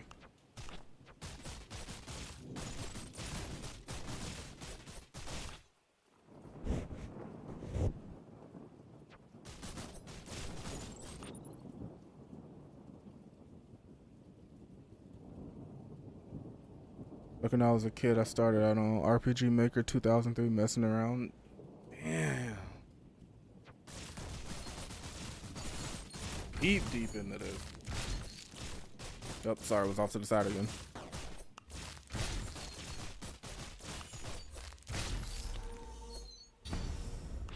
We're back. I need to see someone out the yard.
Oh, good when I don't live here anymore.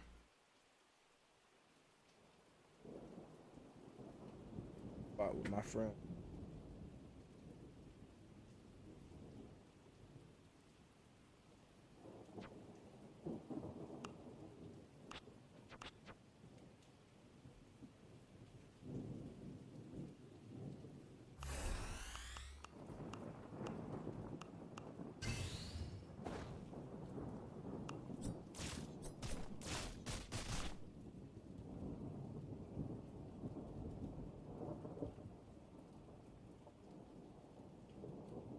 I forgot something. Gotta make sure the door's locked. I skipped that by accident. I'll be back.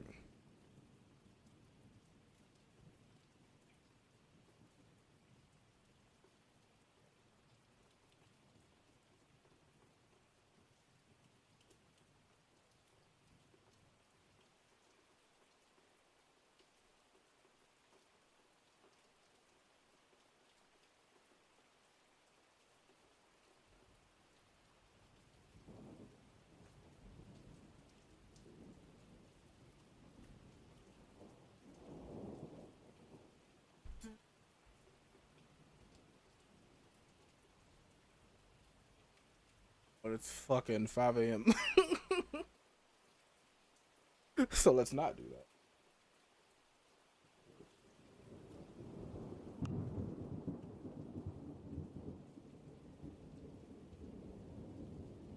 That thunder ambience gets me every time.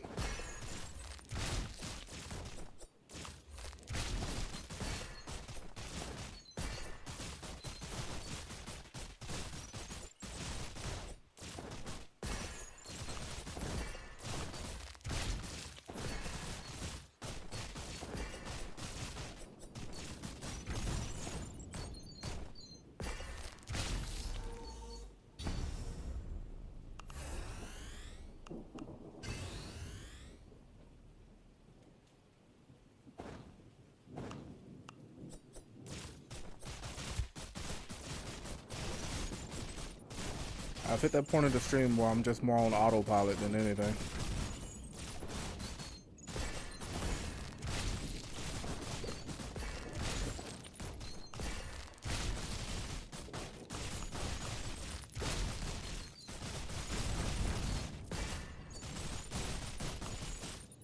And here's the fun part about me being in this state. Should I decide to do anything after this session,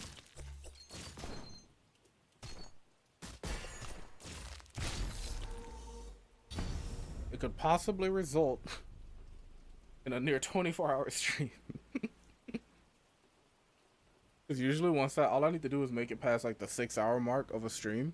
And then at that point, the chance of me accidentally doing something like a 24-hour stream goes from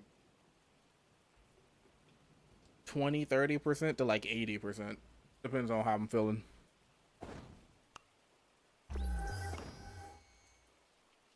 Accidentally, yeah, because I talked to a couple friends about this.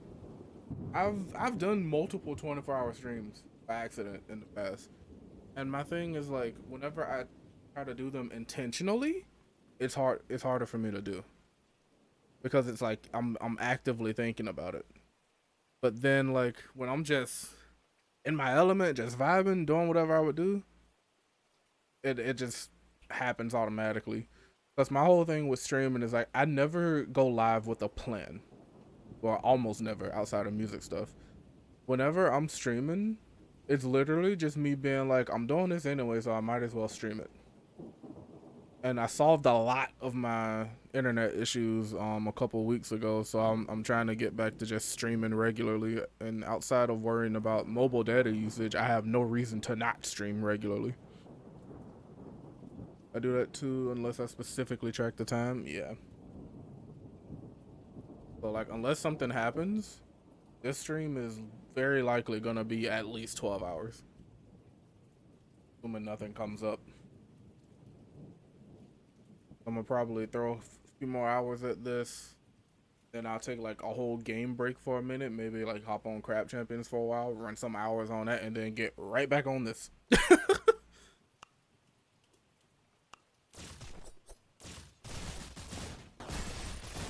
And just imagine when the full game comes out. I'm gonna be afraid to look at my Steam playtime.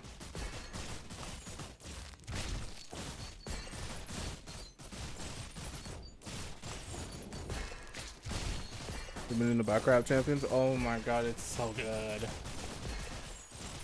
Especially after the update that he just dropped yesterday, if I'm not mistaken, or day before yesterday at this point. Such a good update. One of the few roguelikes on the market that's like, hey, I exist and I want you to break me.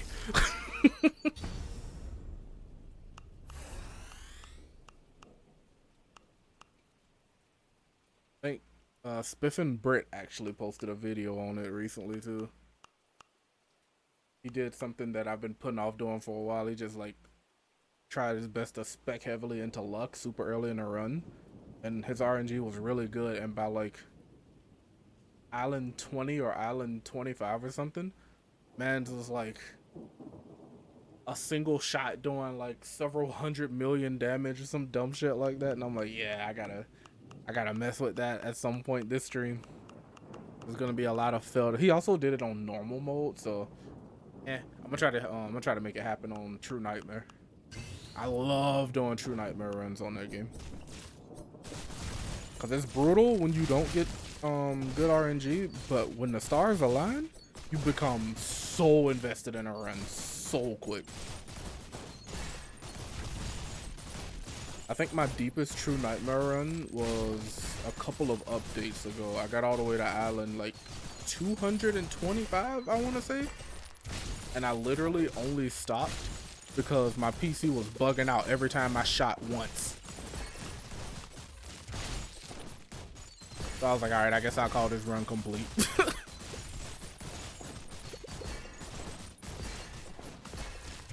My GPU ain't the best, but it gets me by. I built this PC, I wanted a GPU that was at least half decent enough to run most games I like at solidly at 1080p, and then relatively solidly at 1440p on like medium to low graphics. So I'm running a 2060. The rest of the money went into RAM and CPU because those are two of the most important things for music production.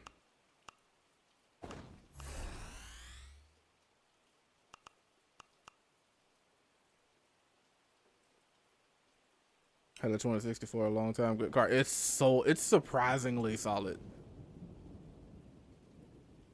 But like it's definitely starting to show its age for me on some newer releases. And in regards to like I want to start getting more into doing like visuals and stuff like that for my music.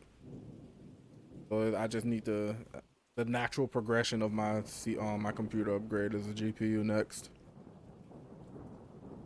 New releases take so much VRAM. Yep. I forget what game that was, but one game released and it was literally like 8 to 12 gig VRAM recommended. And I'm like, bro, what? Your game requires an investment and a half just for people to try it.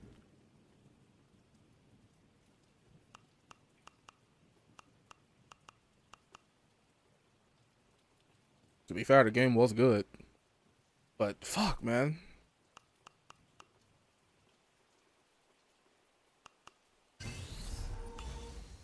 No, when Halo Infinite first dropped, that was the game for a while to like try to run on your system and see if your shit was quote unquote out of date or not.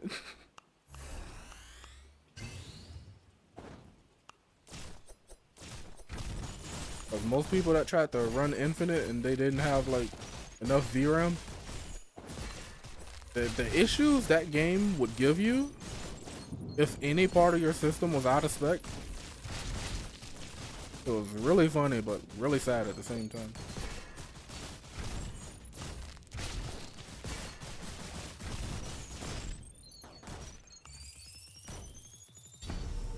I was about to say I didn't do that, but I did input down right. I thought I input straight down. Fuck.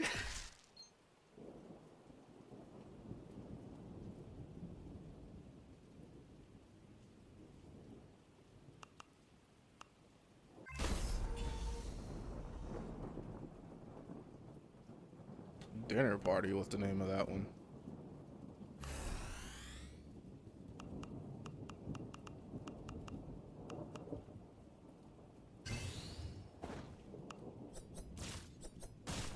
I want to see a few AAA studios like embrace the fact that it don't matter how good your game look if it don't play well. And I just want to see like several big teams just invest heavily, and by heavily I don't mean needlessly throw money at the game, but like throw more money at a lower graphically fidel. How do I English this? A less graphically demanding game. I want to see a bigger studio throw more money at a less graphically demanding game. Several of them, just to see what happens. Like, imagine something I always like bring up with one of my friends is Destiny 2, for example. They have so many assets and resources. Imagine if they did a proper like roguelite, like a full-on. They have so many options. They could take the gunfire route, or they could go like the pixel art route.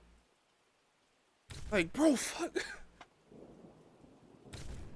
That's what Valve does. They're doing Deadlock now. Yeah, one of my friends invited me to playtest that, and I haven't installed it because it's fucking 22 gigs, and my top speed is like 50 MB down.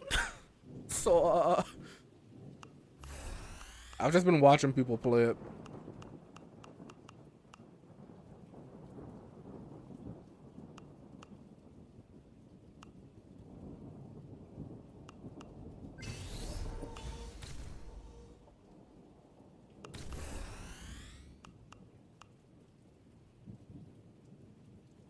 My upload speed is just high enough to allow me to stream at the bit rates I need to be streaming at. Not to jinx it or anything. I want to spec mostly attack speed. Fuck around with that.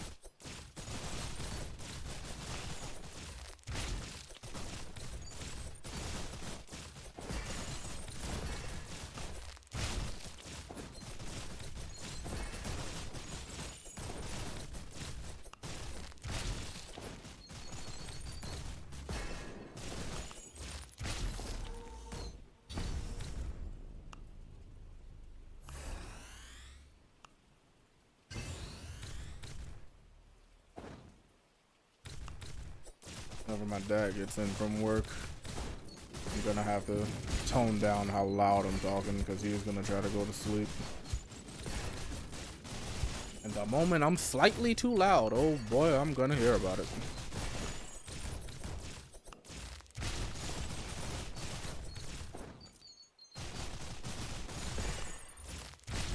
That's gonna be the hardest part about continuing this stream. Everything else should be fine. Barring the universe doesn't decide that I'm not gonna do it.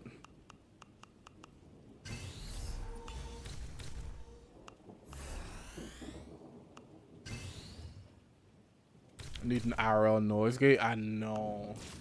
My house is the size of a fucking shoebox.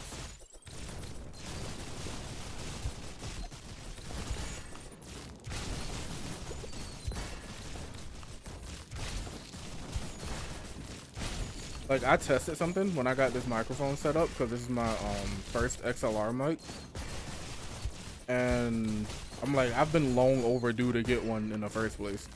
But like, I hopped in a call with somebody, and just at like raw settings, I stood on the other side of my house, like in the kitchen by the window, as far to the other side as I can go. And I was using my normal speaking voice and they could hear me perfectly.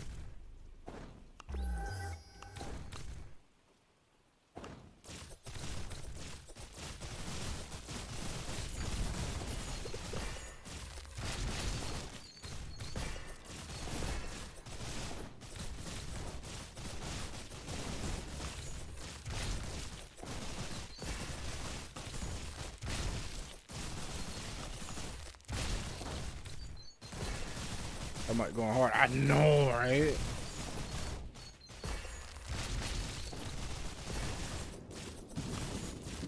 Like, it wasn't until after I got this mic that I realized a lot of other creators are using this same mic. Like, of course you got your people that use the SM7B, but like, I did not know so many people were using the AT40 AT4033. AT2035. The 4033 is what I had on my wish list. That's why I was thinking about that. I remember streaming like 10 years ago, everyone was talking about the SM7B. Yup. The microphone. Now it's either that microphone, an Audio-Technica microphone, or one of the newer Yetis. Occasionally you'll see those people with the HyperX mics and the Razer mics, but anytime somebody asks me about Razer, I'm like, the only thing I get from Razer is like peripherals, like fucking keyboards and mice and mouse pads and stuff. I'm not ever getting a camera or a microphone from Razer. Anything outside of the keyboard and stuff, nah. Because at that point, that's Apple territory, where you're paying more for the name than the quality. Like, I love Razer. Hate their software. But, like, outside of the keyboard and mice and stuff, I can't recommend them past that. That's just me.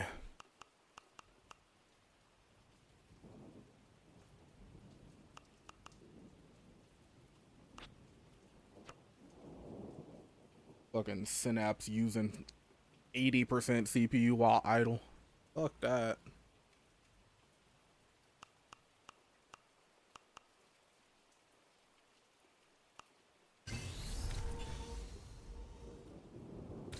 Gotta do the cats. All right.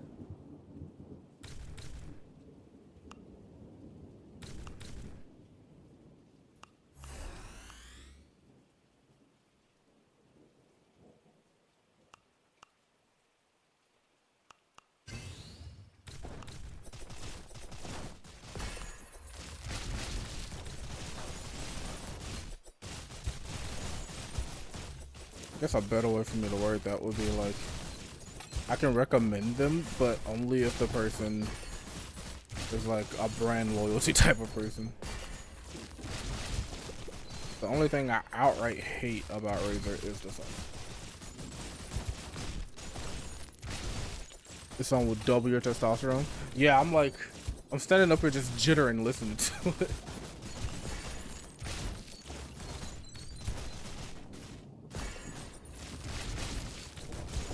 Need a lead cam. New meta. Or better yet, reviving an old meta.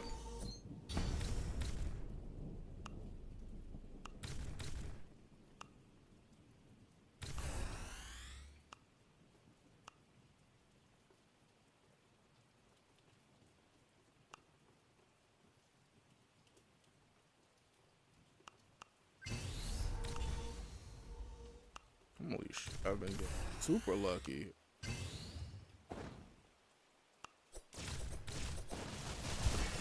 Something smells good and I have no idea what it is.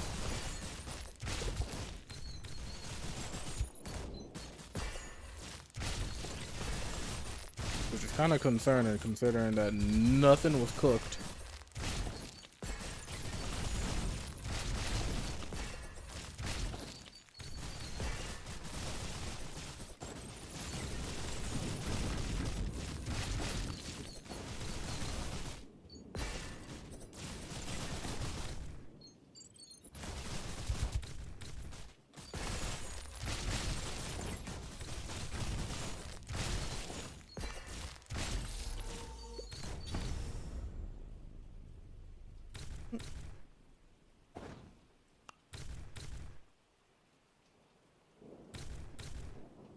Bam, bam, bam, bam, bam, bam, bam, bam.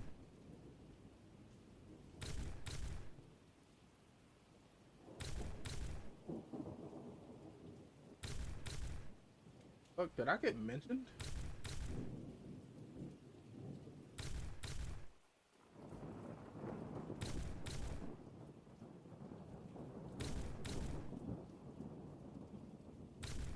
Dude, I can't see it anymore.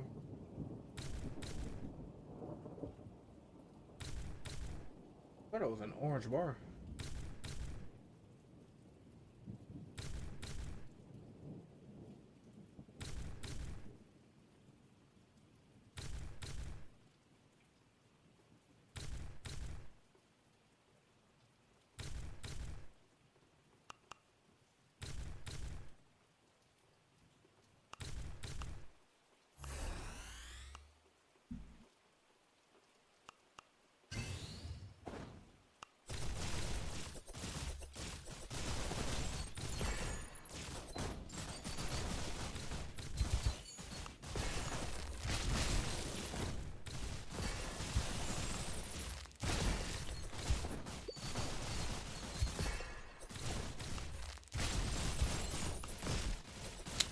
Of course,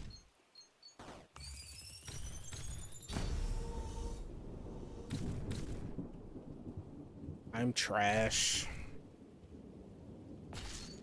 And the world should know it.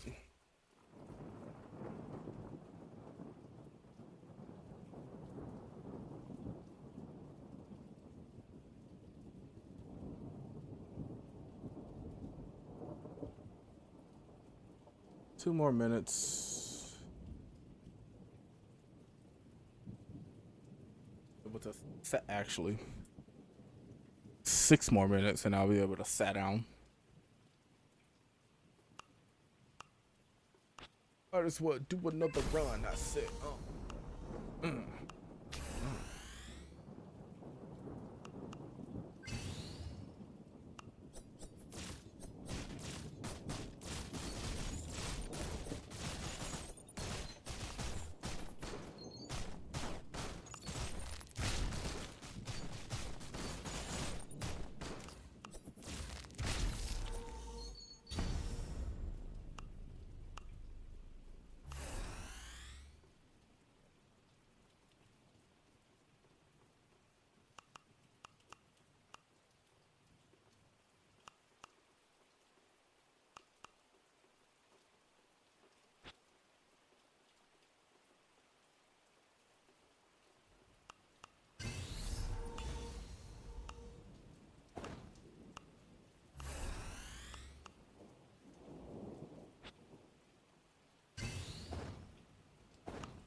How much data have I used? 16 gigs? Yeah.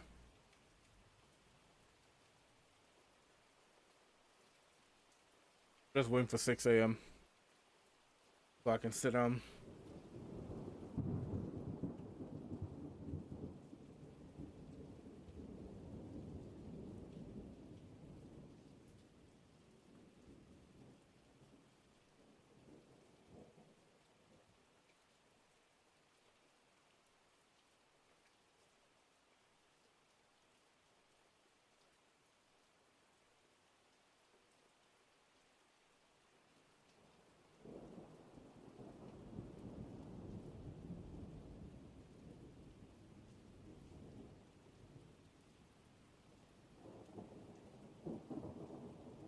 I wonder if I can get the old clock back on Windows 11.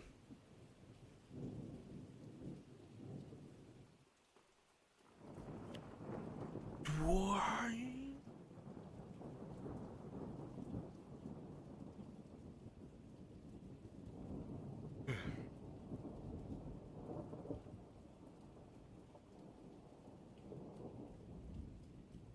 Less than a minute remaining.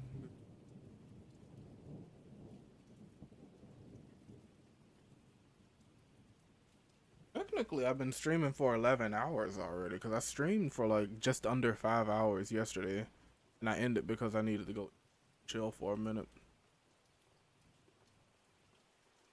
I streamed from like, fuck, what time was it? I can't remember.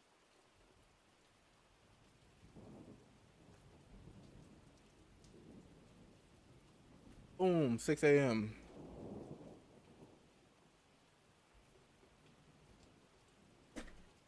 Oh.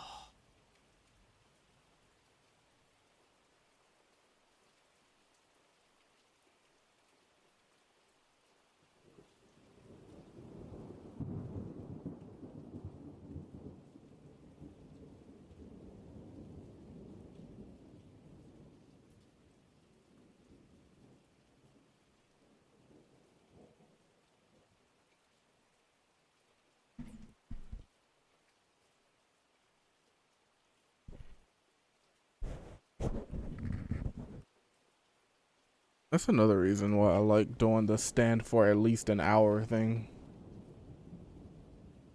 Because when I sit back down, I feel like I just started streaming again. And that further guarantees me potentially going for like 12 hours minimum. Let's see. Yeah, camera angle's fine. It's probably a little bit low, but that's whatever. Oh man, it feels weird sitting down. I feel locked in. I'm probably gonna die immediately though.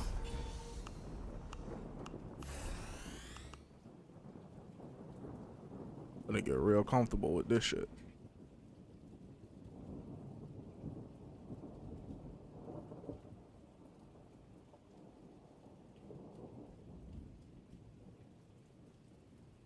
Get the pillow behind the back. This I need a chair that can recline, man.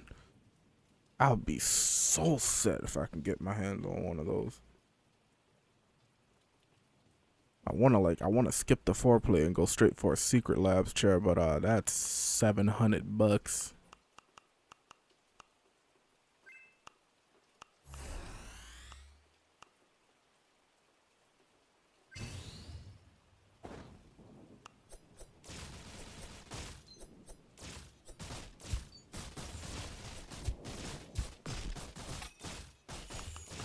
Nah, this run's chalked.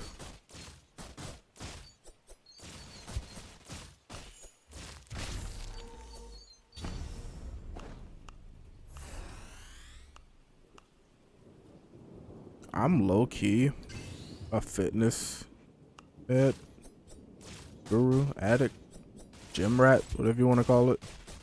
I just don't have the resources to play into it yet outside of calisthenics. For now, that's just gonna have to do though, because I need to lose this damn weight. Within an 18-month time period, I've gotten down to below 230 twice. Like 223 is my lowest. And every single time I slack off and get back up to like 237. Yo, welcome back.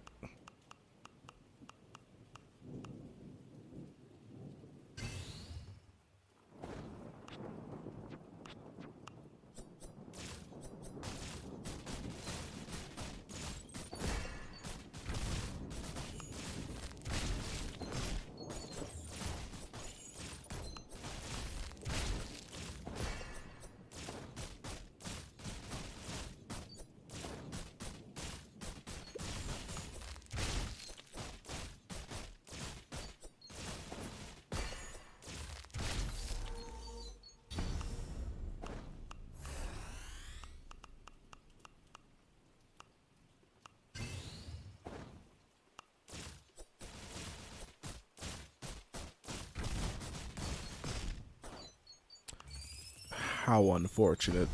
Restart.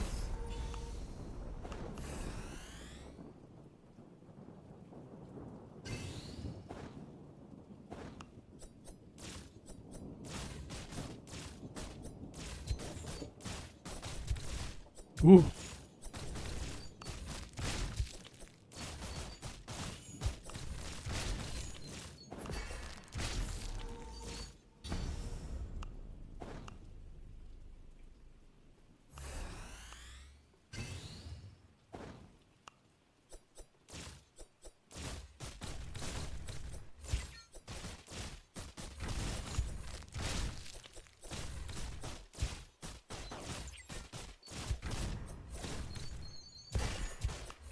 That is so unfortunate.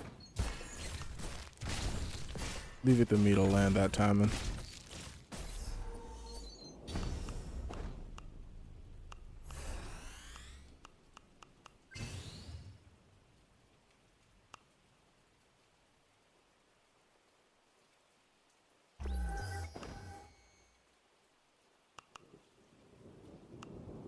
Not to jinx it, but I'm surprised I haven't dropped any frames this entire stream.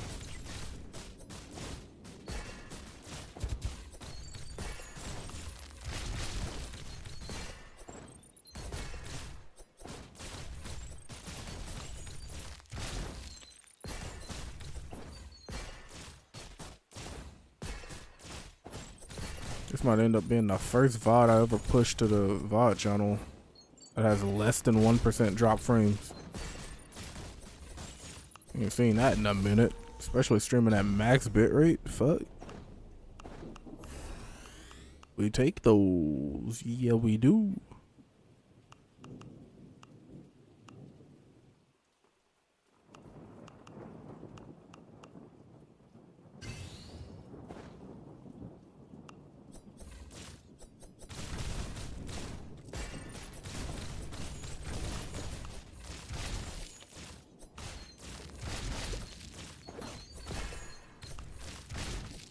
God, I'm using my we've been friends long enough. Time for me to overshare a voice.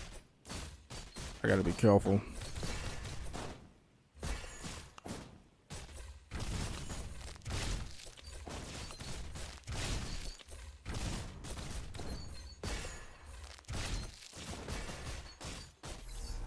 That's usually what happens 7 hours in. I'm more aware of it this time though.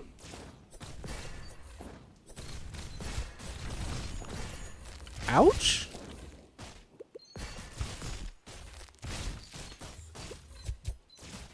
My man just can't have more than I'm not sure what I was supposed to do about that at all.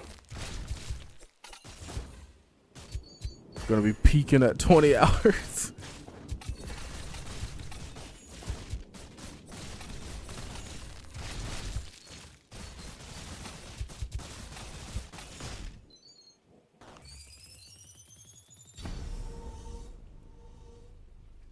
Don't tempt me.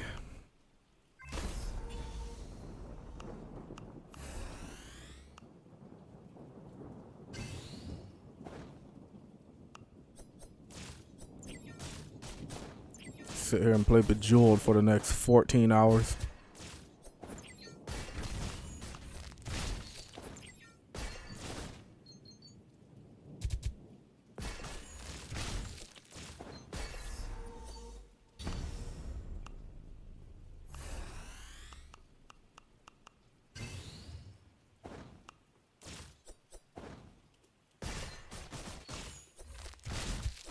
Yeah, the quicker I can get back into the habit of streaming long hours, the better, honestly, for just me overall. Especially if I can start, like, playing more games and having more moments where, like, more clippable moments or whatever. And have content to edit for the other YouTube channels and shit. I'll be getting my reps in for video editing and just, like, generally putting myself out there more than usual instead of just having a radio stream run all the time, which is fine. I'm not against having my radio stream run 24/7 and me not doing anything, but I gotta get to a point where that's actually beneficial.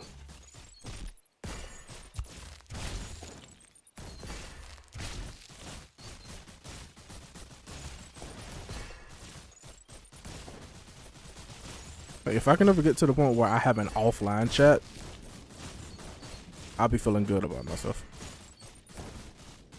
But that is a long ways away, if not a whole lifetime away. I gotta put in a lot of work. Jesus.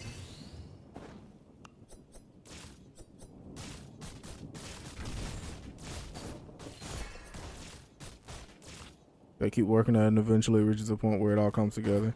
Yeah, the internet snowball is like, it's something.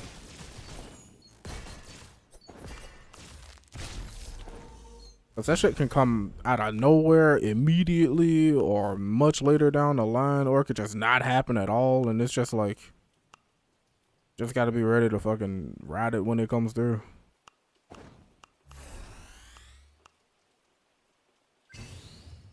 Cause I've had a few instances where I've had my 5 minutes of fame on the internet,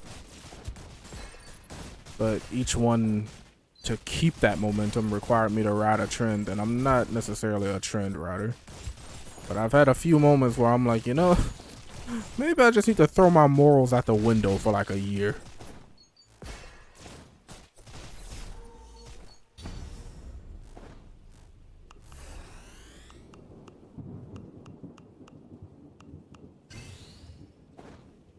Because honestly, if I'm being real, my biggest problem is that I'm trying to do and I want everything to happen like mostly my way.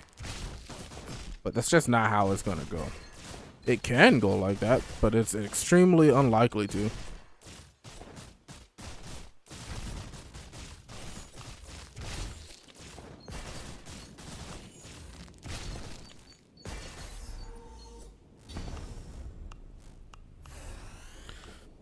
Just gotta channel that meme. I just need to lock in my ideal way.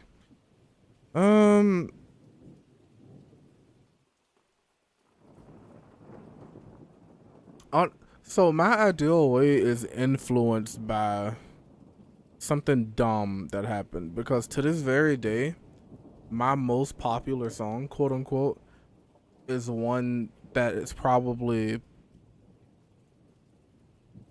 like, one, I hate it. Two, it's like it's taking the least effort out of anything I ever put out, and it was like my first release back in like 2016.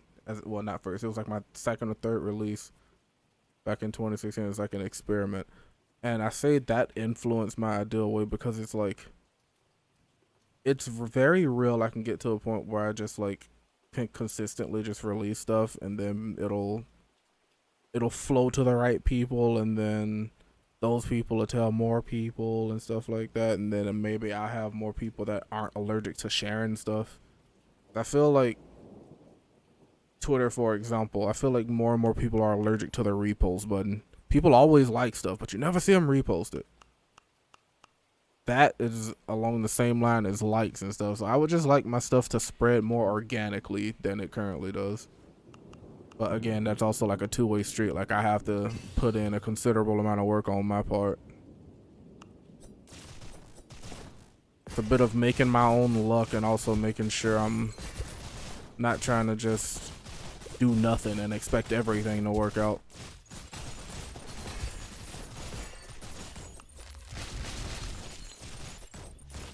This means you have to become so good you can't be ignored. Yeah, pretty much.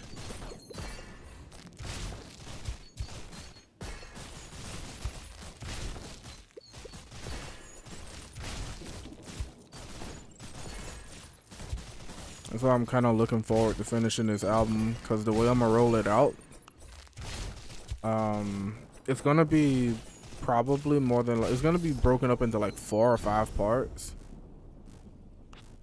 Armor Core soundtrack, got you. It's gonna be broken up into probably like 4 or 5 parts, but like it's gonna be immediately purchasable on like the set release days. But because I'm doing it all through like my website and YouTube and shit, I have way more control over it. So the actual releases, YouTube wise and Newgrounds wise, I have them like roll out one either every day or one every other day for 60 days. So if I do every other day, I'll essentially have releases happening for like 120 days. And if I do if I do every day, I'll have releases happening for fucking 2 months.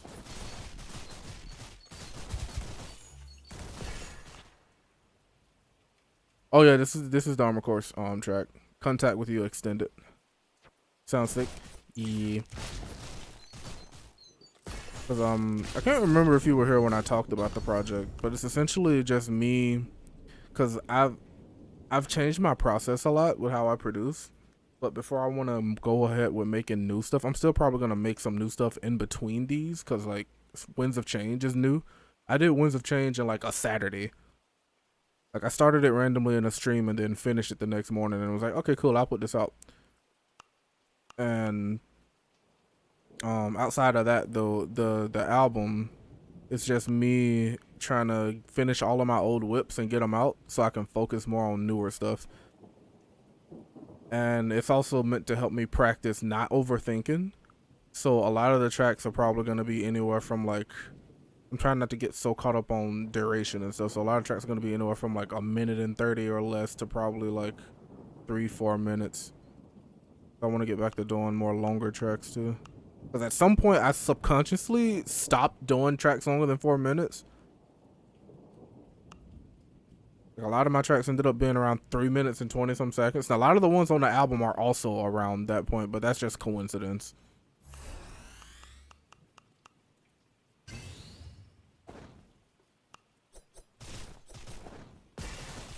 But yeah, I'm trying not to get too hung up on details with stuff anymore and learn to call something finished when I just absolutely cannot do any more to it and put it out. Those songs coming out shorter these days. Yeah, it's that whole attention span thing, and I don't want to be intentionally associated with that. I never started making shorter music because of that. It happened around the same time. It was really weird. It just so happened to what my production style was at the time. But there are several songs on the album so far that approach 5 minutes. None of them hit 5 minutes yet, but there are a few that approach 5 minutes. And that feels good. Cause like the album is gonna be full of like a lot of my traditional electronic stuff, a bunch of easy listening stuff, got a handful of D&B tracks, some stuff that's a mix of borderline instrumental that you could kind of hear people like singing and or rapping on, and electronic, and then some stuff are just straight up instrumentals. And it's gonna be a whole thing. It's gonna be a little bit of something for everybody, hopefully. And at the very least, again, it serves as a vehicle for me to just stop overthinking. Because I shit you not, out of my entire current catalog, all of the songs, well, I say all of, the handful of songs that are in like constant rotation that I'm seeing from like my YouTube analytics and other places are all songs that took me less than 6 hours to make in a single day. And they're a lot of my first few songs as well. And you know that I can't help but feel some type of way about that, but it's just the way things go. I'm simply here to provide the product to be consumed.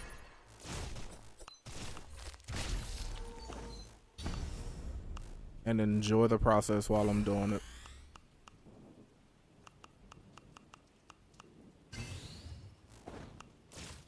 And it's definitely working. Fucking, I was laying in bed after stream, I think yesterday, last night or something. And somebody from Australia bought that song I was just telling you about. That's doing the best out of my entire catalog for some reason, and like no effort went into it. Every time that song makes a sell, I die a little bit on the inside.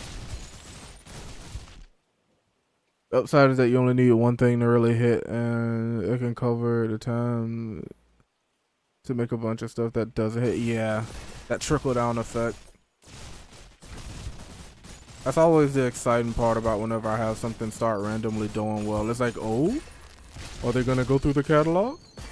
But I also have to like make it easy for them to access as well too. And with everything happening with like Spotify and Patreon over the past year and a half, and me having to close and move away from both of those, I think eventually the payoff for everything being mostly on the website and YouTube will be, it'll become a bit more, what's the word? It'll be a bit more obvious that it's a good way of operation. Spotify seems super. Yeah, no, like when I heard about what was going on with them last year, I contemplated doing it, but then they made like 2 updates and adjustments to that policy, and I was just like, you know what? Nah, I'm gone. Get me off of there. Like the only music I still have on Spotify is the music that I released through Bass Rebels and Vibes. One of my self-releases is still up, and I have no idea how to take that down because it was put up through Sounddrop, and Sounddrop's interface is fucking weird now, but that's it.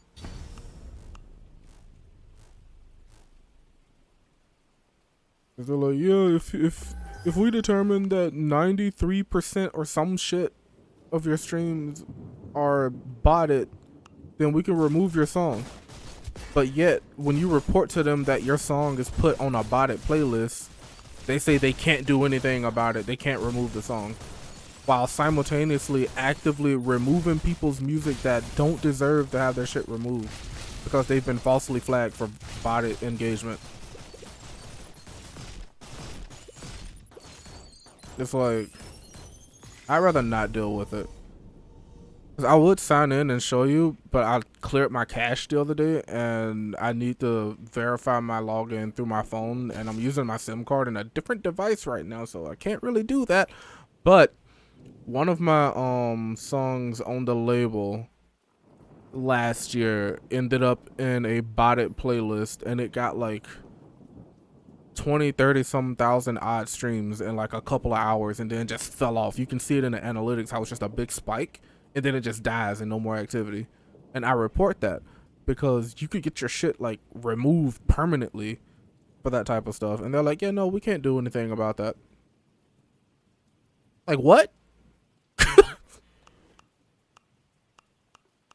So you telling me you can just go out and remove stuff that you suspect of being botted whenever you feel like it, while at the same time telling artists that you can't do anything about their songs ending up on botted playlists that they had no control over, while also simultaneously running botted playlists yourselves and housing an artist that you're allowing to have over 4,000 fake artist names, I think, with AI generated music? Come on, bruh. Like, I saw that article and I was like, no fucking shot, because the person is stationed out where Spotify's headquarters is, and they have like, if I'm not mistaken, the number was like 4,003 or something like that. They have like 4,003 artists that they just push out a bunch of randomly generated music through, and it's like, that's not what I want to be a part of, man.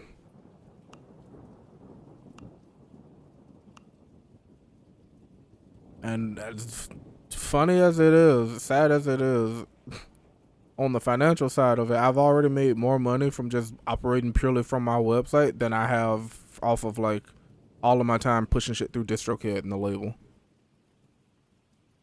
So I think after, when I took all my stuff down, self-releases from 2016 all the way to 2023, I think I made a grand total of like $330 off of self-releases.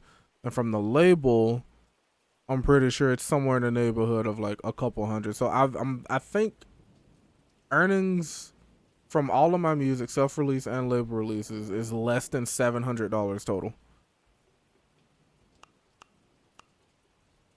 And most of that is just on me for not being consistent with releases and stuff. But the point still stands that like Spotify and platforms like that is just, yeah.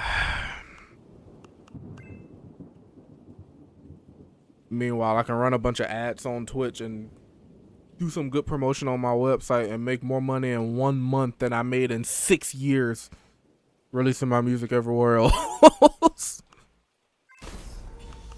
Like, purely from the financial side of it, it's a no-brainer decision. But like also on the practicality and moral side of it, it's even more of a no-brainer. I don't even understand what I think is a good idea. I mean, I don't know. There's so many like different videos and stuff of people deep diving into it and shit like that.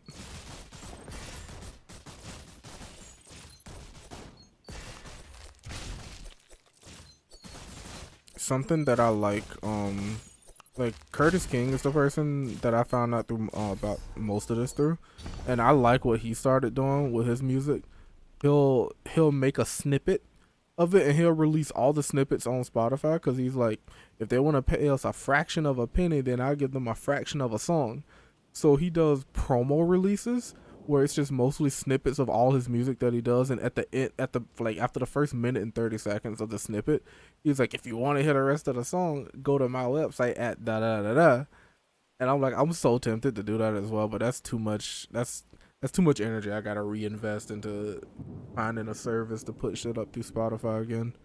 I don't want to go back through DistroKid because that's not an expense I want to have on my list right now. So I'm just keeping everything as is, straight through the website and the YouTube and Newgrounds, because Newgrounds is dope. And it took me way too long to even decide to become active on Newgrounds. Going back to Winds of Change, like I released that and I posted it on Newgrounds the next day, and fucking wouldn't you know, the fucking owner of the site, Tom Folk, saw it, followed me, added it to one of his playlists, and it got front paged by one of the moderators. And I'm like, well, shit. Releasing this album is gonna be fun because it's gonna be, again, one song every day or one song every other day. Been so long since I've been on Newgrounds, I should check it out again. Hell yeah. They just announced the new thing that they're doing where I think they say every month.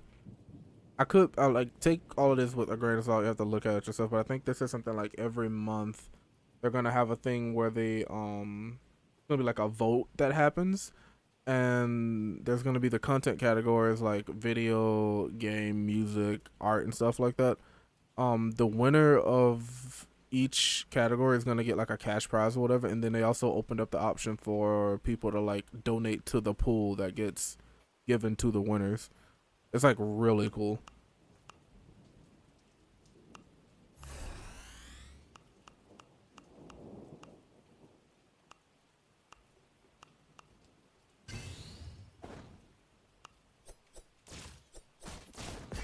I probably botched like 78% of those details, but it's something like that.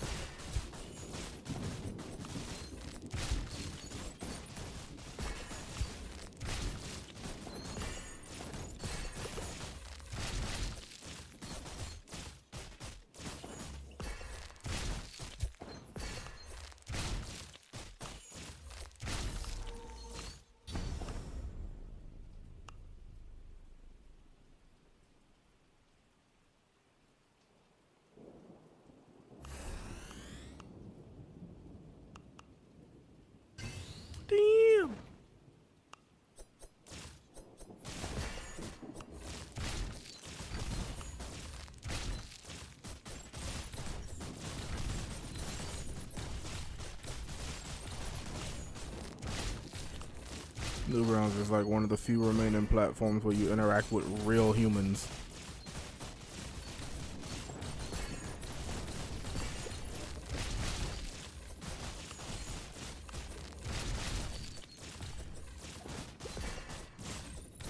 So many bots everywhere, yeah.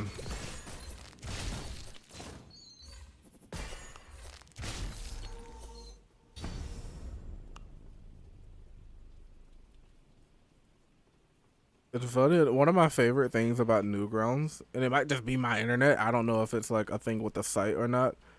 But one of my favorite things when it comes to any like platform is seeing if I have notifications. Because it's like, why would I have notifications? So when I finally have notifications, it's always exciting. And with Newgrounds, you don't immediately see, like, the site loads all the icons and stuff in the top right, and then it shows you if you have notifications, rather than like immediately loading the number in with the icon. That's something that's super small, but I like that because it's like, oh, do I? Oh, I don't have anything.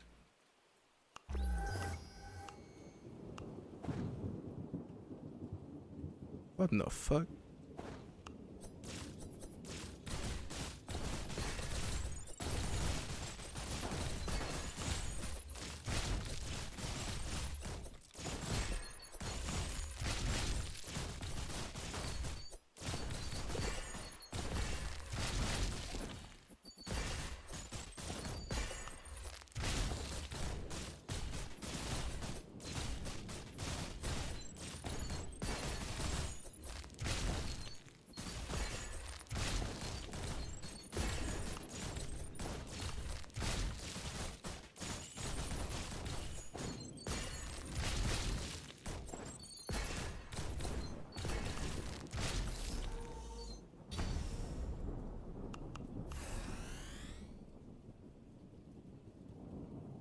Oh wait, is it like autoplaying things from related? I think I hit the end of the playlist.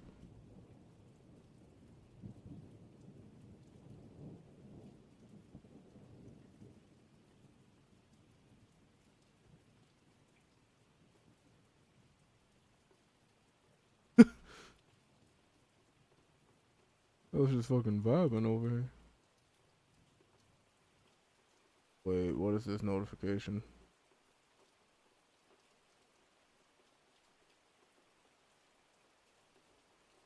Bro, like, my luck with gifted subs is ridiculous. I hopped on this site one day and I had gotten gifted to like 6 or 7 streamers. Half of them I didn't even watch.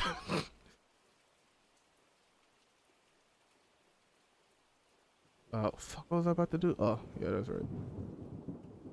About to load up this other playlist you sent me.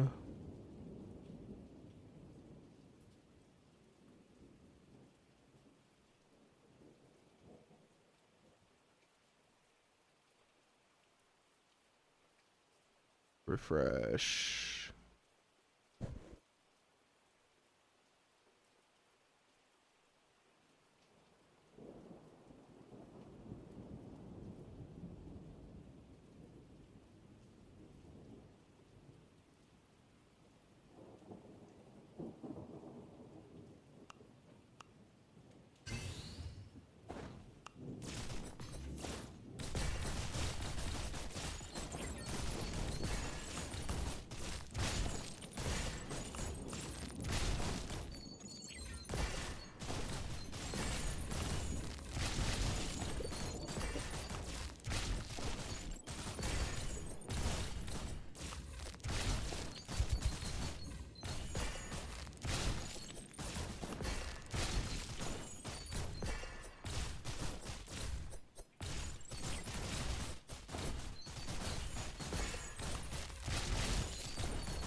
Yeah, what do you think? Going back to the release strategy for the 60 song project. Should I do one song every day for 60 days or one song every other day for 120?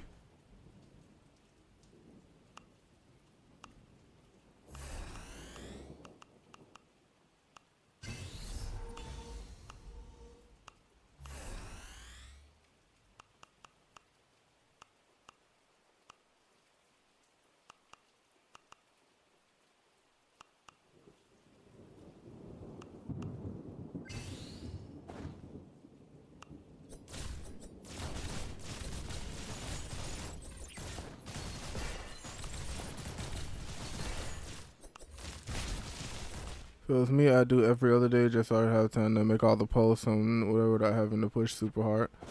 Okay. Because in both cases, what I was going to do was like, once I had everything finished, I was going to do all the uploads and all the posts and then just schedule the motherfuckers.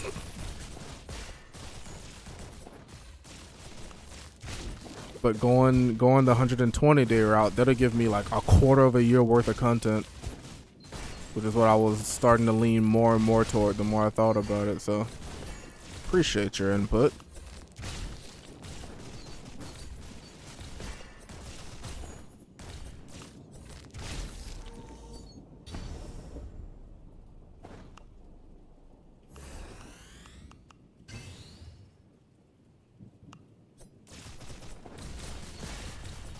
And then that in itself would also give me time to work on newer stuff.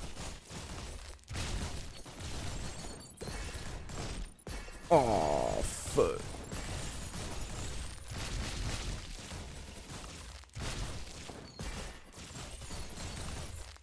So going that route, as it stands right now, I already have a month's worth of shit done, which is very exciting. Once I finish all of them, I just gotta figure out which songs are gonna go with which songs. And then there's gonna be a full 60 version. But I was trying to see if I wanted to do 6 sets. No, not 6 sets of 10. I was initially thinking 6 sets of 10 or 4 sets of 15, but then I was like, 5 sets of 12 feels a lot better logistically if I were to chunk release them. It's literally the perfect middle ground.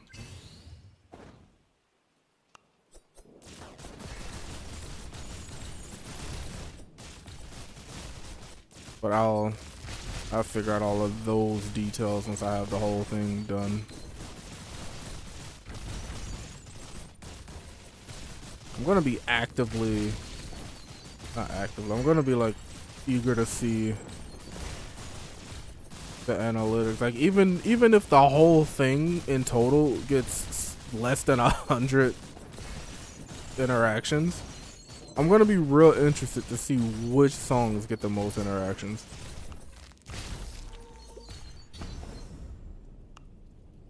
Because there are quite a few that I feel really, really, really good about, and usually those are the ones that do the worst.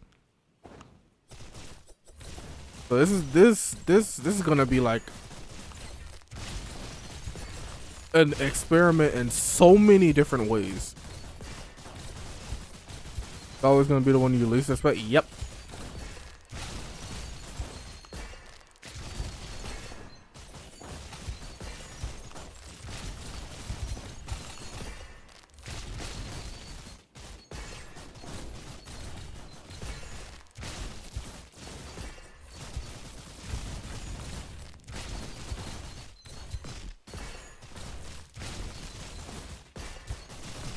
This is the one time I can allow myself to indulge more heavily in numbers. Cause I don't think I have to say I don't plan on doing shit like this too often. I will fight myself if I end up with that many unfinished projects again.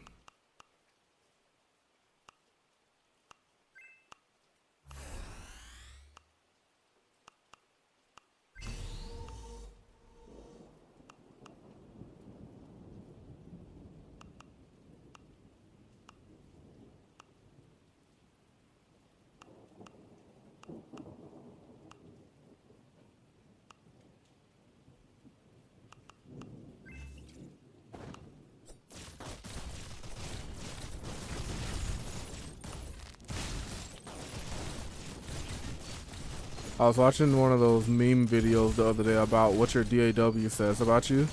And when the person got around the FL Studio, they were like, you probably have a lot of unfinished projects. And I was like, well, shit.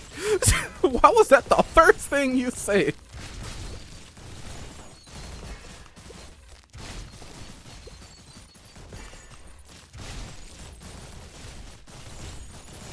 That was like horoscope level of personal attack.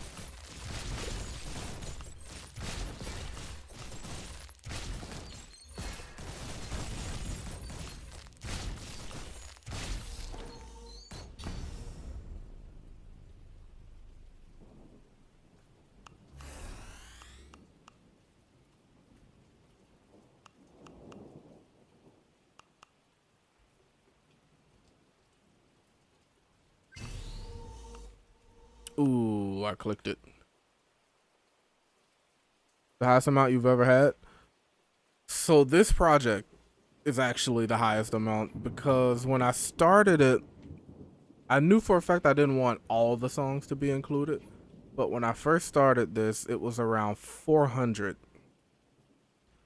And so over a couple of months, I would go back into that folder and listen to them and see which ones I really liked and felt like I could do something with, and which ones that probably sounded too similar to other ones that I could probably get rid of, and which ones that I just didn't feel like would go anywhere at all. And over the course of about 4 or 5 months, I cut it down from around 400 to 100. And then I thought that was going to be what I went with. But then one day I went live to go back through those 100, and I cut it down from 100 to 60. And just to make sure I wanted to keep those, I had another stream where I went through all 60 of those again and named every single one of them.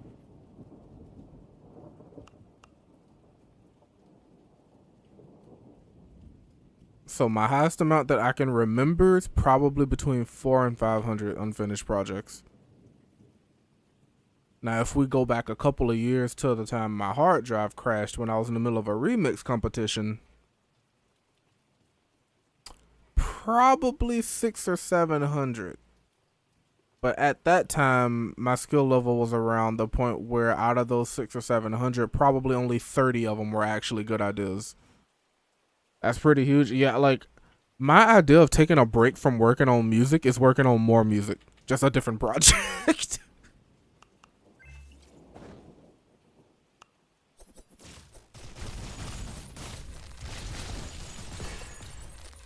I don't take breaks from the work. I take a break from the idea that the work is going toward.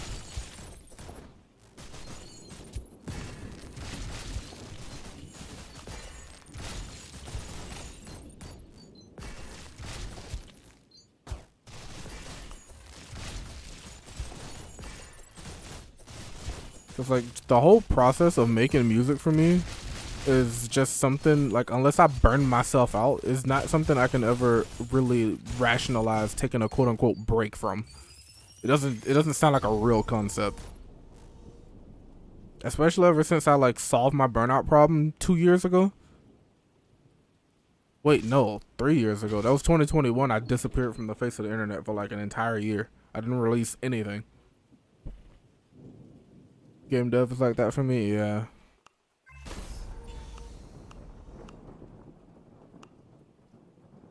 I can only imagine what it's like on your end.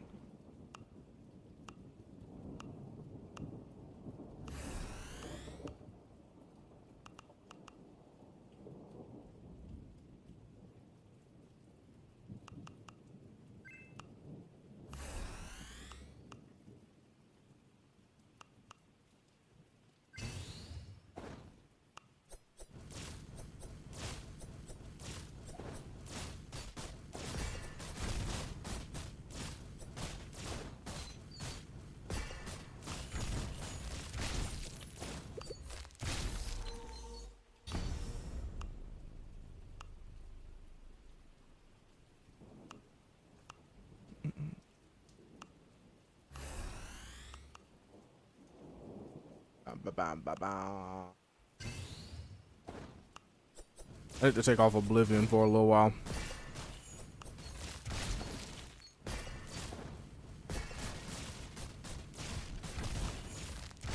That should be like my best run of the night.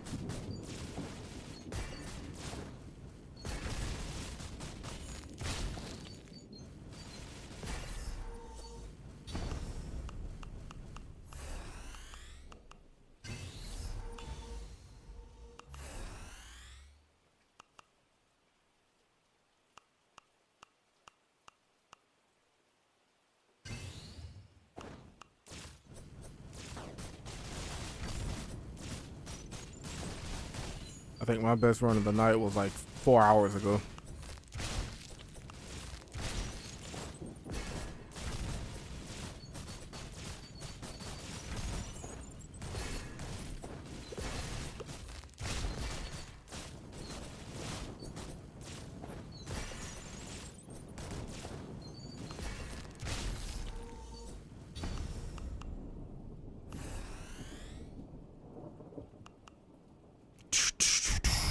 Ooh. Okay, yep, I'll take it.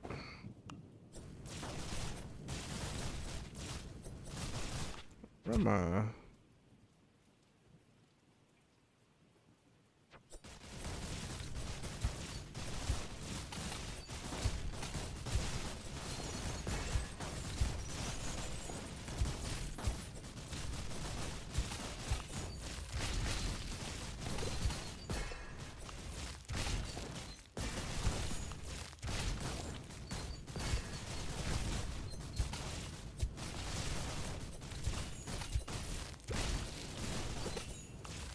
This OST really hidden right now.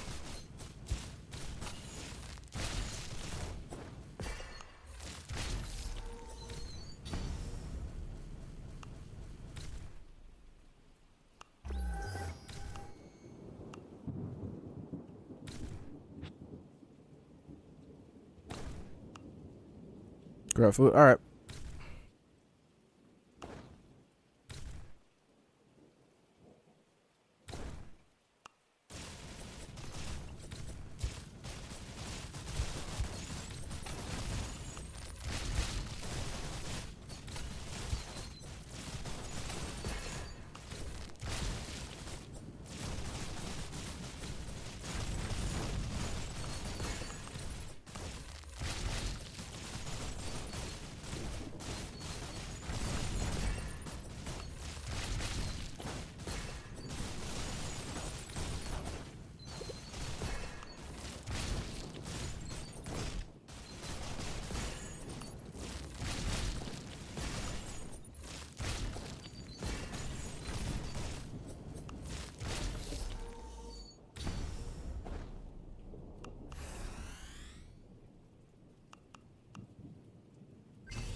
I never thought about that.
That was a quick hour.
Wait,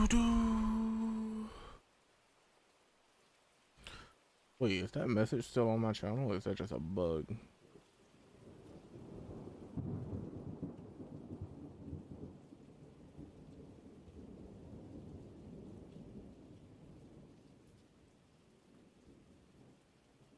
A bug.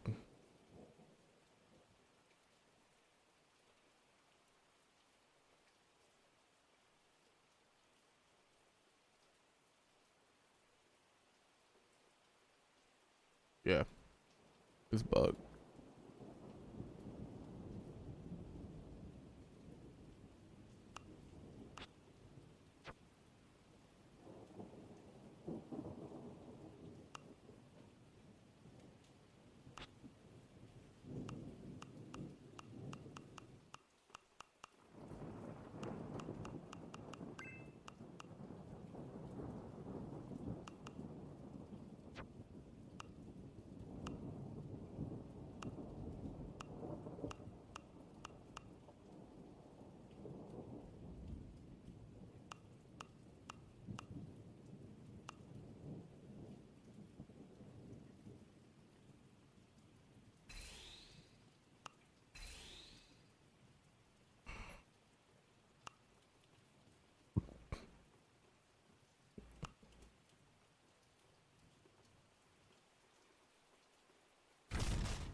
I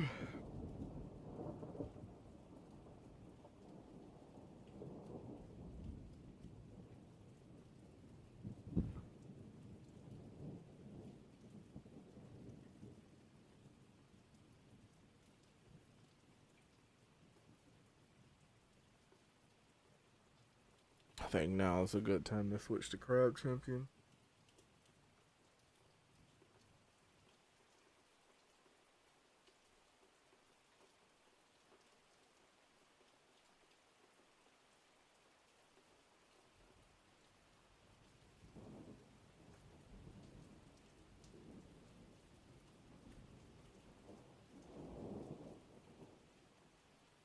I'm so hooked on this though.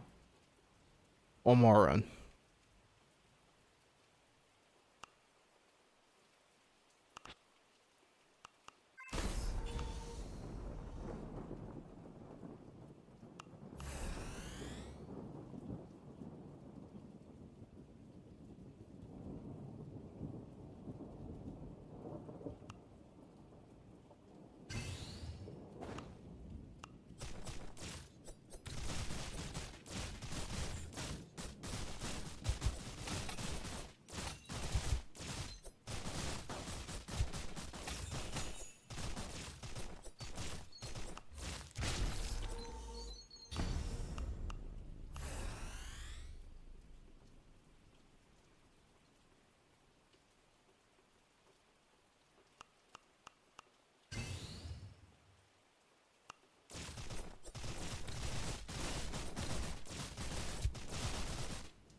Got a roast pork and veggie sandwich going. Hey, I want some shit.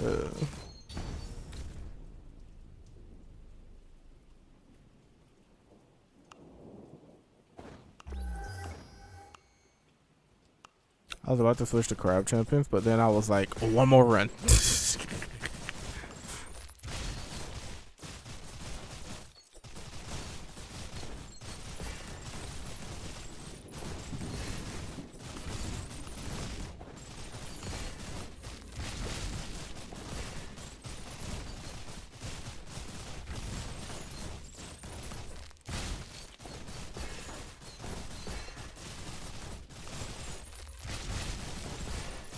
I think this one more run is gonna turn into several more though. It's like every time I reset, it's like crack. Shit, man.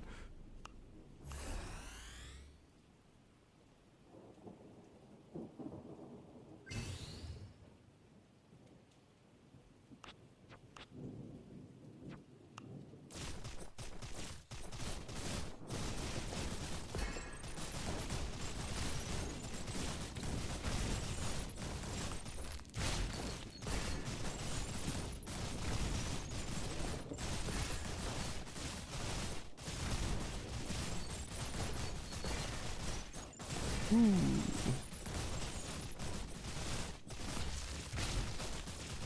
I'm running that some Path of Exile, it's in literally an endless loop. Oh, like not long after you got up, I realized something about the snipers that I haven't been taking advantage of.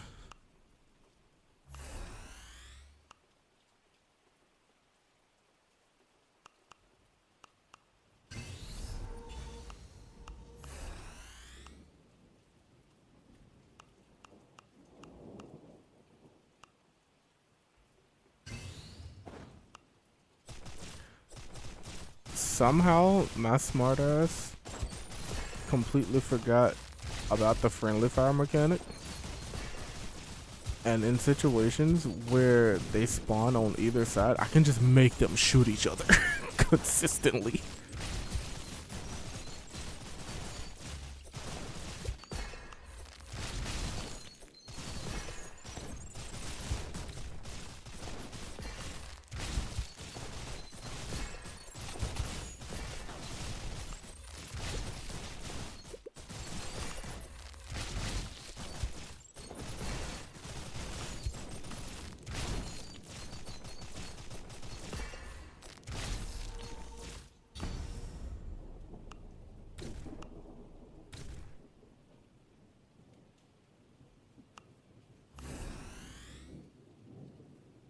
I did it by accident, and I was like, oh yeah, that's a thing you can be doing.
I don't even remember taking that first double tap.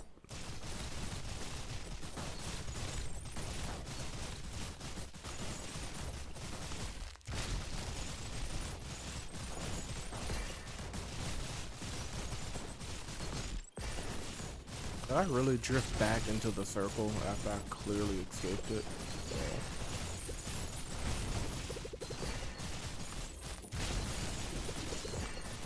Gotta do better.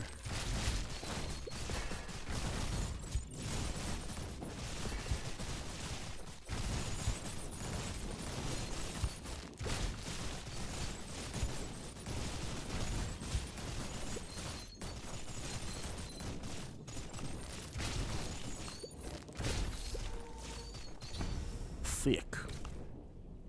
Thick.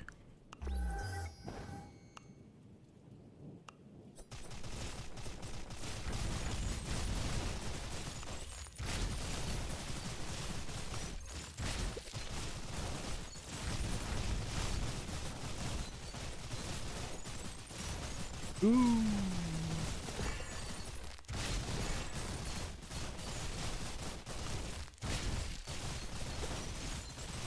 Ooh, yeah, now I gotta change how I'm sitting. That's making my arm feel rather weird.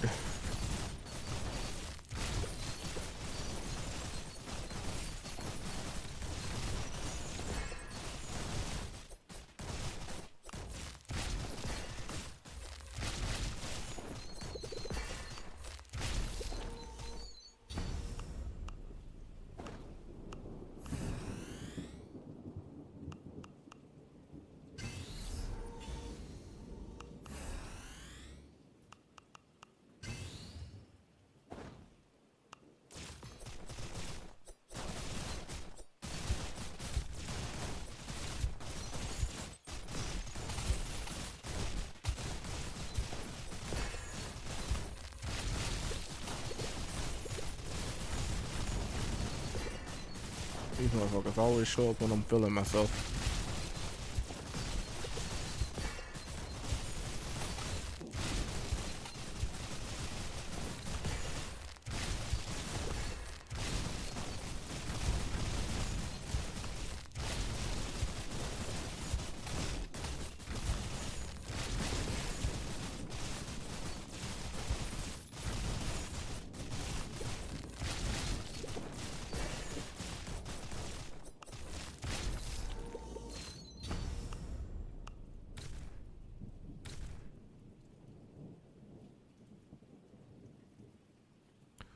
Na na na na na na na na na na na na na.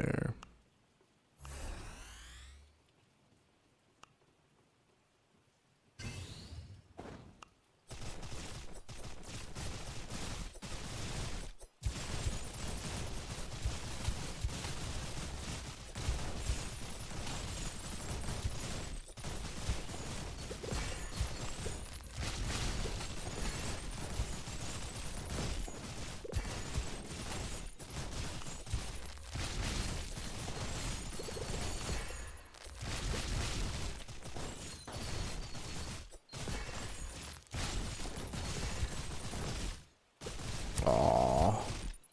Aww. Everything's falling apart. As it was written.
That's hard.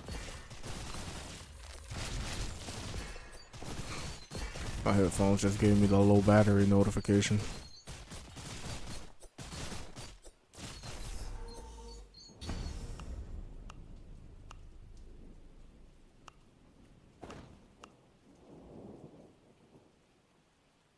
You could add a spell to this game, what would it do?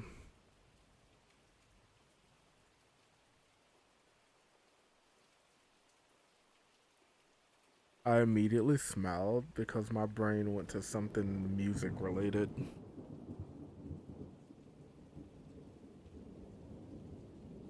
I think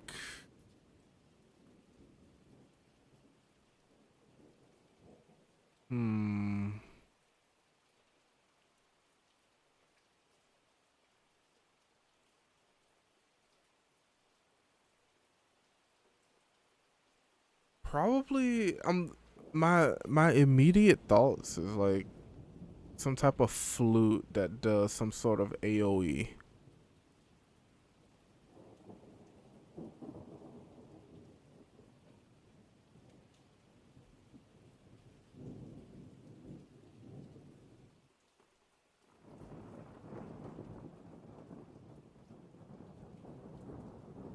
I guess that's more of a weapon though. You said spell. I'm operating on like half a brain cell right now.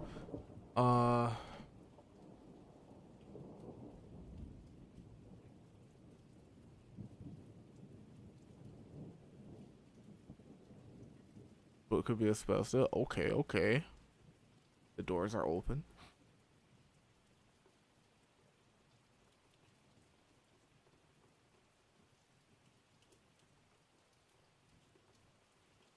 What would it do?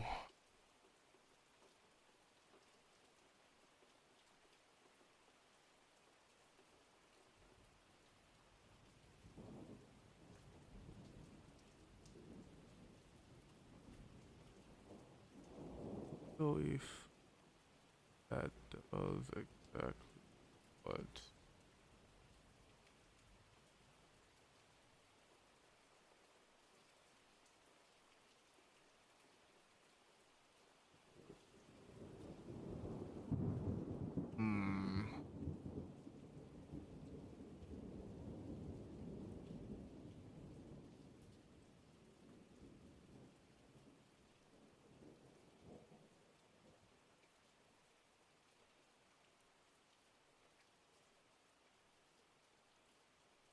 Trying to think of something that wouldn't be too insanely broken.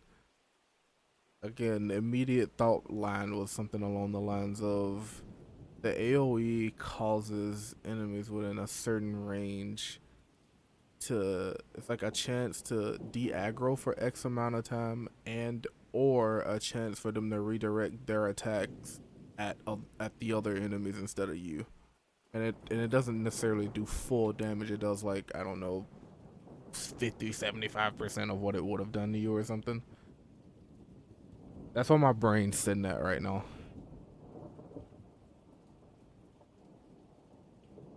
Some type of like temporary hypnosis type shit.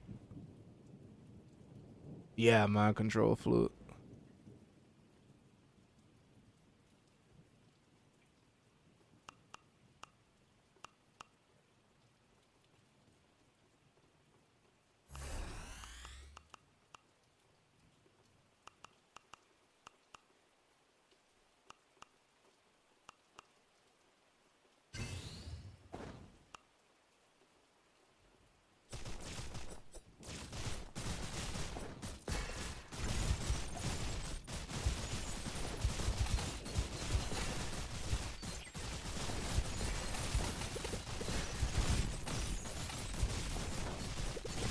I'm thinking about it in terms of like cast frequency and stuff.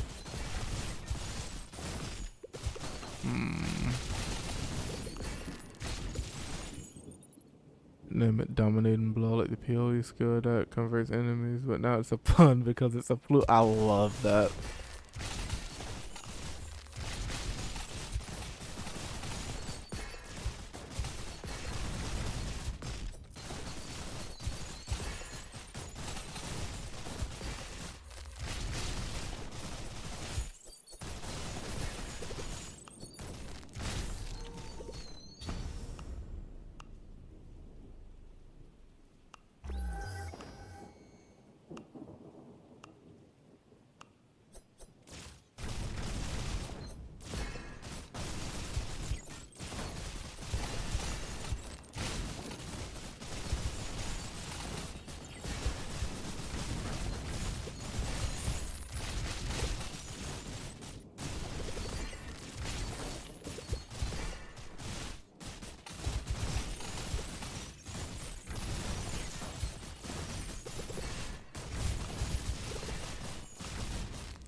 Don't do it.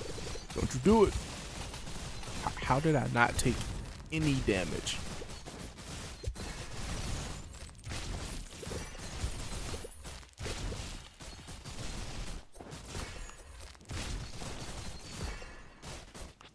Gonna work on adding it now. Have some good ideas about how to use it. Also gave me a good idea about how to add the charm status effect. And ooh.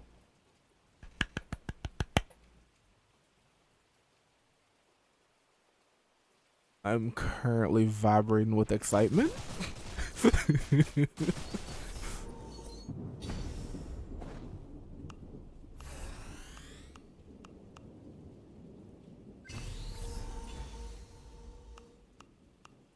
Damn, do I go for double? I'm going for a double tap. I have to. It's in front of me. I take it.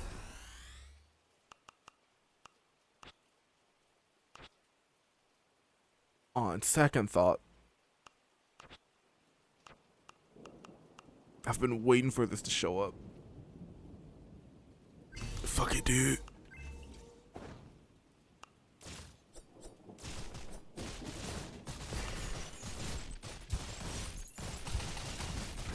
I've been indirectly going for this setup the whole night.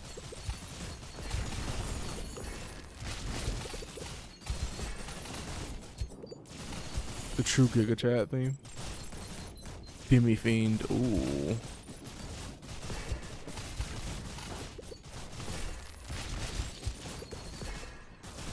God, my nieces love that word.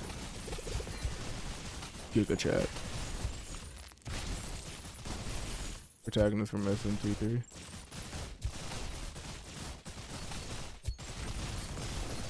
It's a very fitting theme.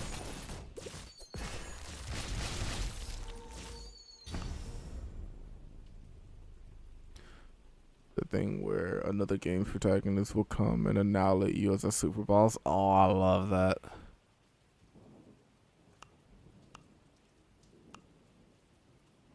It's like one of the most fun callbacks games can do. It's like when it happened in Pokemon. Or better yet, when they started doing like the save file manipulation. Oh God, man.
It passes.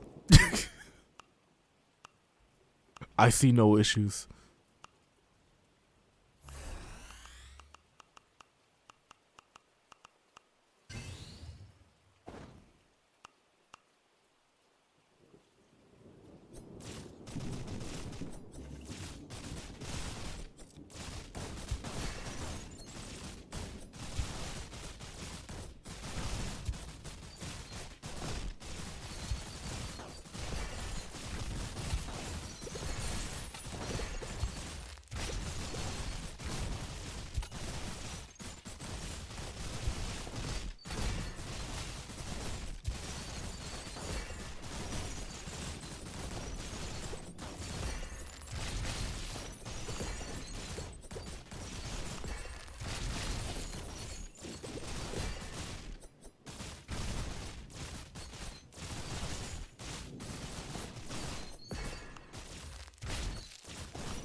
Like, SMT3 has like 9 different versions of the solo depending on the phase of the end game moon.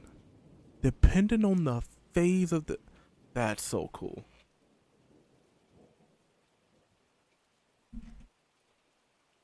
Yeah, almost.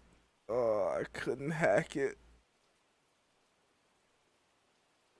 Oh, fuck, I just cracked my neck. Thought I just killed myself.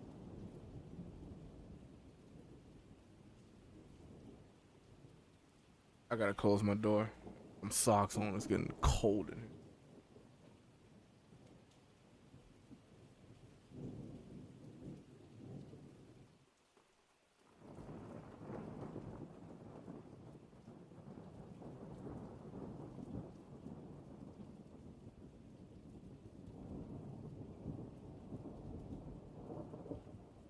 Oh, jeez.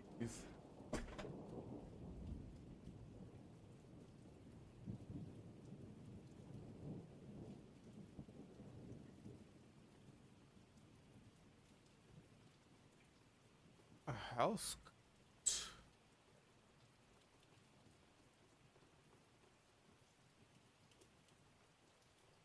Yeah, since I sat in front of the camera with this thing on. It's gonna take me back to the eternal days. Find it.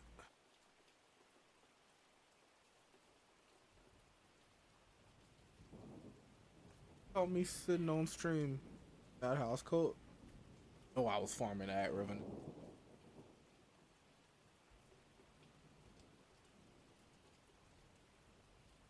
So Twitch said no.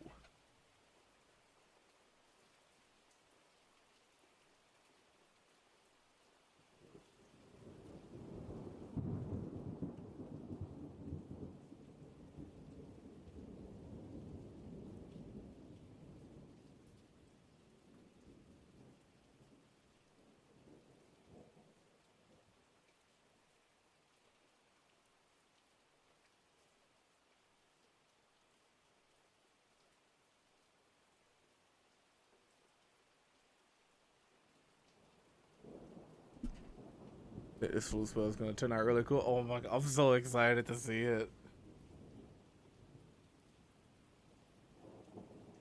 I don't care.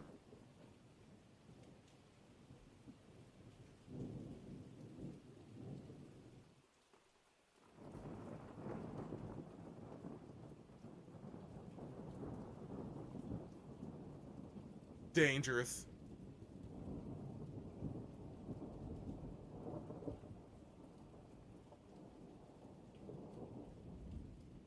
It's 2 feet away from being a spicy stream. Gotta go to pools, hot tubs, and beaches category for a second.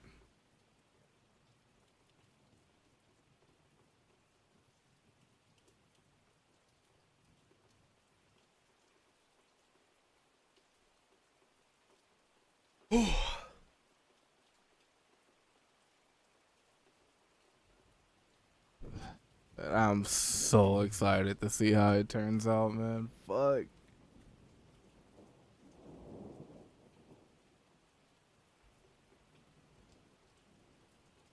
This is gonna heat me up in like 10 minutes and then I'm gonna be stripping out of it.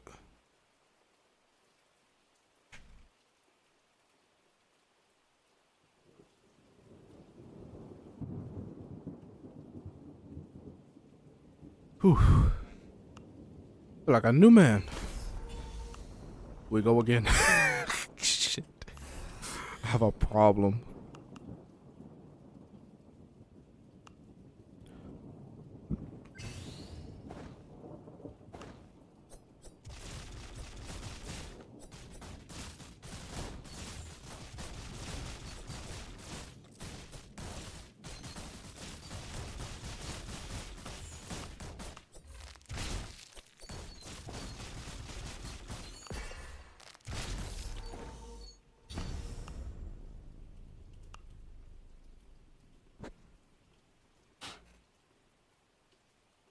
Da da da. Da da da.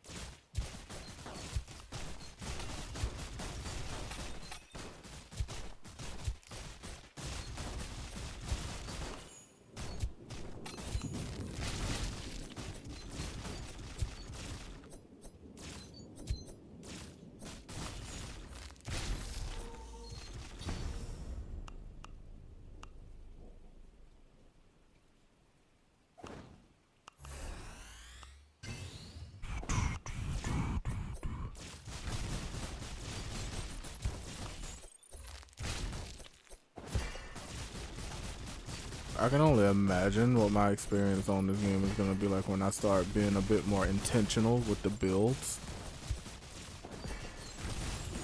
Oh.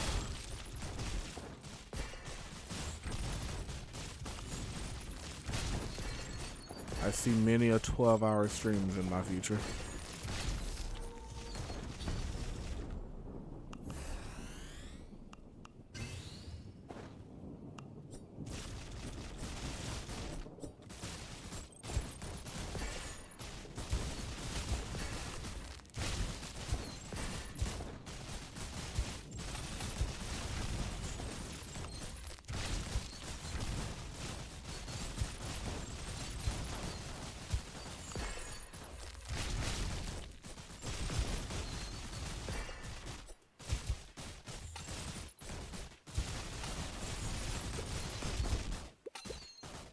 Hey Josh, stop stepping in the poison.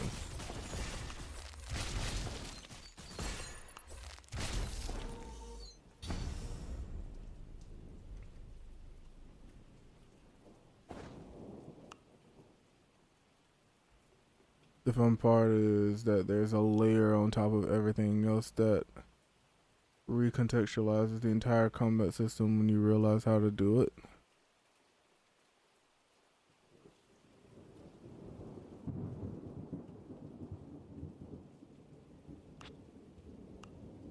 If it has anything to do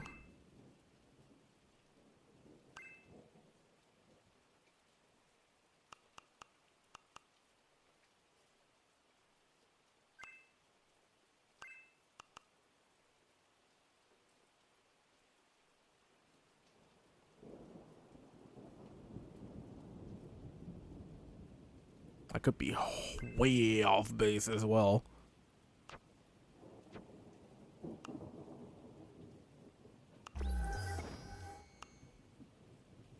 One day I'm gonna be messing around with this, and then my brain's just gonna explode. I can feel it.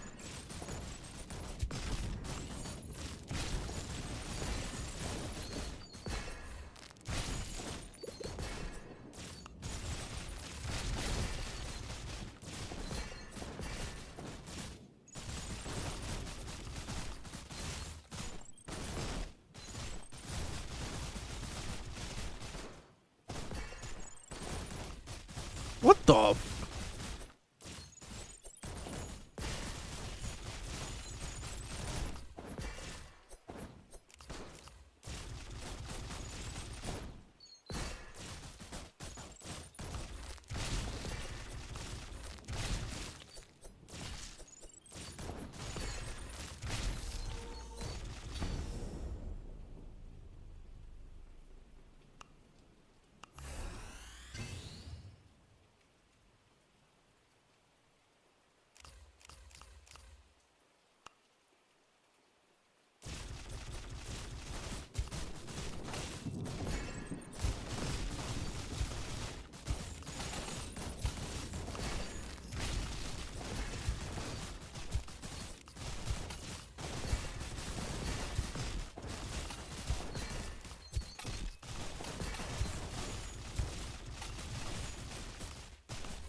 Read that in a second.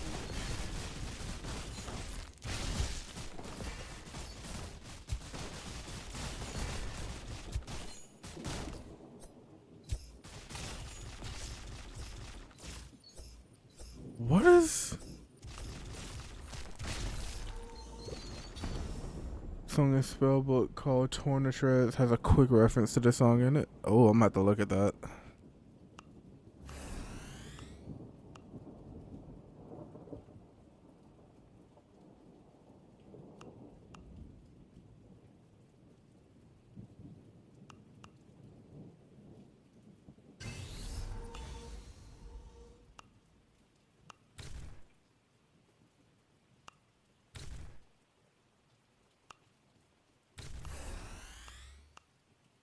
Like I did things and I don't know what.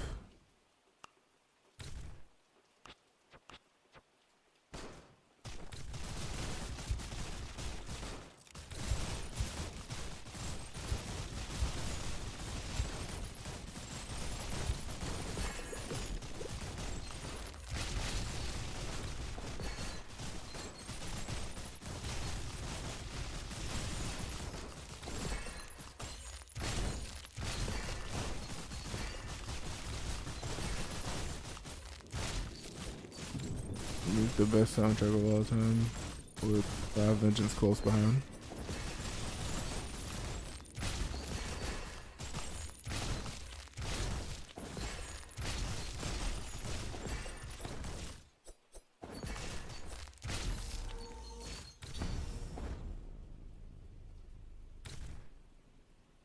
Armored Core.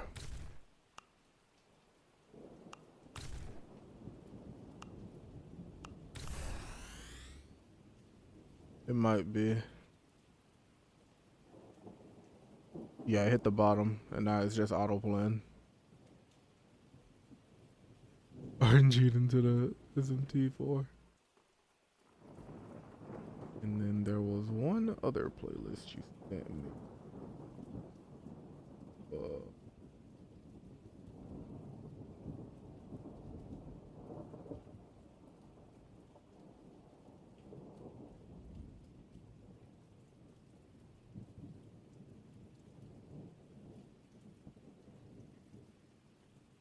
Save to library, home, reset.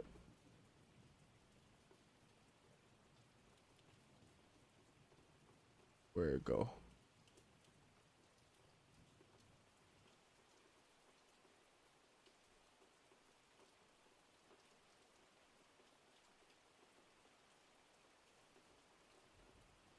It's supposed to be here. Reload, please. Library.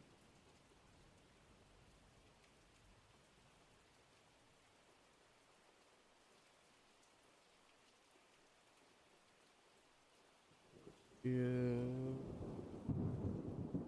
This one.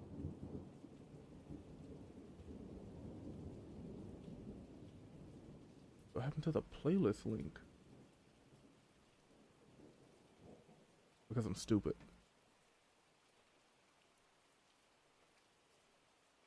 That's an SMT4 bangers. I think played through that one.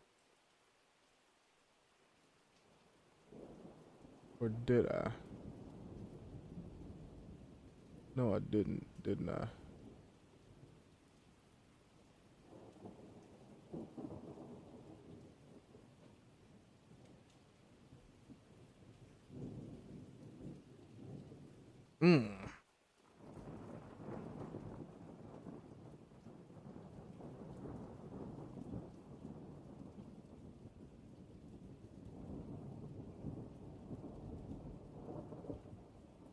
Thick.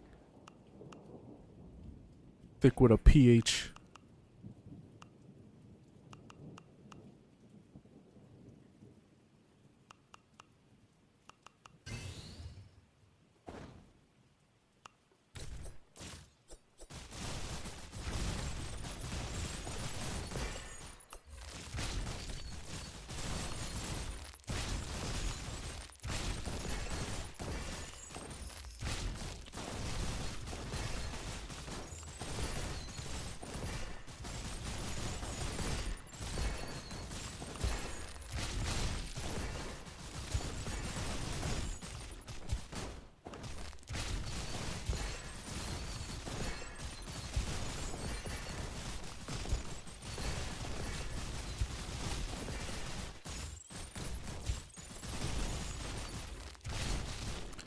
Which I'm gonna fill this game out with all kinds of different locations. You see in our run that there can be more music like this in all different genres. That's gonna be real hype. God, that in itself could lead to so much for this game too.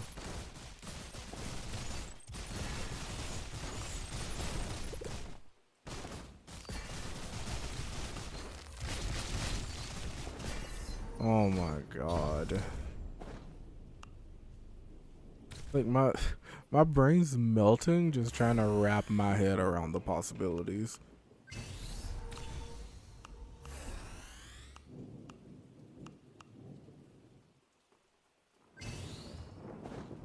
Like, God, man.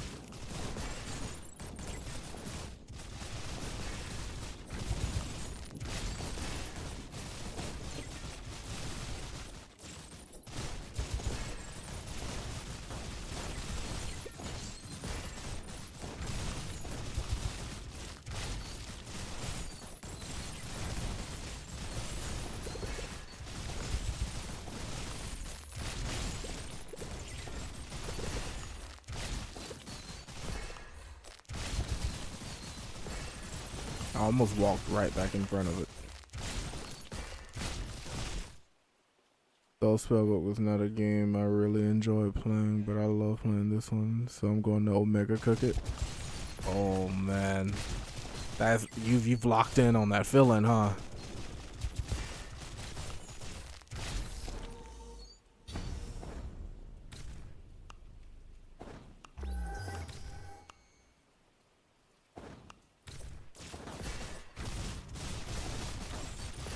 I get the same way when I'm working on music. Sometimes I feel kind of bad too, because it's like I should feel like this with every song, but some things that you start creating just end up hitting different than the things you've already done before.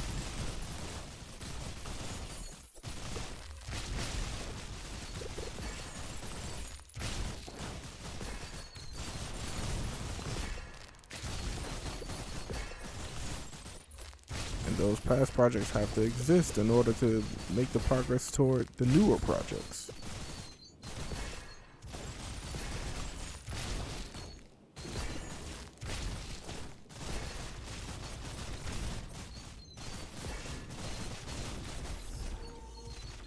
Exactly why I can't stand listening to my old music, but I've been listening to like some of the new stuff that I've been working on for the album on repeat. I never listen to my shit on repeat.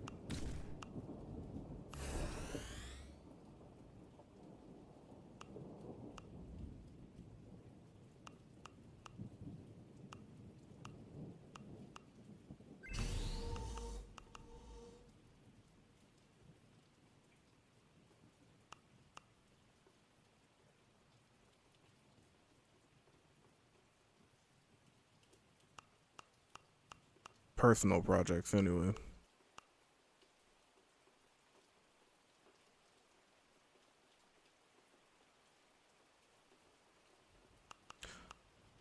What do you?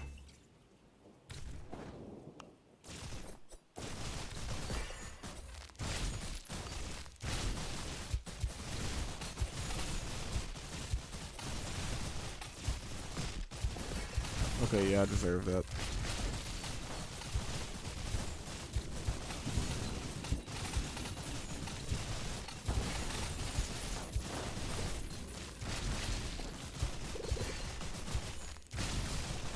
I can only imagine all the things I'm currently not doing that will make so much difference. I have that day of discovery one day.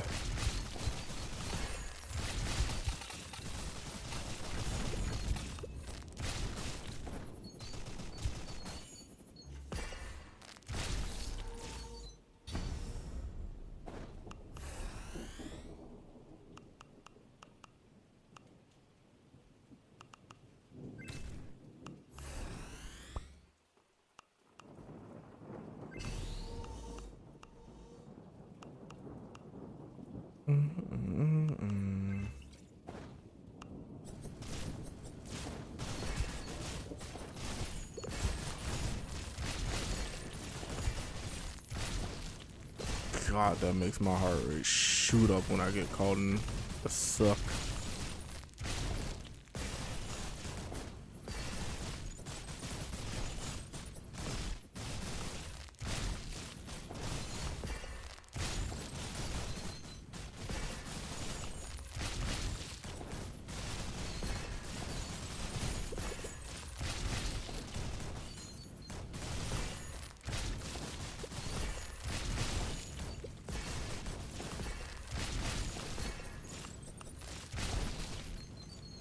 Come hither.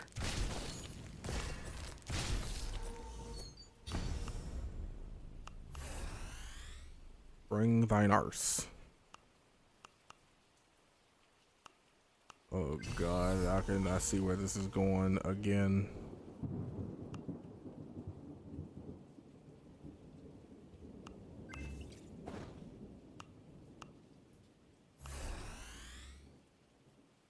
Huge amount of buff stacked up. Yeah, I was just looking down there at that.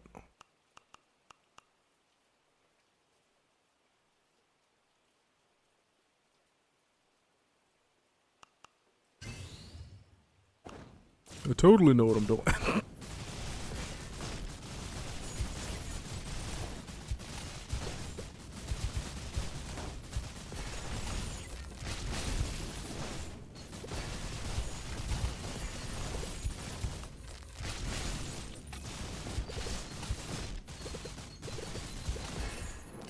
And this is where it all goes to shit.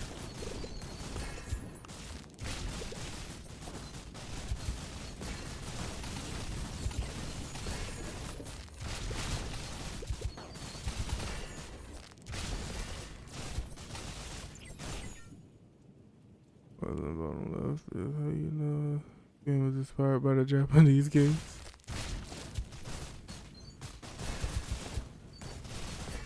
Like, here's your indicator for this, and then this resource, and then this thing.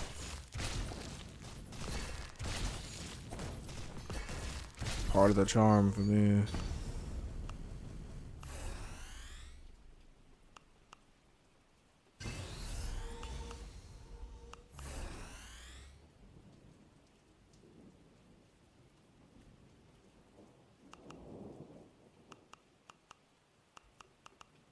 And like, I'm still wrapped up on just like how much information there is like presented and like to understand, but like also how digestible everything is at the same time.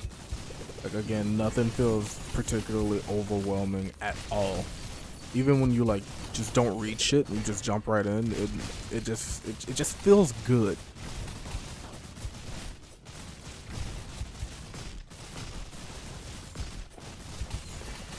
Nothing I just did though. Nothing was good about that.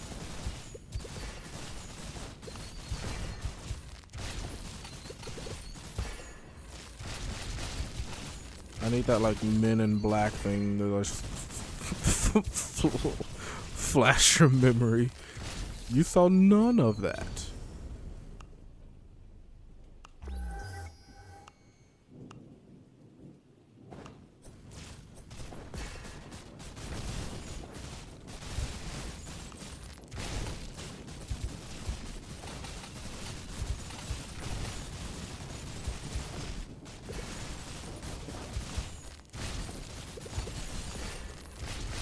Okay, song.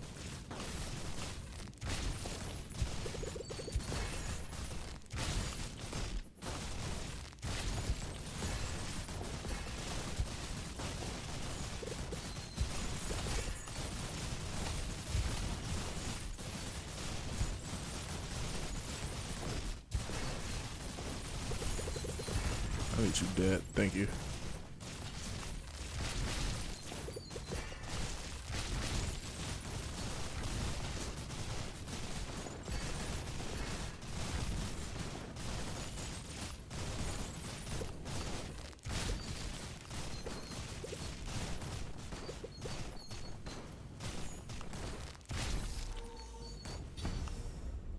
Yo, Archers, what's up? Song at SM24. So a samurai, a weeaboo, and a Catholic walk into a bar.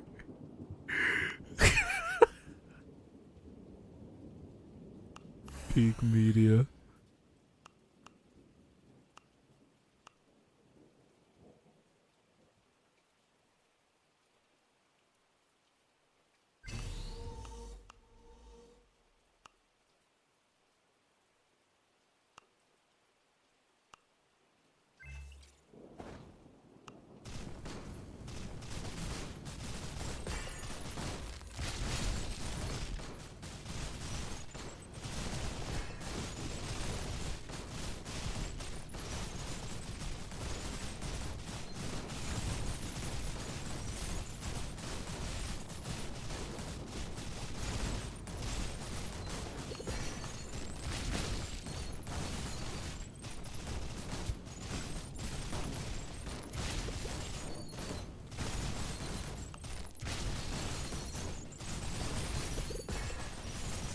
Holy screen.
Chill!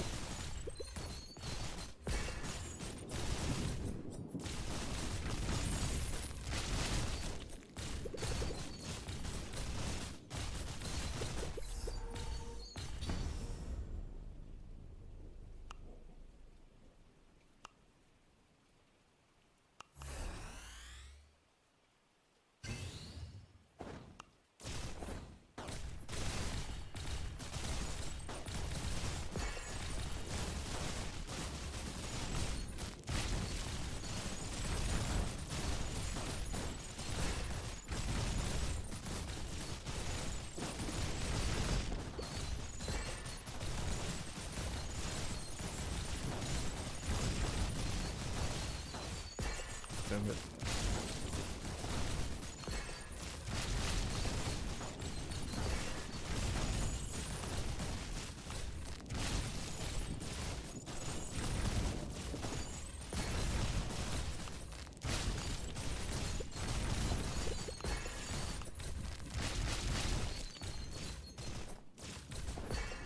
I saw no such black hole and deny everything.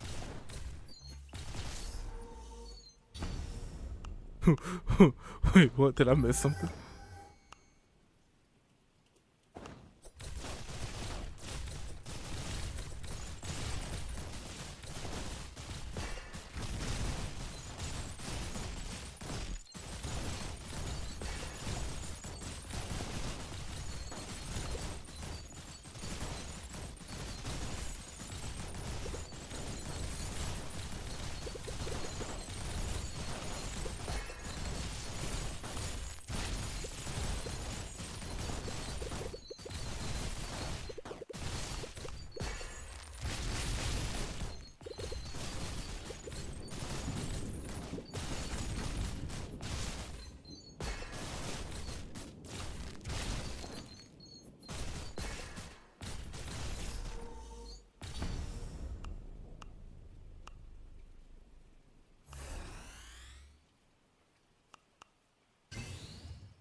Point for reaching the end with vitality left over.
Jeez.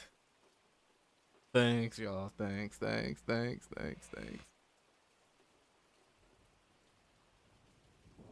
Holy shit.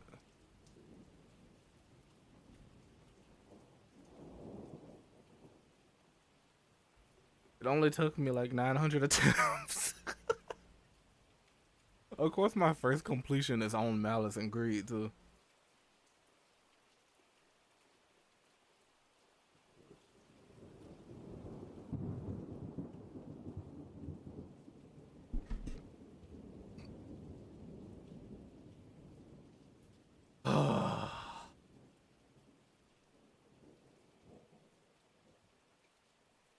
I felt great.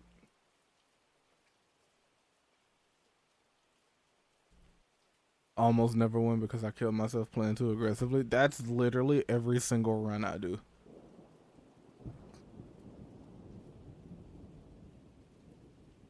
Aggression equals fun for me.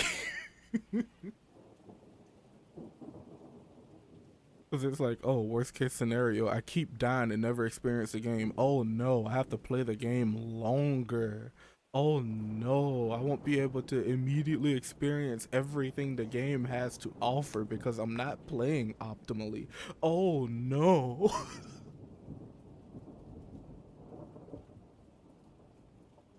Playing aggressive is how you bridge the gap to B and VS rank, so I always try for it. I can't wait for this full game. I cannot wait.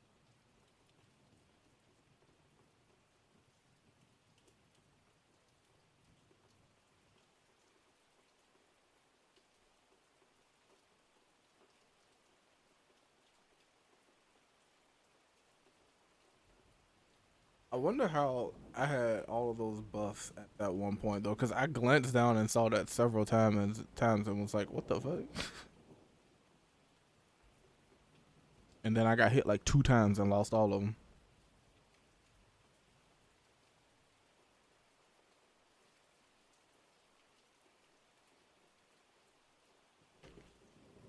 Oh my god.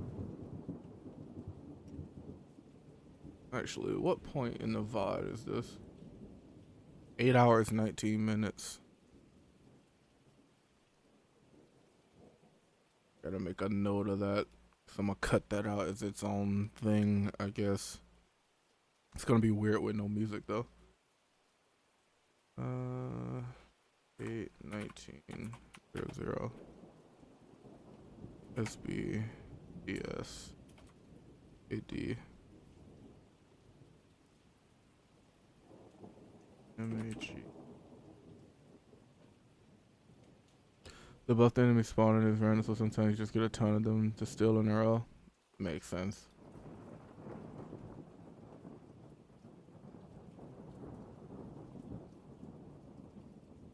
Yeah, nah, that record's not getting broken anytime soon by me.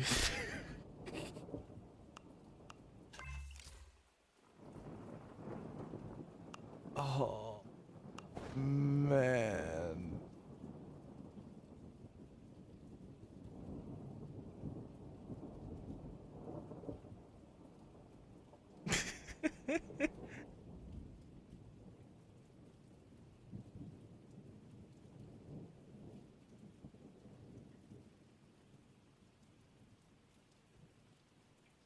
Song is so cool that tapping noise with the reverb is actually shoes being tapped on the stairs at Shibuya Underground Station.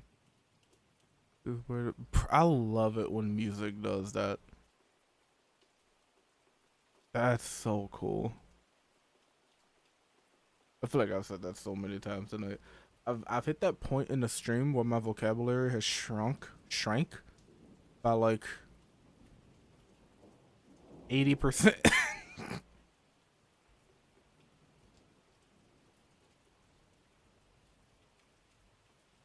I'm gonna eventually end up like a Pokemon at some point if I keep streaming. I'm just gonna be looking into the camera saying, yeah. Yeah. Yeah. Yeah. We're gonna have to see how many different times I can say that one word. People love Pokemon. Hope they love me then.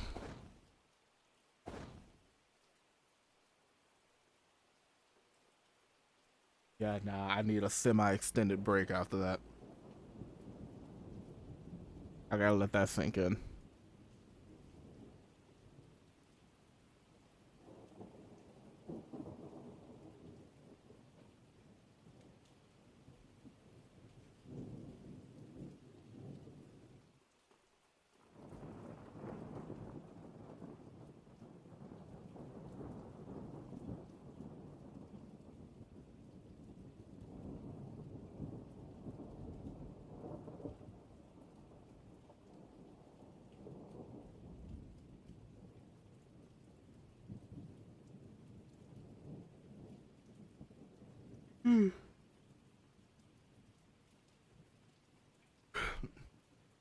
Man, when I looked up at the top right and saw 50 seconds, you could have recorded my heart rate and used it for a build up in a dubstep song.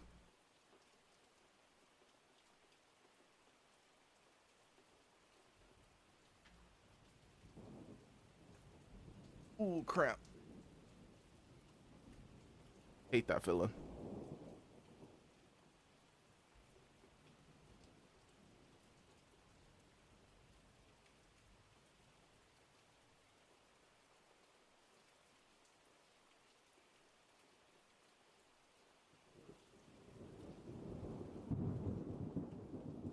Somebody's outside my house, I think. Hold on.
My mustache has grown to that annoying point again.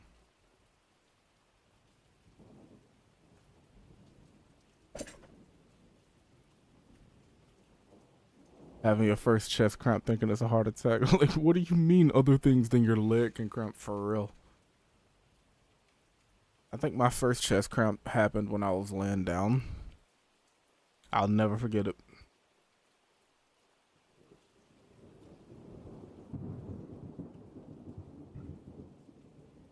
The speed at which I came up out my bed.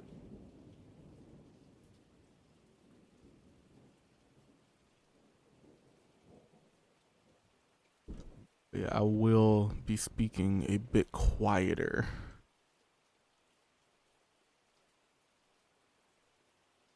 At least for the next 4 or 5-ish hours. If I'm even live for that long.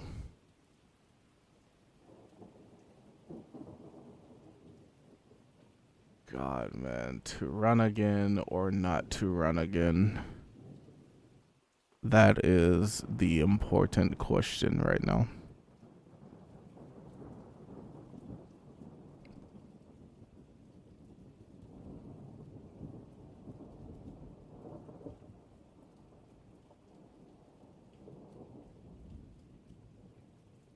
Wait, my headphones are on 1%. Hold on.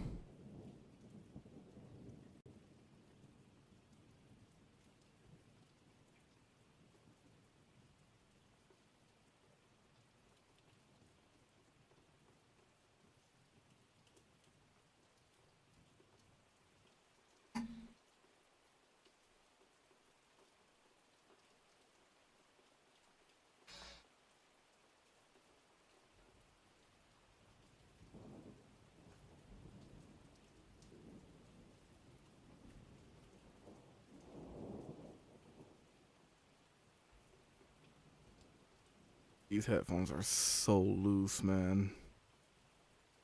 I can't stand this feeling. They're just barely on my ears. What?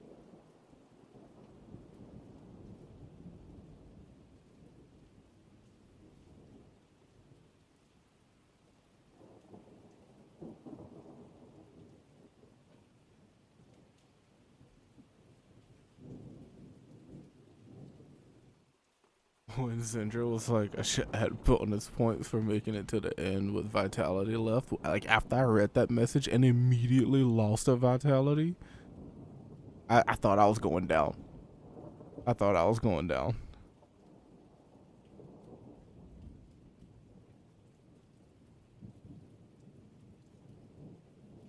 That's the way she goes. I was just gonna put my head down for like 30 minutes.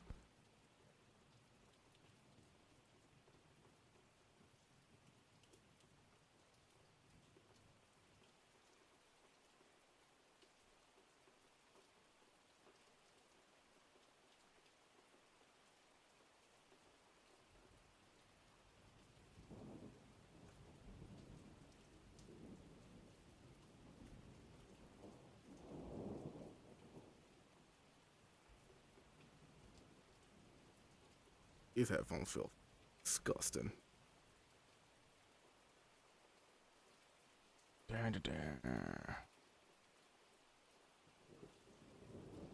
I've peaked. Where do I go from here?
I've technically been live for 12 hours.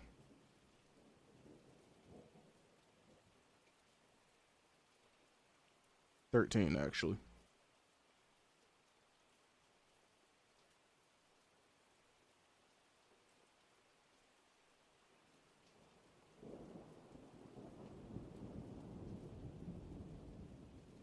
So now you're making a shitload of songs for an album. Would I be right to assume you could bring out 4 songs for Spellbook at some point?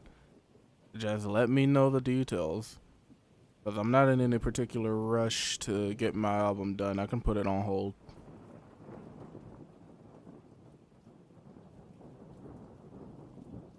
send me an invoice for them all, I can prepay them right now. We can figure out what exactly to make in the details later over Discord. Alright.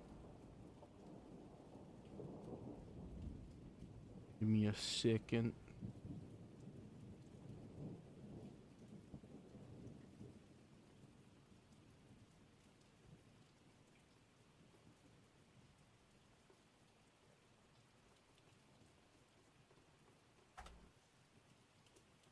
Oh man, this is happening, huh? Charge full price because undercharging is how you go broke. Alright. Let's get this shit then.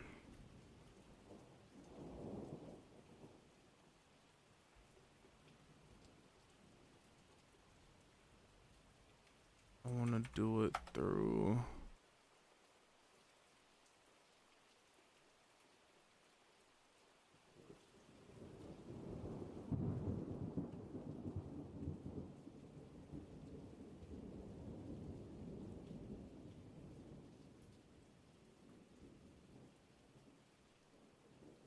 Create invoice.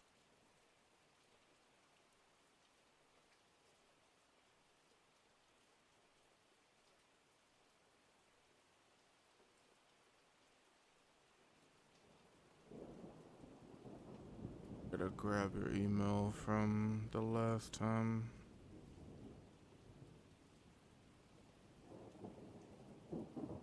I'm a bit mentally lagged right now, so excuse me if I'm moving a little slow.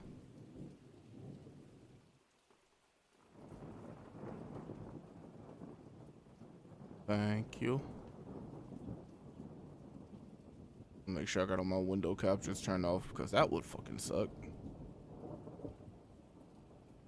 I'm getting the mental lag mode myself.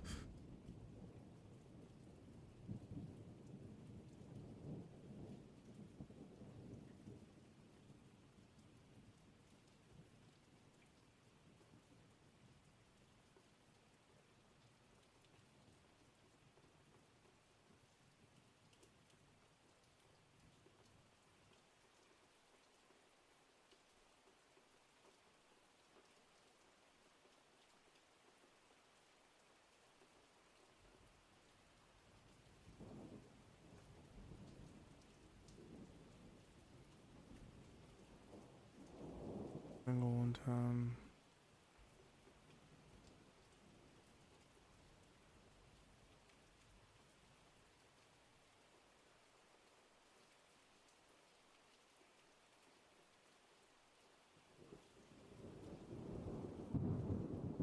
Let's see. You said right now, right? I'll set the due to today.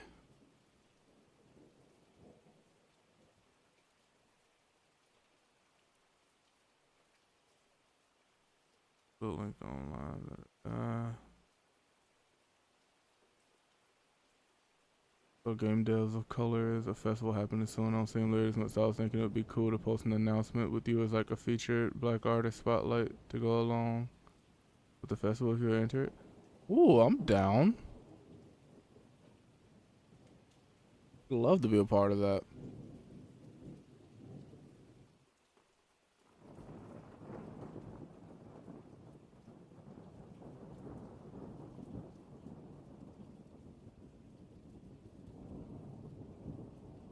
At a one-time item, quantity 4, item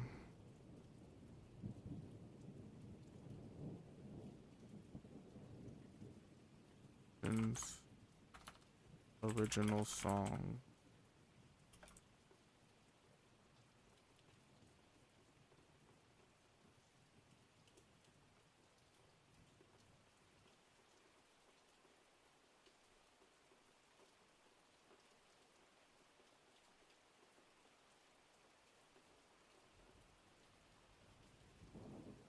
Into the game soundtrack is a major selling point.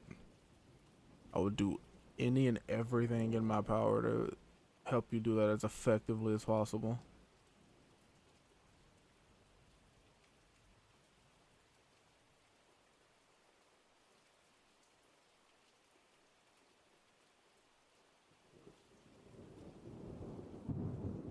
god, did this really just take me to a completely different page?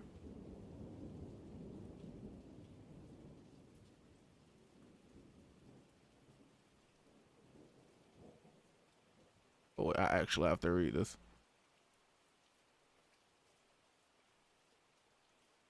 Just a second.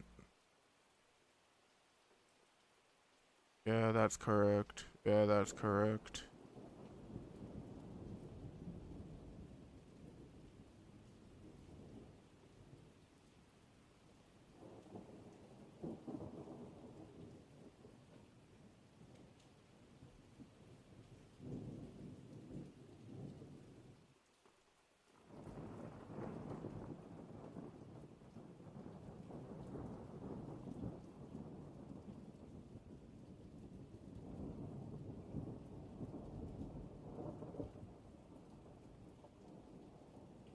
The fuck? Okay.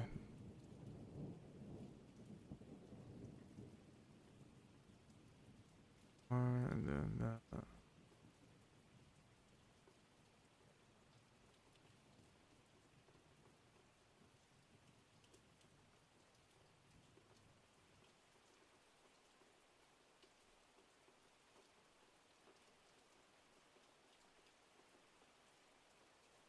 Save.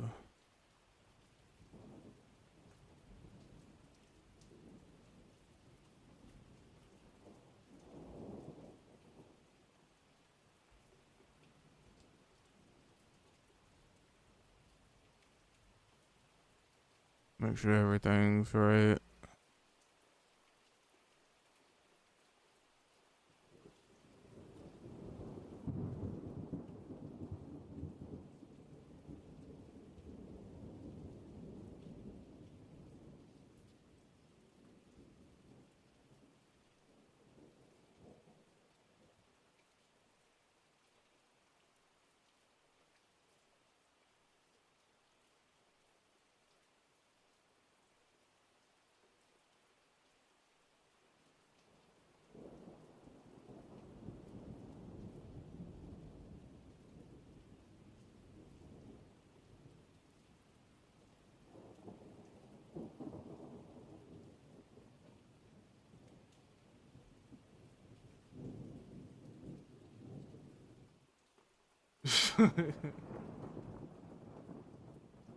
Hey, let me know if this looks good to you.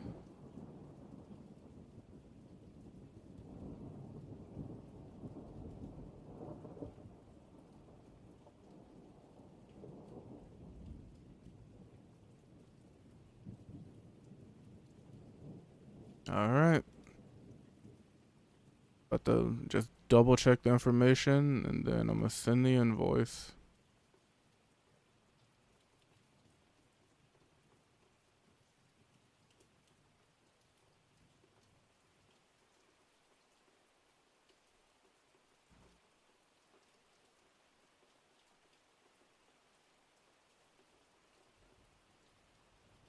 Okay.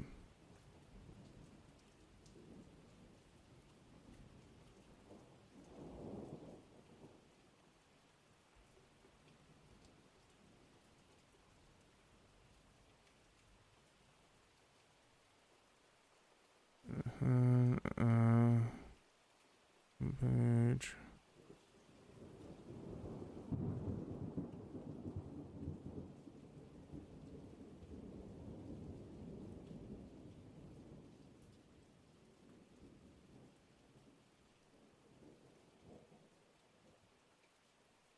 All right, it's been sent.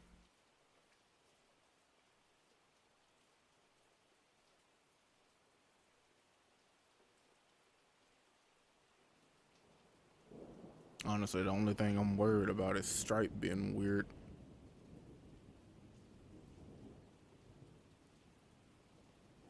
Well, everything should be good so long as I didn't fuck up any information.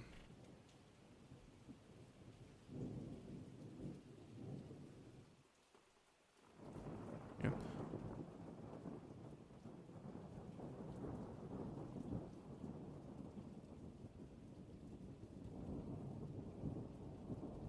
Fucking OST is still going strong in the background.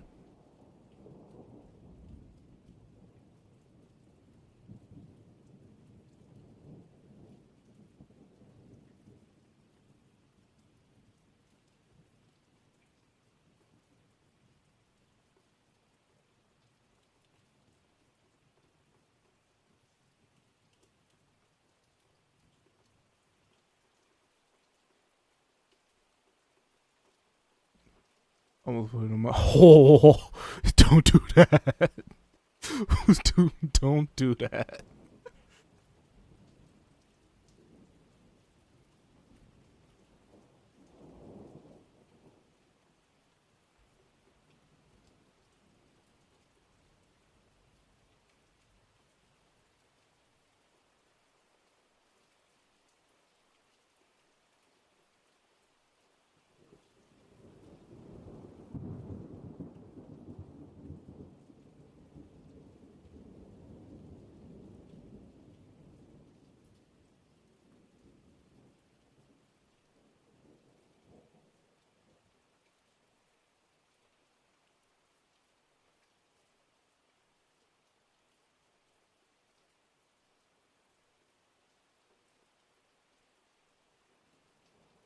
Says sent.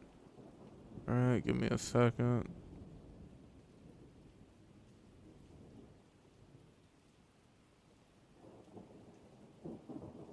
It says payment successfully applied. Yep, I got the emails. Pleasure doing business.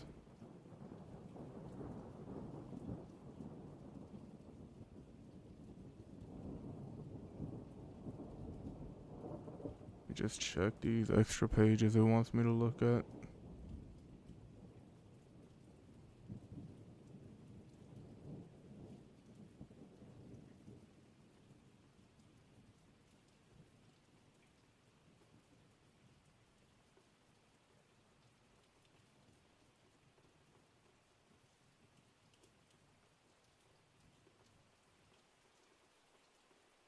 Go to this page.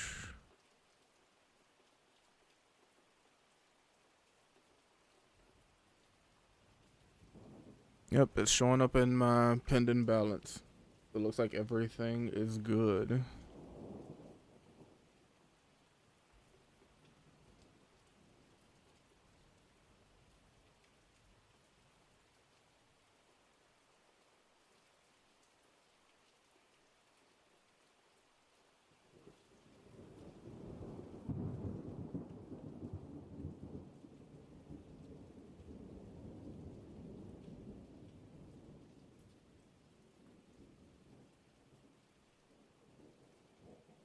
God, I'm gonna go so hard on these songs. Holy shit.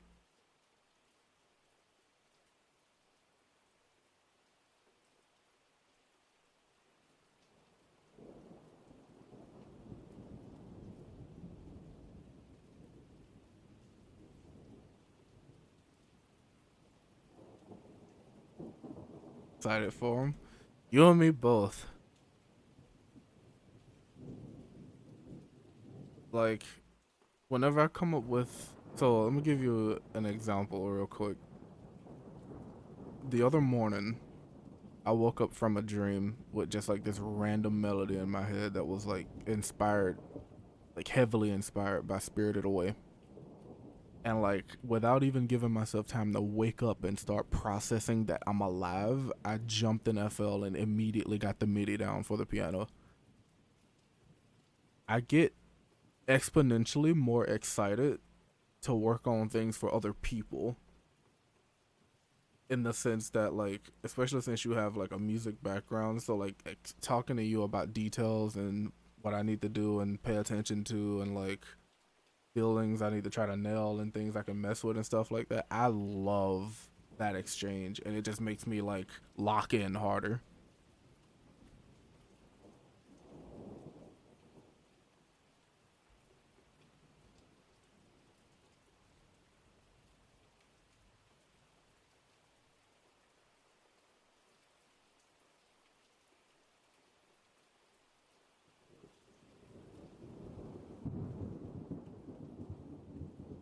Grew up playing a bunch of instruments, so music matters a lot to me.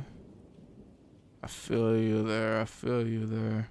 As somebody who grew up playing absolutely no instruments, I feel the same way about music. Like, music has always been my go-to, whether for like an outlet or like an escape or anything. I started learning piano a few times, but then like never could stick with it for reasons outside my control. But every time I get the chance, I'll like practice a little bit, and then like you heard me talking about earlier, I have to mess with this guitar a little bit too.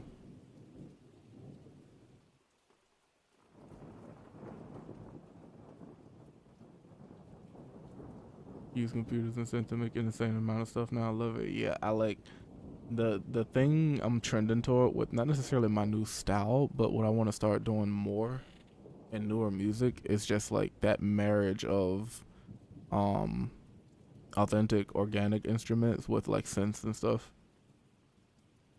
So it's like that process is always so fun for me to mess with. It's like, yeah, I could probably get synths that sound like the real thing, but it's not the same as having and recording the real thing. And if I can't enjoy the process, I don't want to do it.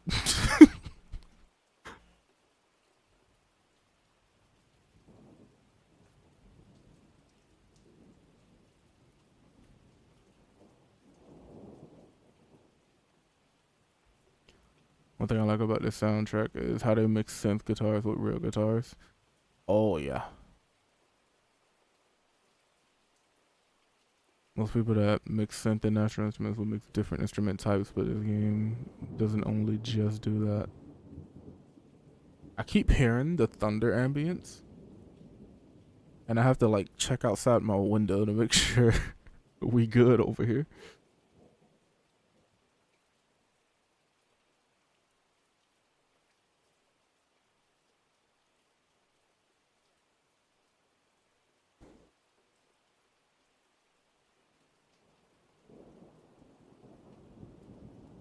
Close all this.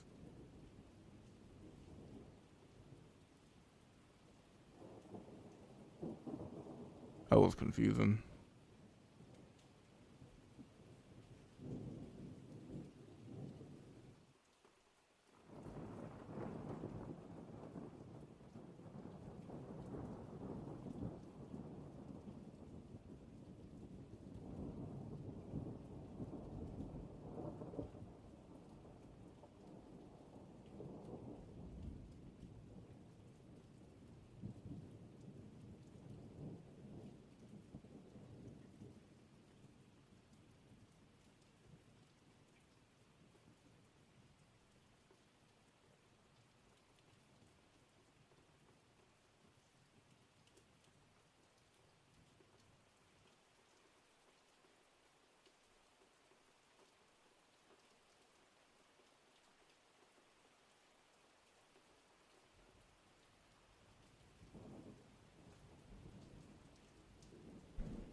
A few more minutes to breathe.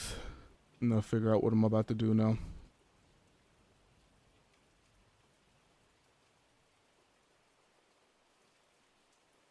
Honestly, I'm probably about to do another run.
Doing I do for a bunch of really good elemental spells to add. Ooh, elemental bills go burr.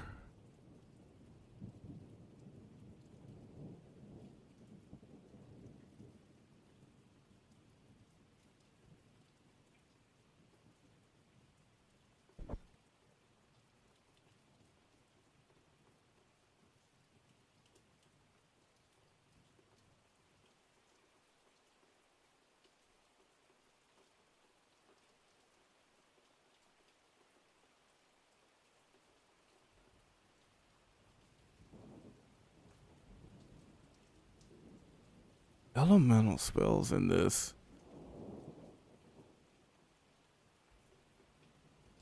One of them will be like a fireball that makes all projectiles shoot from it instead. Or you can shoot. Yo.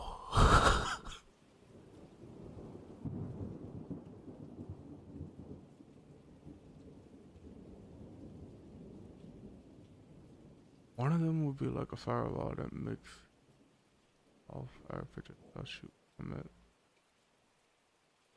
On fire project.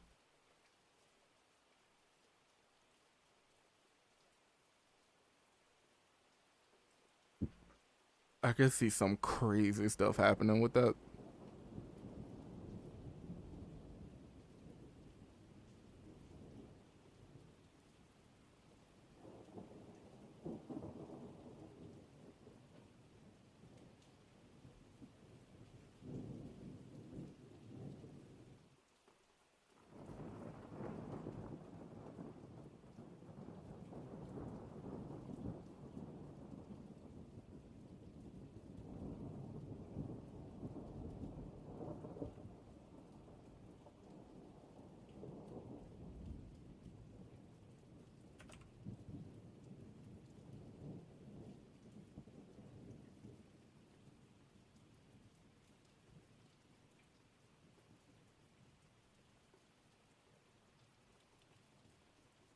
Probably gonna make it so if you have 2 orbs, it fires from both of them as well, giving you 2x as many.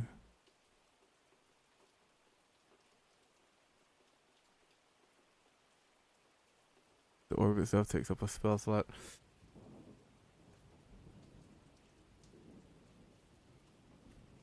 My brain, like, the more you talk, the more my brain brainolates. And I think it's about to start smoking.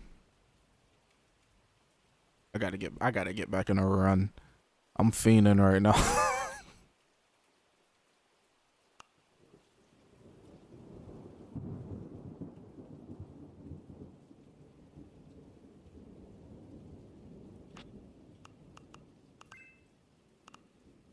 Going right back in on Malice and Greed too. Oh wait, I still got the text on the screen. People don't realize the level of cooking I'm about to unleash over in the spellbook just had too much baggage and it prevented me from cooking. About to go full Gordon Ramsay with this game. And all the non-believers are idiot sandwiches. Plain and simple. I'm on mouse and keyboard. Let me pick my controller back up.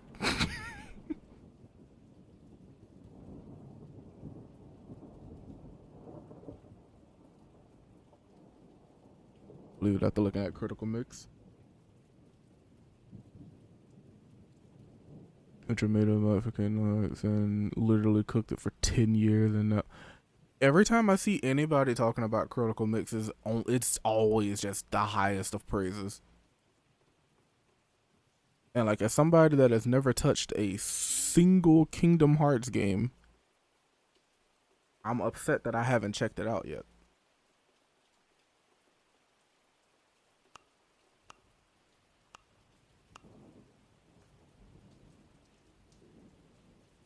Literally, devil. Oh my gosh.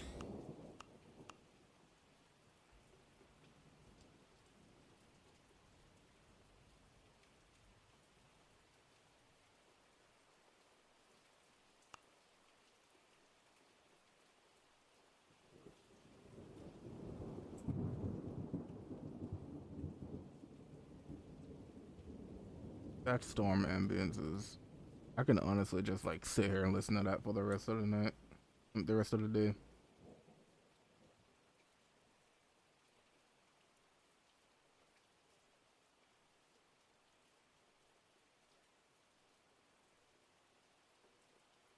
Different from KH1, the Critical Mix is literally like the difference from old Spellbook to this version of Spellbook.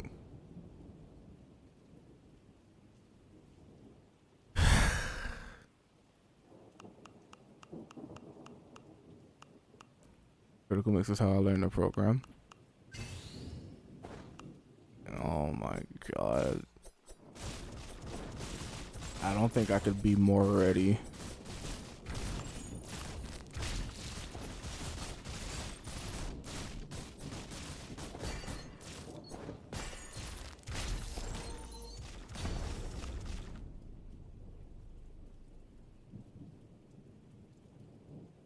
A bit hard to access now though, because Square Enix updated the game when they launched it on Steam.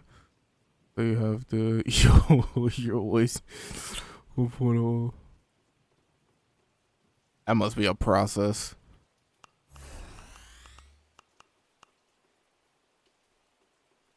Until I update it for Steam, but I'm waiting to do that because they've already updated it a second time in all the other modders.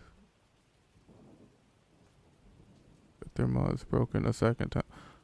That reminds me of what we were talking about with Risk of Rain the other day. With how freaking the launch of the new DLC just completely killed mod support. Like, dog, how do you fumble that bad? Fucking Gearbox.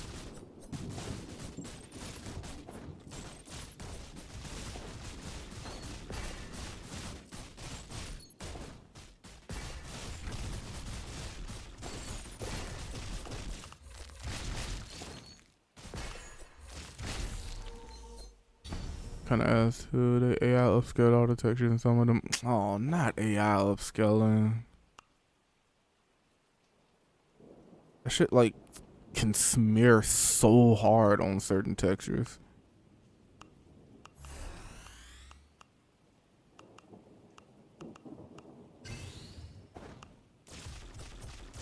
I couldn't got mangled by the AI. No, dude.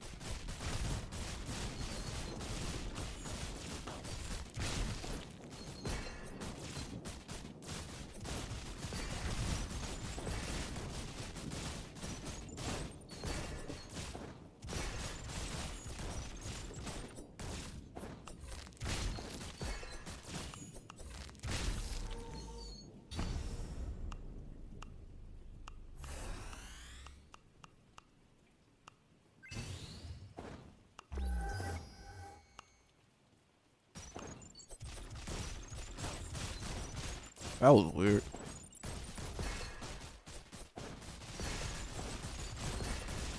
But regardless of how this run goes, I'm just gonna like sit and chat for a while after this. I got whiplash.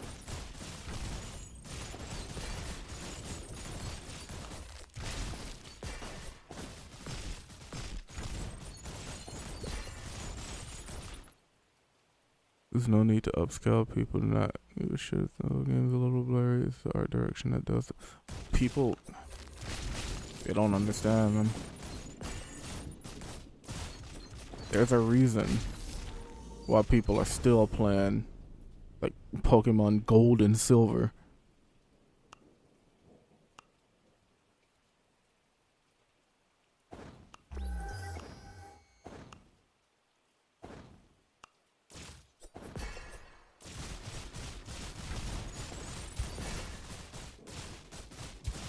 Hell, if I had a way to, cough cough, a way to, I'd do another playthrough of there's this game called Sphinx and the Cursed Mummy, and I'm pretty sure it came out on PlayStation and GameCube. I played it on GameCube because I borrowed it from my neighbors, and that game is one of the most fun story games I ever played, and I so badly wanted it to get a sequel.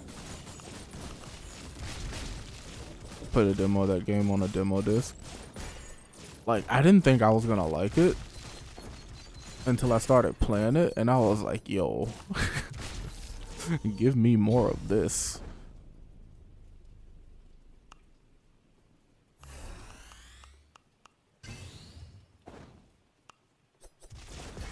That was also when I found out that like I was basically a natural born glitch hunter too, because I discovered by accident that if you swim, like if you found an intersection of polygons, I think is the right term, and you just swim at the intersection, you just eventually go through the wall after a couple of attempts.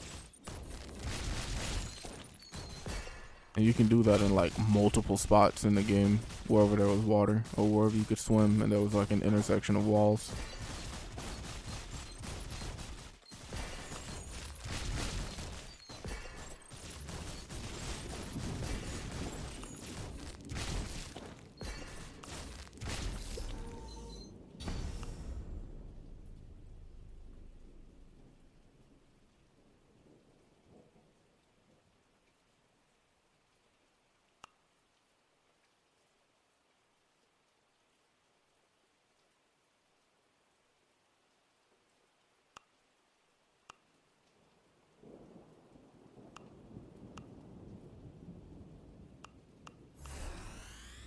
My brain shut off for a second.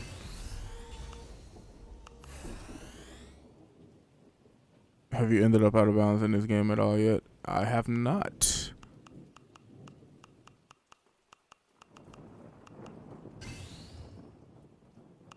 I was running around in the lobby earlier, just like taking a peek at stuff.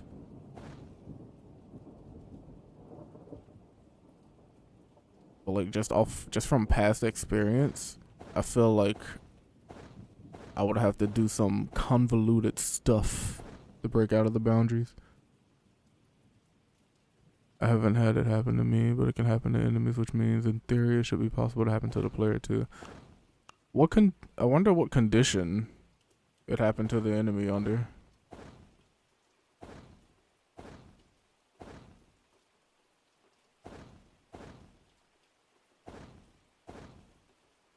I wonder if a certain combination of movement speed would do anything.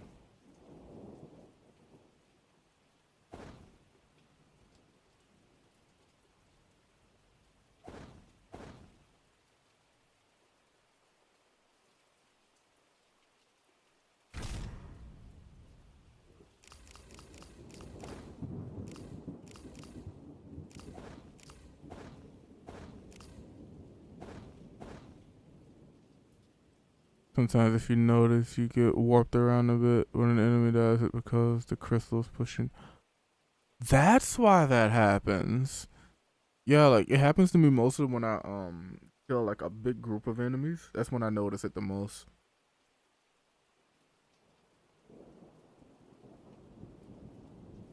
I could probably use one of the super suckers to like get it to happen. Excuse me.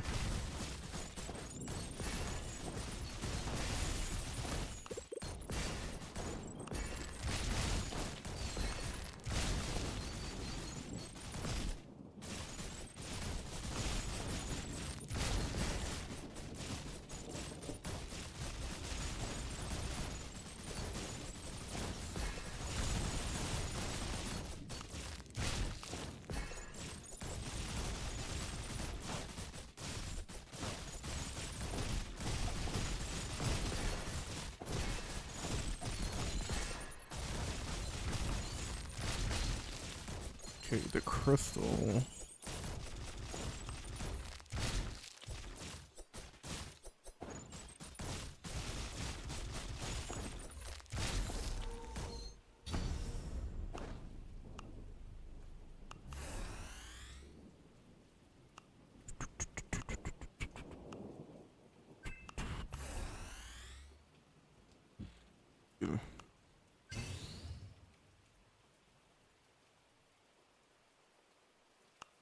Yeah, it's a vibe.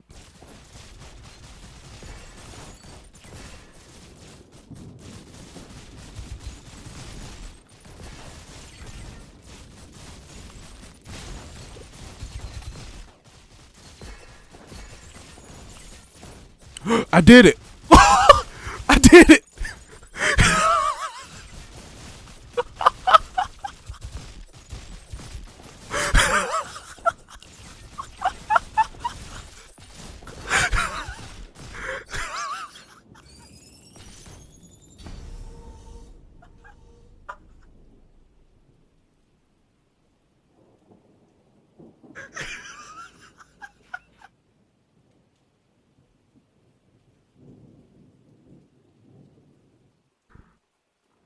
There's no way.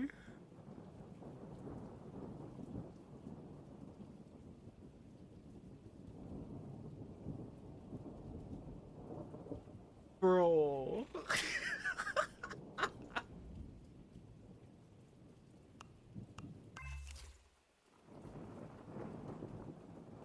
Shadow style points pop up. Oh my god, please.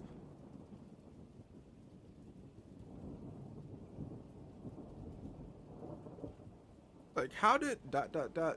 You know what? Okay.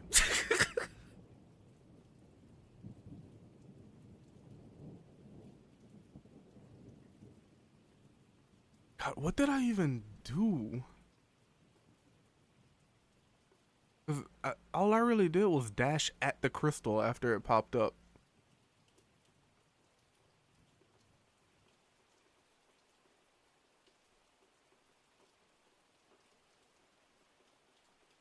Let's see if I can replicate it.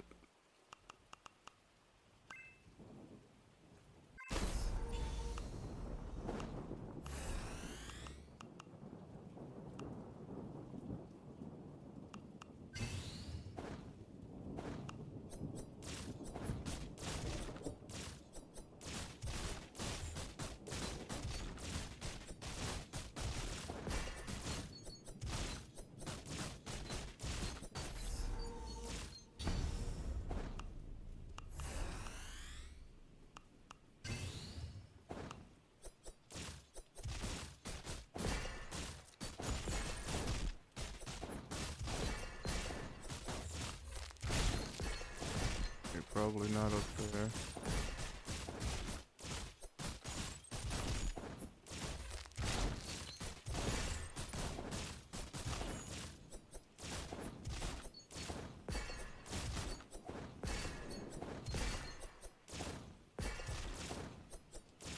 I think it needs to be right up against the wall.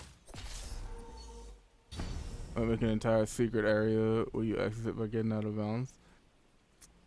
Like the like the freaking cow level. I'd love looking for secret levels in this game.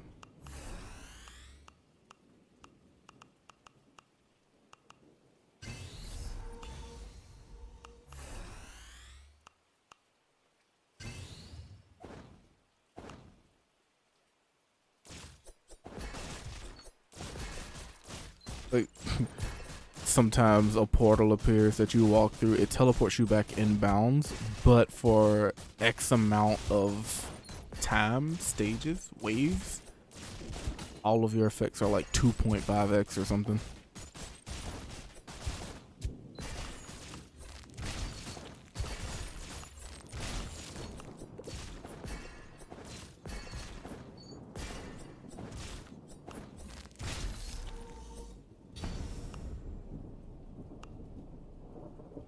Just a pool of portals that can appear once you get outside. You never know what they do. You just get teleported back inbounds when you use them, and then you just figure it out from there. It's like, oh, my build feels way stronger now.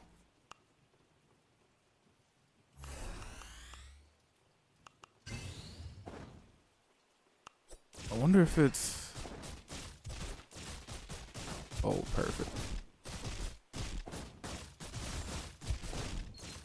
Oh, I died trying to do it.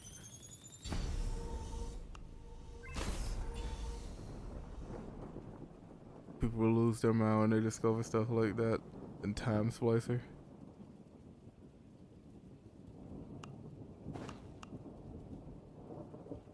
It's always so cool. It's like, oh no, I broke the game. Wait a minute. There's something out here? What? It's different every time?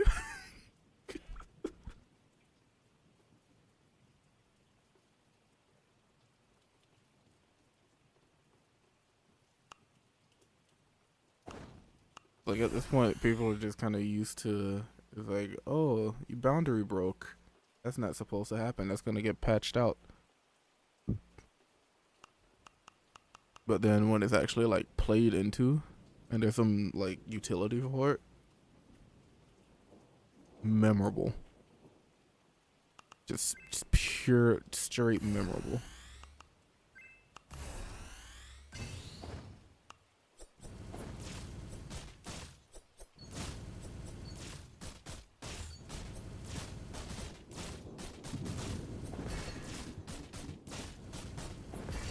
That's so fucking funny. What are the conditions? All right. Shoom.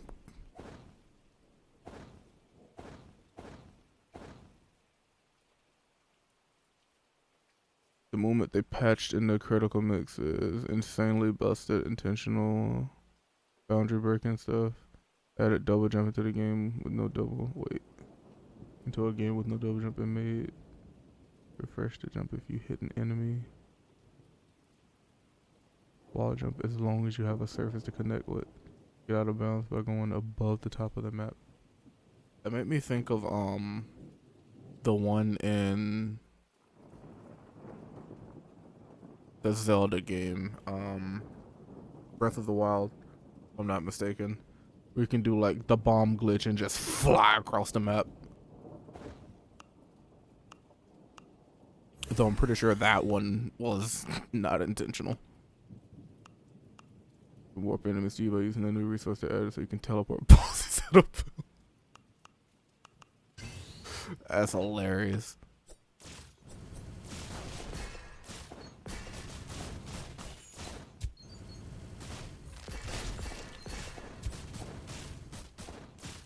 I should have clipped that when it happened so I can go back and watch it and see exactly what the hell I did. Really should play Breath of the Wild. I have it, but haven't played it. I've only heard good things about the game.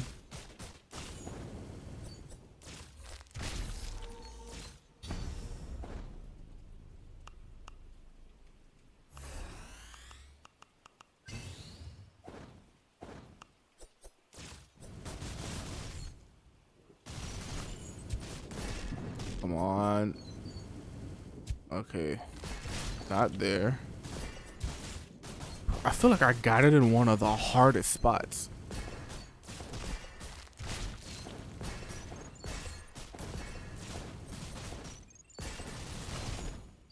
Dang, that was a perfect setup for it.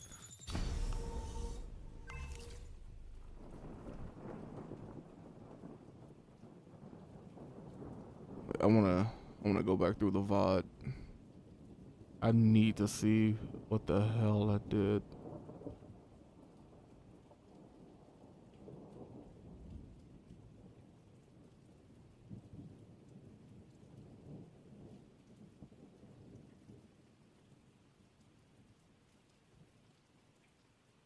It won't let me look at it because wait, if I click publish, what happens to my stream?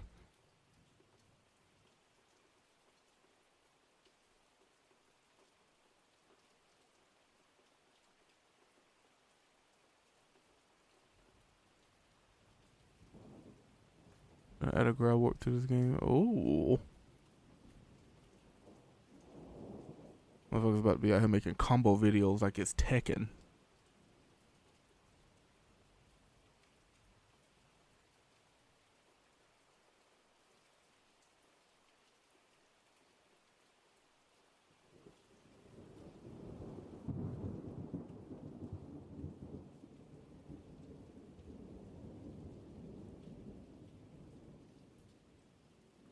Videos.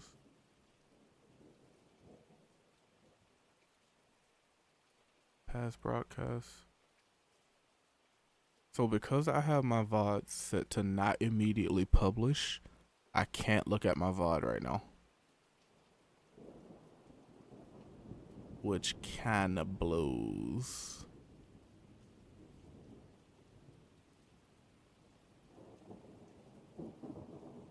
Oh well.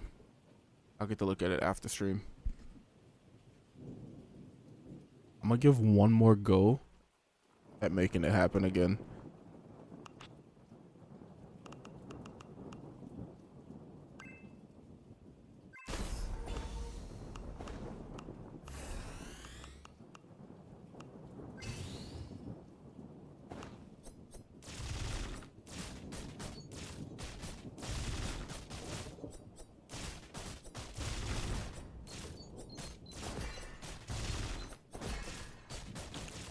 It'll be so cool if it's like unique to the hardest or harder difficulties past a certain point.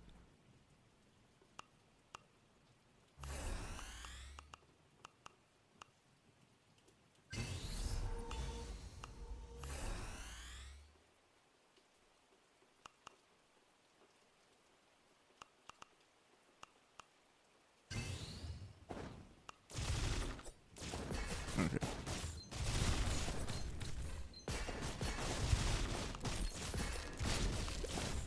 So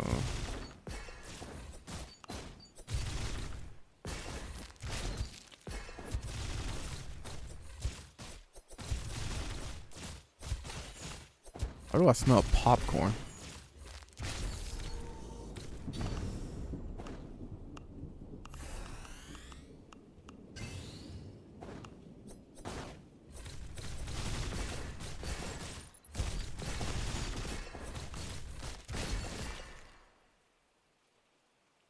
Of course, this is from Persona 5. My first time hearing this song was like, it's used in Mario Kart Wii CTGP as like custom music for some of the tracks. Definitely want to have some cool, unique stuff as you raise the difficulty. Also, there would be a second global difficulty system, like a world level sort of thing where it permanently raises as you go.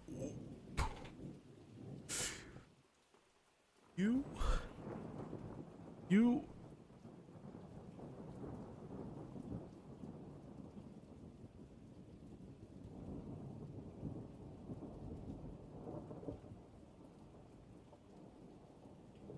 My body is ready. The world level will be how a lot of the new mechanics and areas get added so that new players don't get overwhelmed. Sounds good.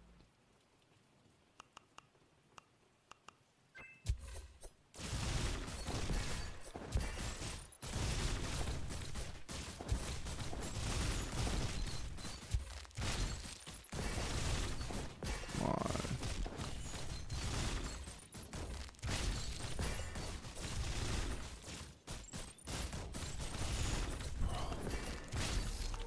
Like, what are the odds?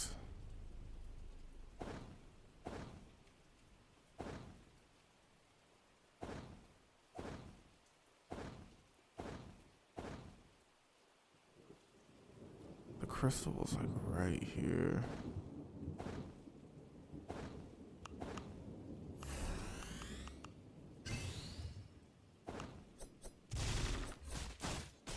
This is like a bad combination of events for my brain right now.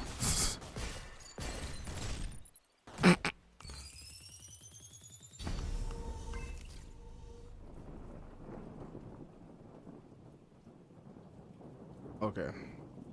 I don't know what to do right now.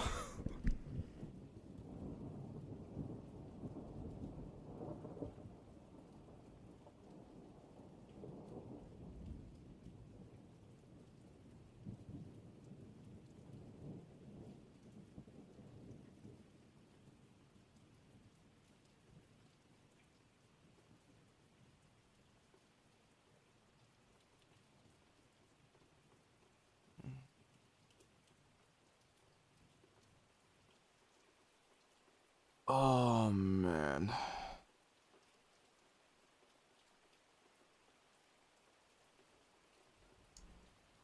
So that playlist for sure ended, right?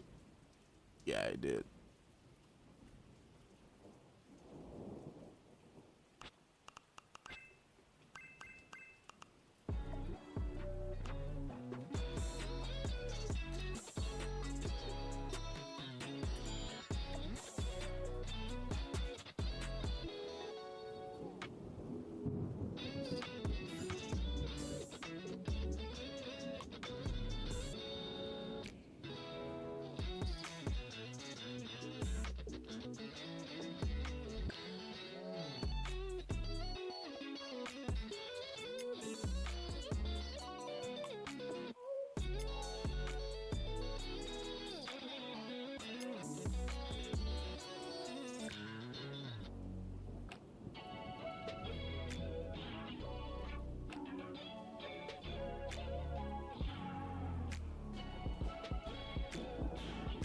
like mentally right now, I have no idea where I am.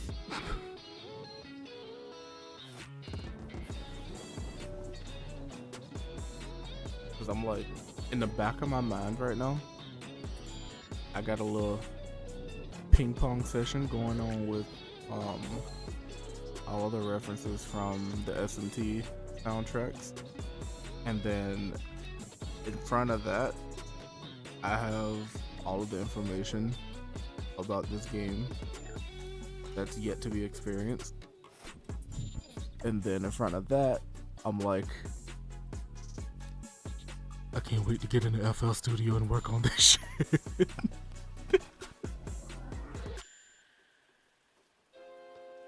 There's at least a 3-story mental stack going on in my brain right now. The point where I'm like, I don't know if I could stream, but I don't want to end stream because I'm like having fun, just like vibing and chilling out here. I'm open to basically enjoying music as well. So if you come up with some ideas, you don't have to wait for me to give you any instructions. Alright, bet.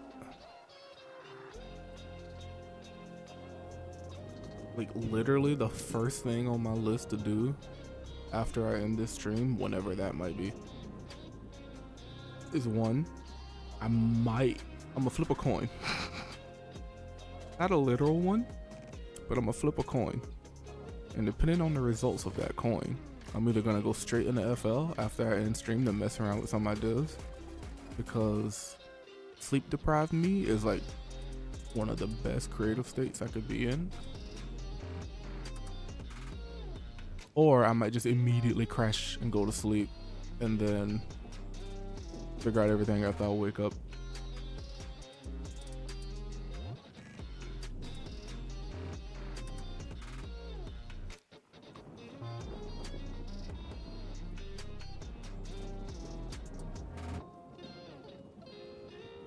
Either way it goes, whatever happens is gonna be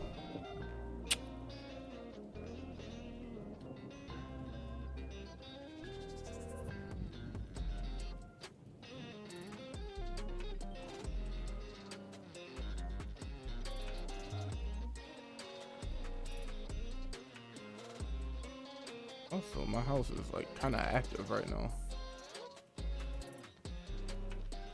I'm gonna step out the room for a couple of minutes.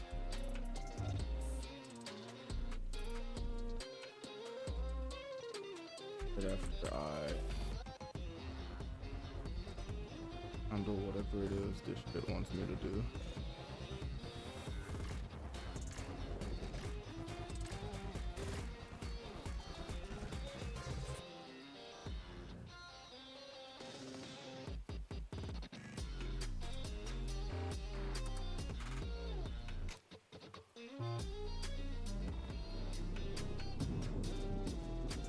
I gotta remember to set up OBS to record to when I start working on the music.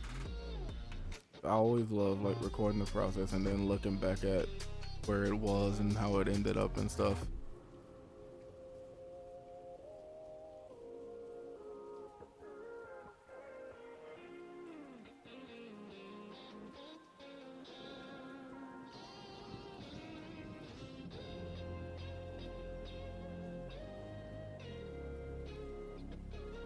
I like how the last 2.5 hours so far has just been me taking impromptu breaks.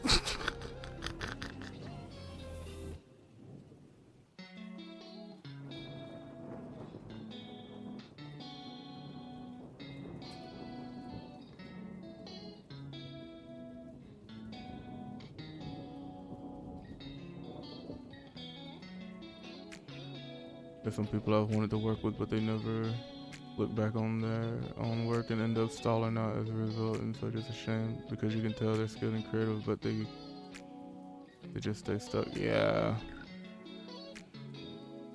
I'll be right back.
Gotta make tea. It can be hard to find that comboing skill. Introspective.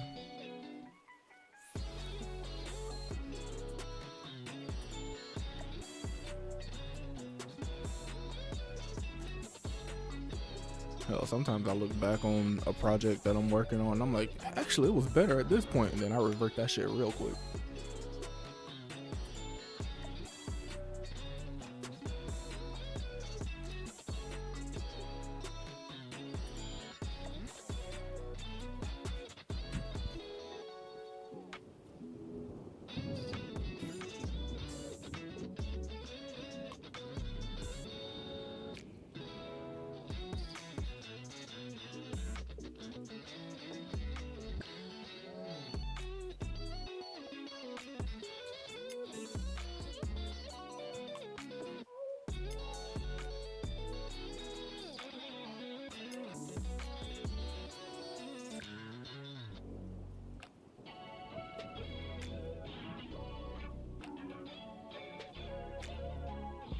What do I do right now?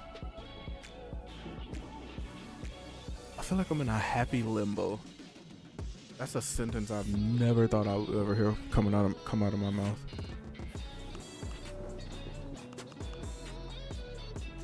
This game's got a hold on me.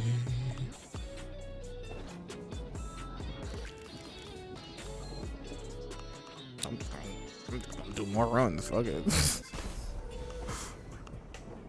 I have literally nothing else to go and do right now. Got a notepad open just in case I get a couple of. Actually, I should just open FL in the background, and every time I think of something, just fucking jot it down.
Welcome back.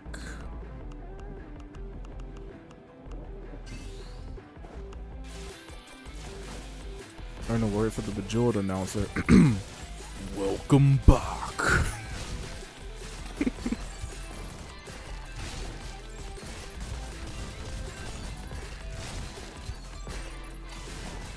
I'm gonna have to take all the Bejeweled samples one day and make a song out of them.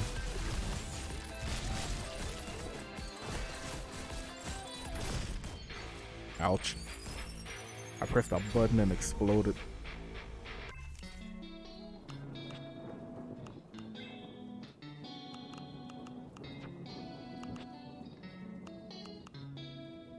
I came back in the room and sat back down and I was like, I feel like I'm in happy limbo. I don't know what to do right now.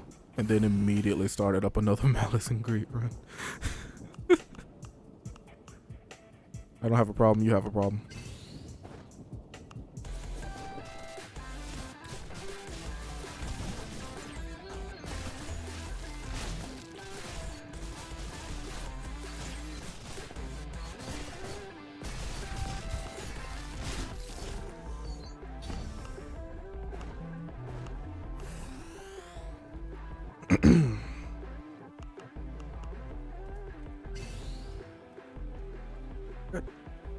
That's 2 max rolls back to back.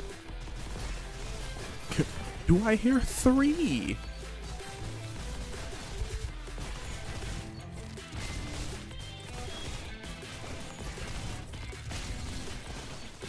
Wait, these guys are probably perfect for replicating the glitch. Especially if I can get one of them to like back up into the wall and suck me in. No pause.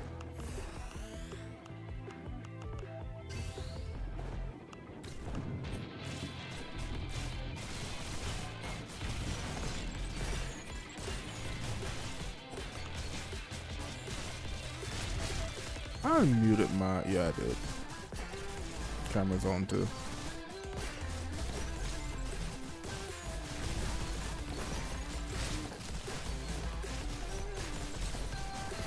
It used to slightly bother me, but I think now one of my favorite parts about my setup is how I have no light.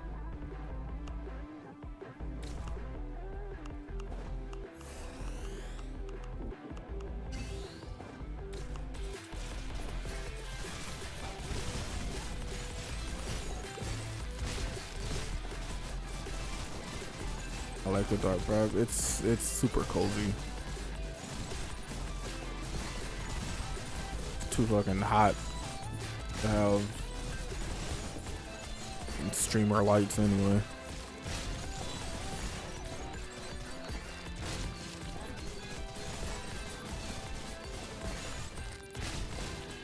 If you want to see my face so bad, just put a fucking selfie on the screen, bottom left or something.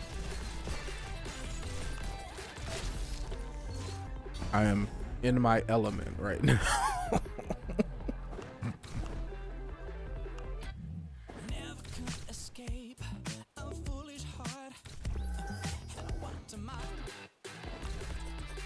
But something else I wanted to start doing more too in general is just like more songwriting and like singing and shit. Cause Cycle is technically still my only songwriter song. I have another song too that I sung something in under my other alias, but that doesn't really count for real.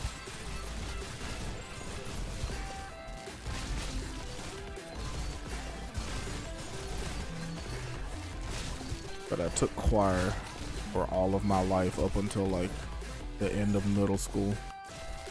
And I've still retained most of my range. Puberty fucked me up for a while, but everything went back to kind of normal. Usually puberty cuts off people's ranges, or it just like moves it, adjusts it slightly lower than what it already was. Puberty extended my range.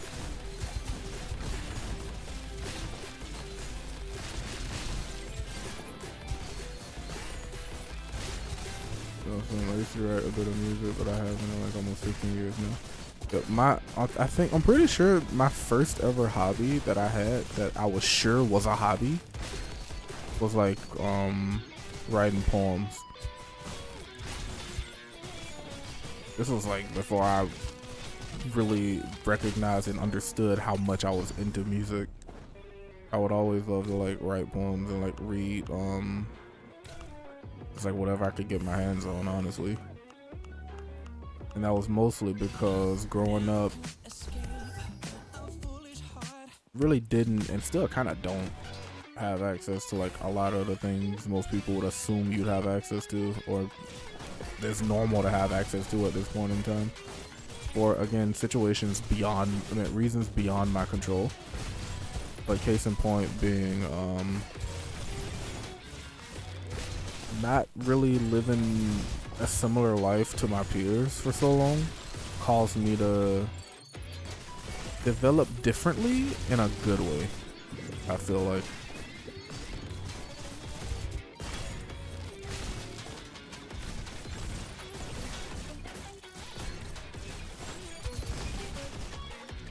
Like it made me a lot more resourceful. I was, despite having the avenue to explore potential interests, I found a way to do so. And I think, if anything, it helped me more accurately decide that music is something that I just kind of want to throw my life at for the rest of my life.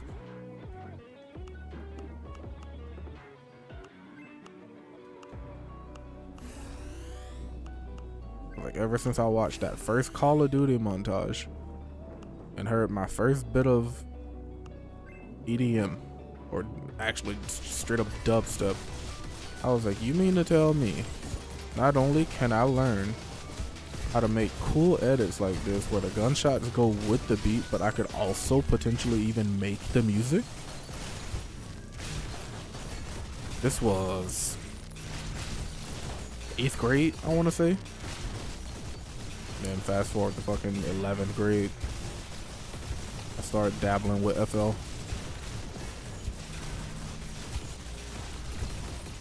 There's a period of time I'm skipping there because I picked up FL at one point and then was like, I can't do this, and then I quit for like a year. The gaming montage went so hard back in the day. Whenever I'm in call with my high school classmate, like, we always end up going down the path of talking about like those old days, quote unquote, and then we just end up binging a bunch of old Call of Duty montages. Even though like a lot of them were proved to be fake, they were still so entertaining.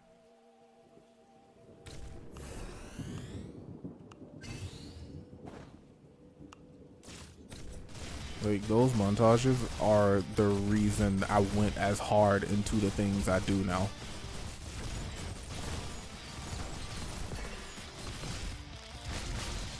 Some of my montages are still up.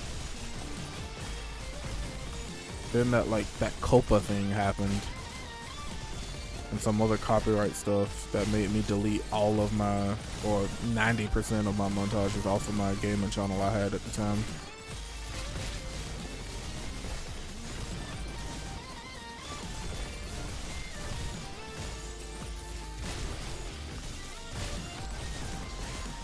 But there's still a montage that's up from a gaming clan, a sniping clan I was on back in the day. And then I have a lot of have a lot of more recent montages from like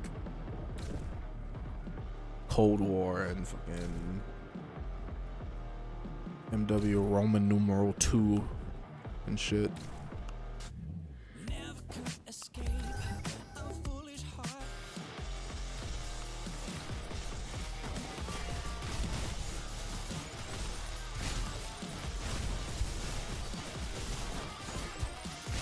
I fucking love that meme. Modern Warfare Roman numeral 2. Flame Truth is hilarious.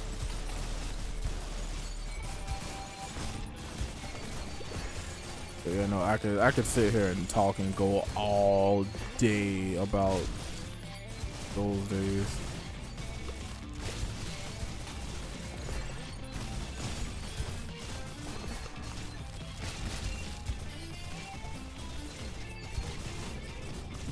That's not the tab I'm supposed to be on. That one is.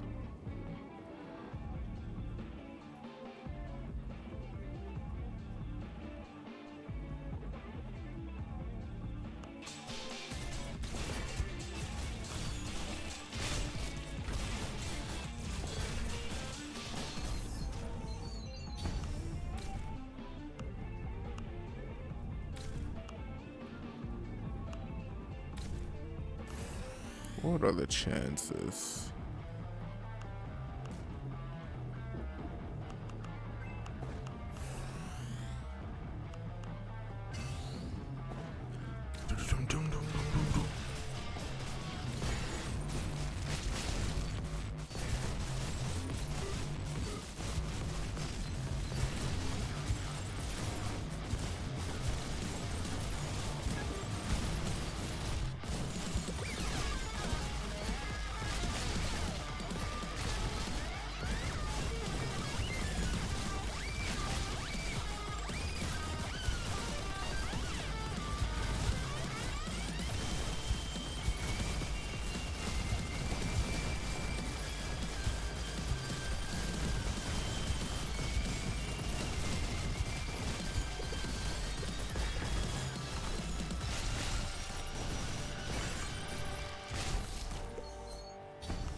I've officially reached this like mellow middle ground of my state of existence now.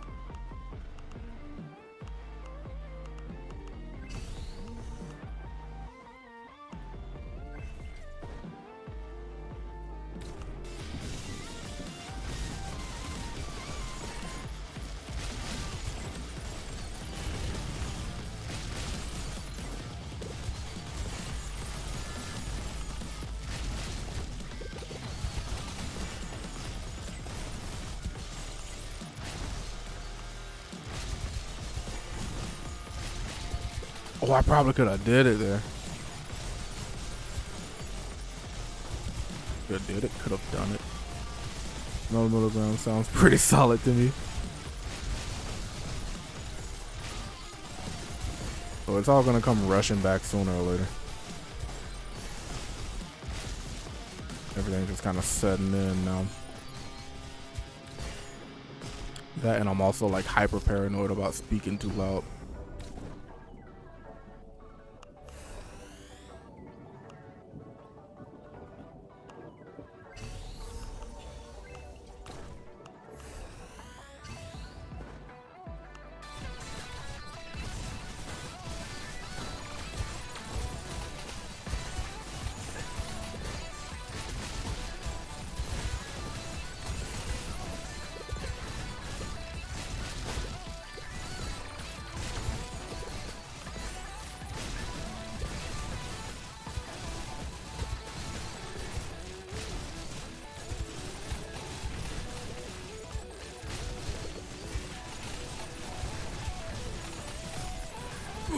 Oh.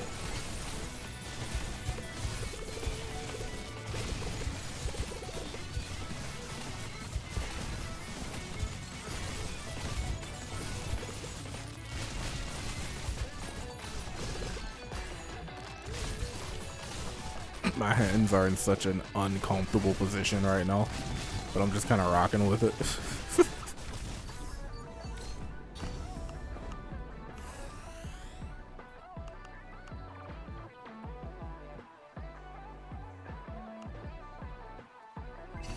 Word?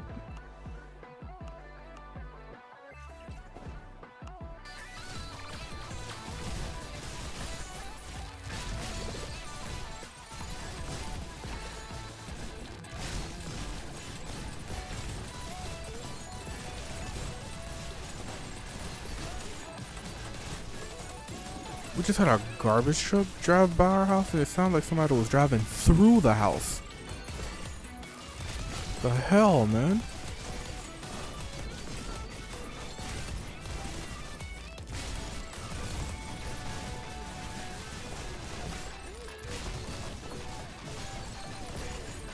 Get fucked. Tell him, Sky.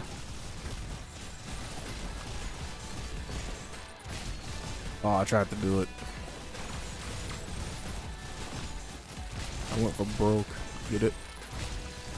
Did I just lose all of my vitality? What happened? Really make them loud on purpose so you can hear it coming and get the bed out. But I mean, makes sense to me. Okay, that was a visual bug. I took so much damage that my health didn't health anymore.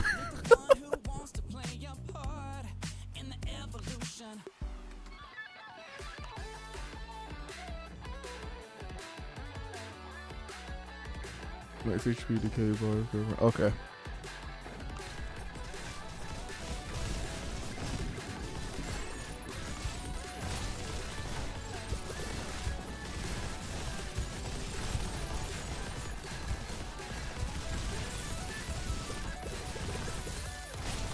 That was not worth it. I was in the moment. Oh. I'm just giving away vitality right now. I'm like Oprah in this mode.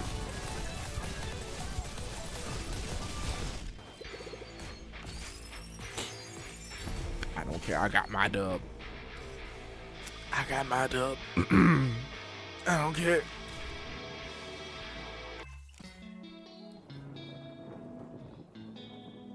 I think I'm actually gonna make the decay bar half height instead of trying to make it adjust automatically.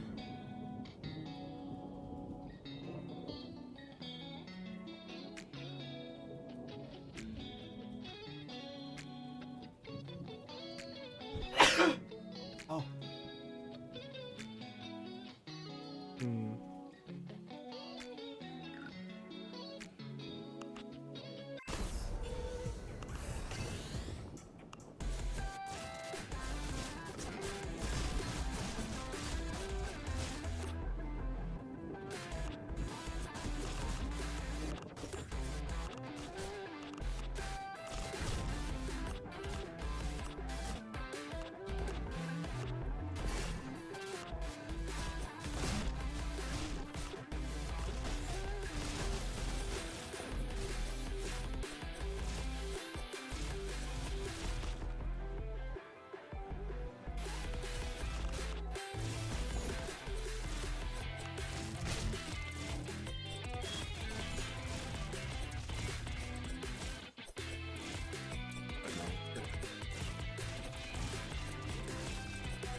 Oh, I finally dropped frames. For the first time in 10 hours. I'm pretty sure that was because I had like 8 million websites open not too long ago.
I trust the process.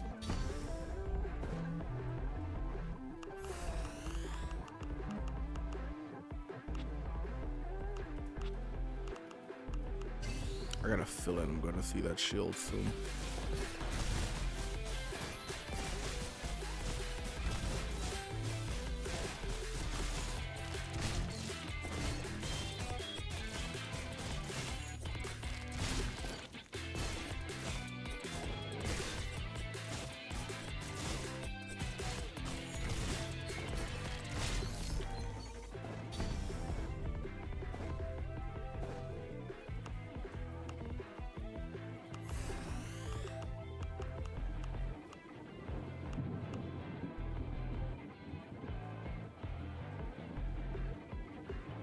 God, it sounds like somebody got knocked out in the living room. The fuck?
Ooh.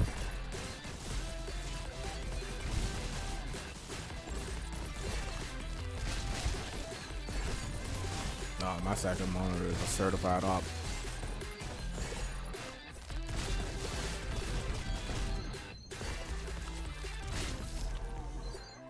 can't remember a single time I've glanced over at it and not almost died.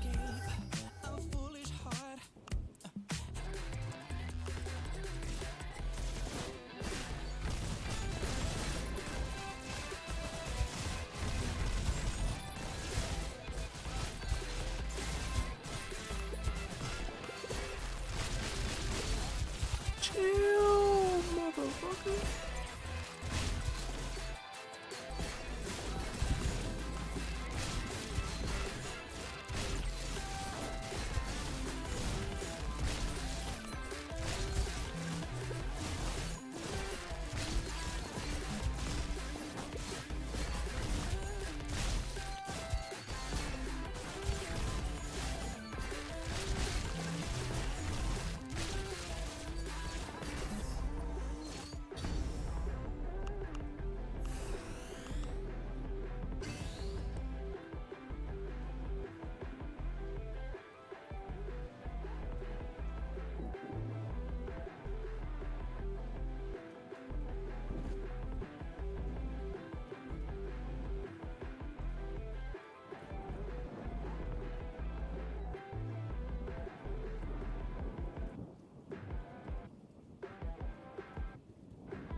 Nice.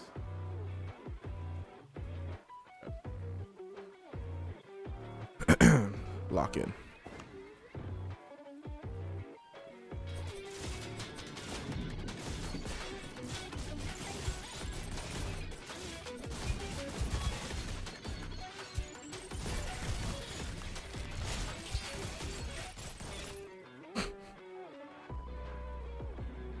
I hate that feeling of something crawling around the inside of my ear when I have headphones on. 99% of the time it's nothing, but the one time it is something, ooh.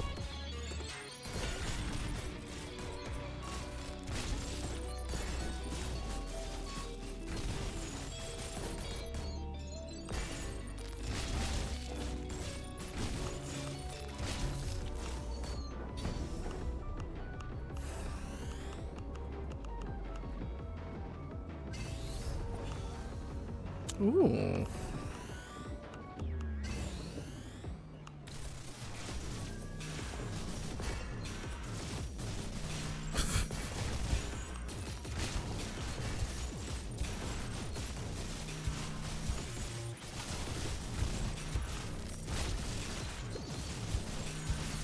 Every time I think I'm done for a moment, I'm like, okay, but what if I just mess with this combination of stuff? Let me check out my ears now.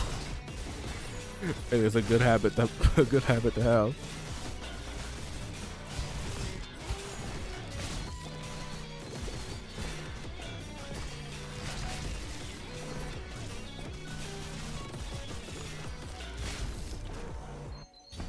Especially for me, I live in my headphones.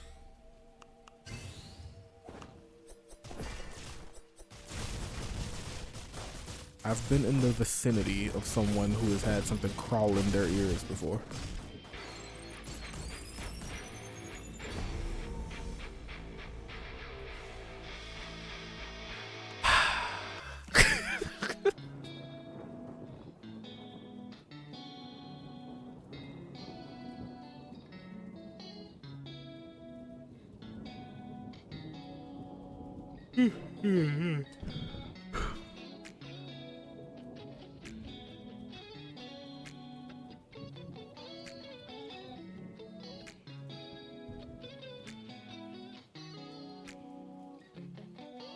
Ooh. Something is killing my bitrate right now. That might be a sign.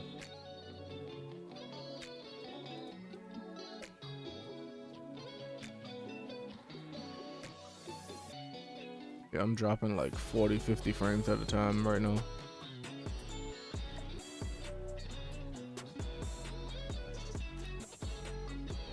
Is it you?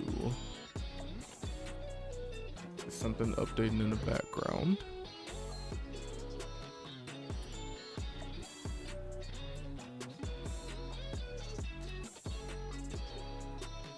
I'm gonna see if it stabilizes first.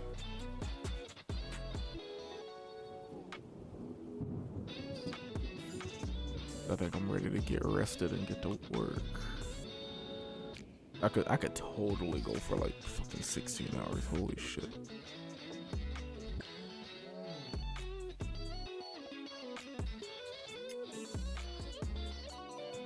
That needs to go.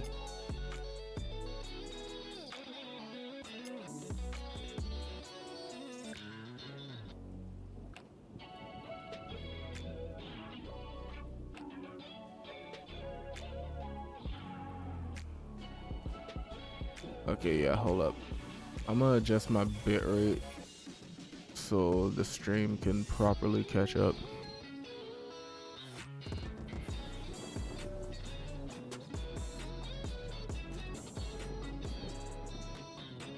It's gonna be behind by a little bit. I don't know why I'm like dying all of a sudden.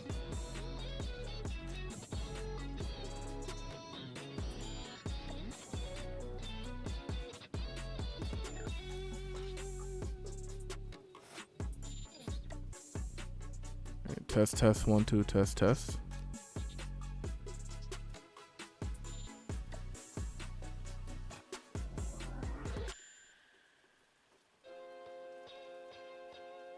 Okay, it's trying to catch back up. I have to drop my bitrate from 6K to 4K.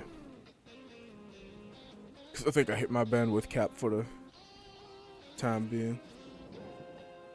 But after thinking a little bit, I think it would be in my best interest to go ahead and end this stream for now.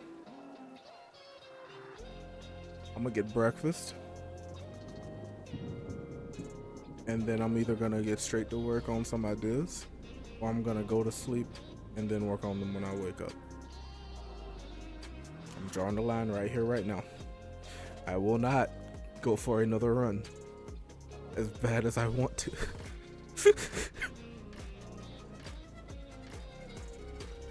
Alright, y'all. I appreciate y'all for hanging out. Usual sellout spiel. Exclamation point star for. Check them out. Great PCs, great PC accessories, great staff, great customer service, and all of my stuff in the panels below. Ritorikal.com if you want to check out the website, how to support me, access to my music and stuff like that. YouTube.com/@Ritorikal, Twitter.com/@Ritorikal. X.com/Ritorikal. Ritorikal pretty much everywhere except for here and Facebook, but y'all don't need that. Yeah.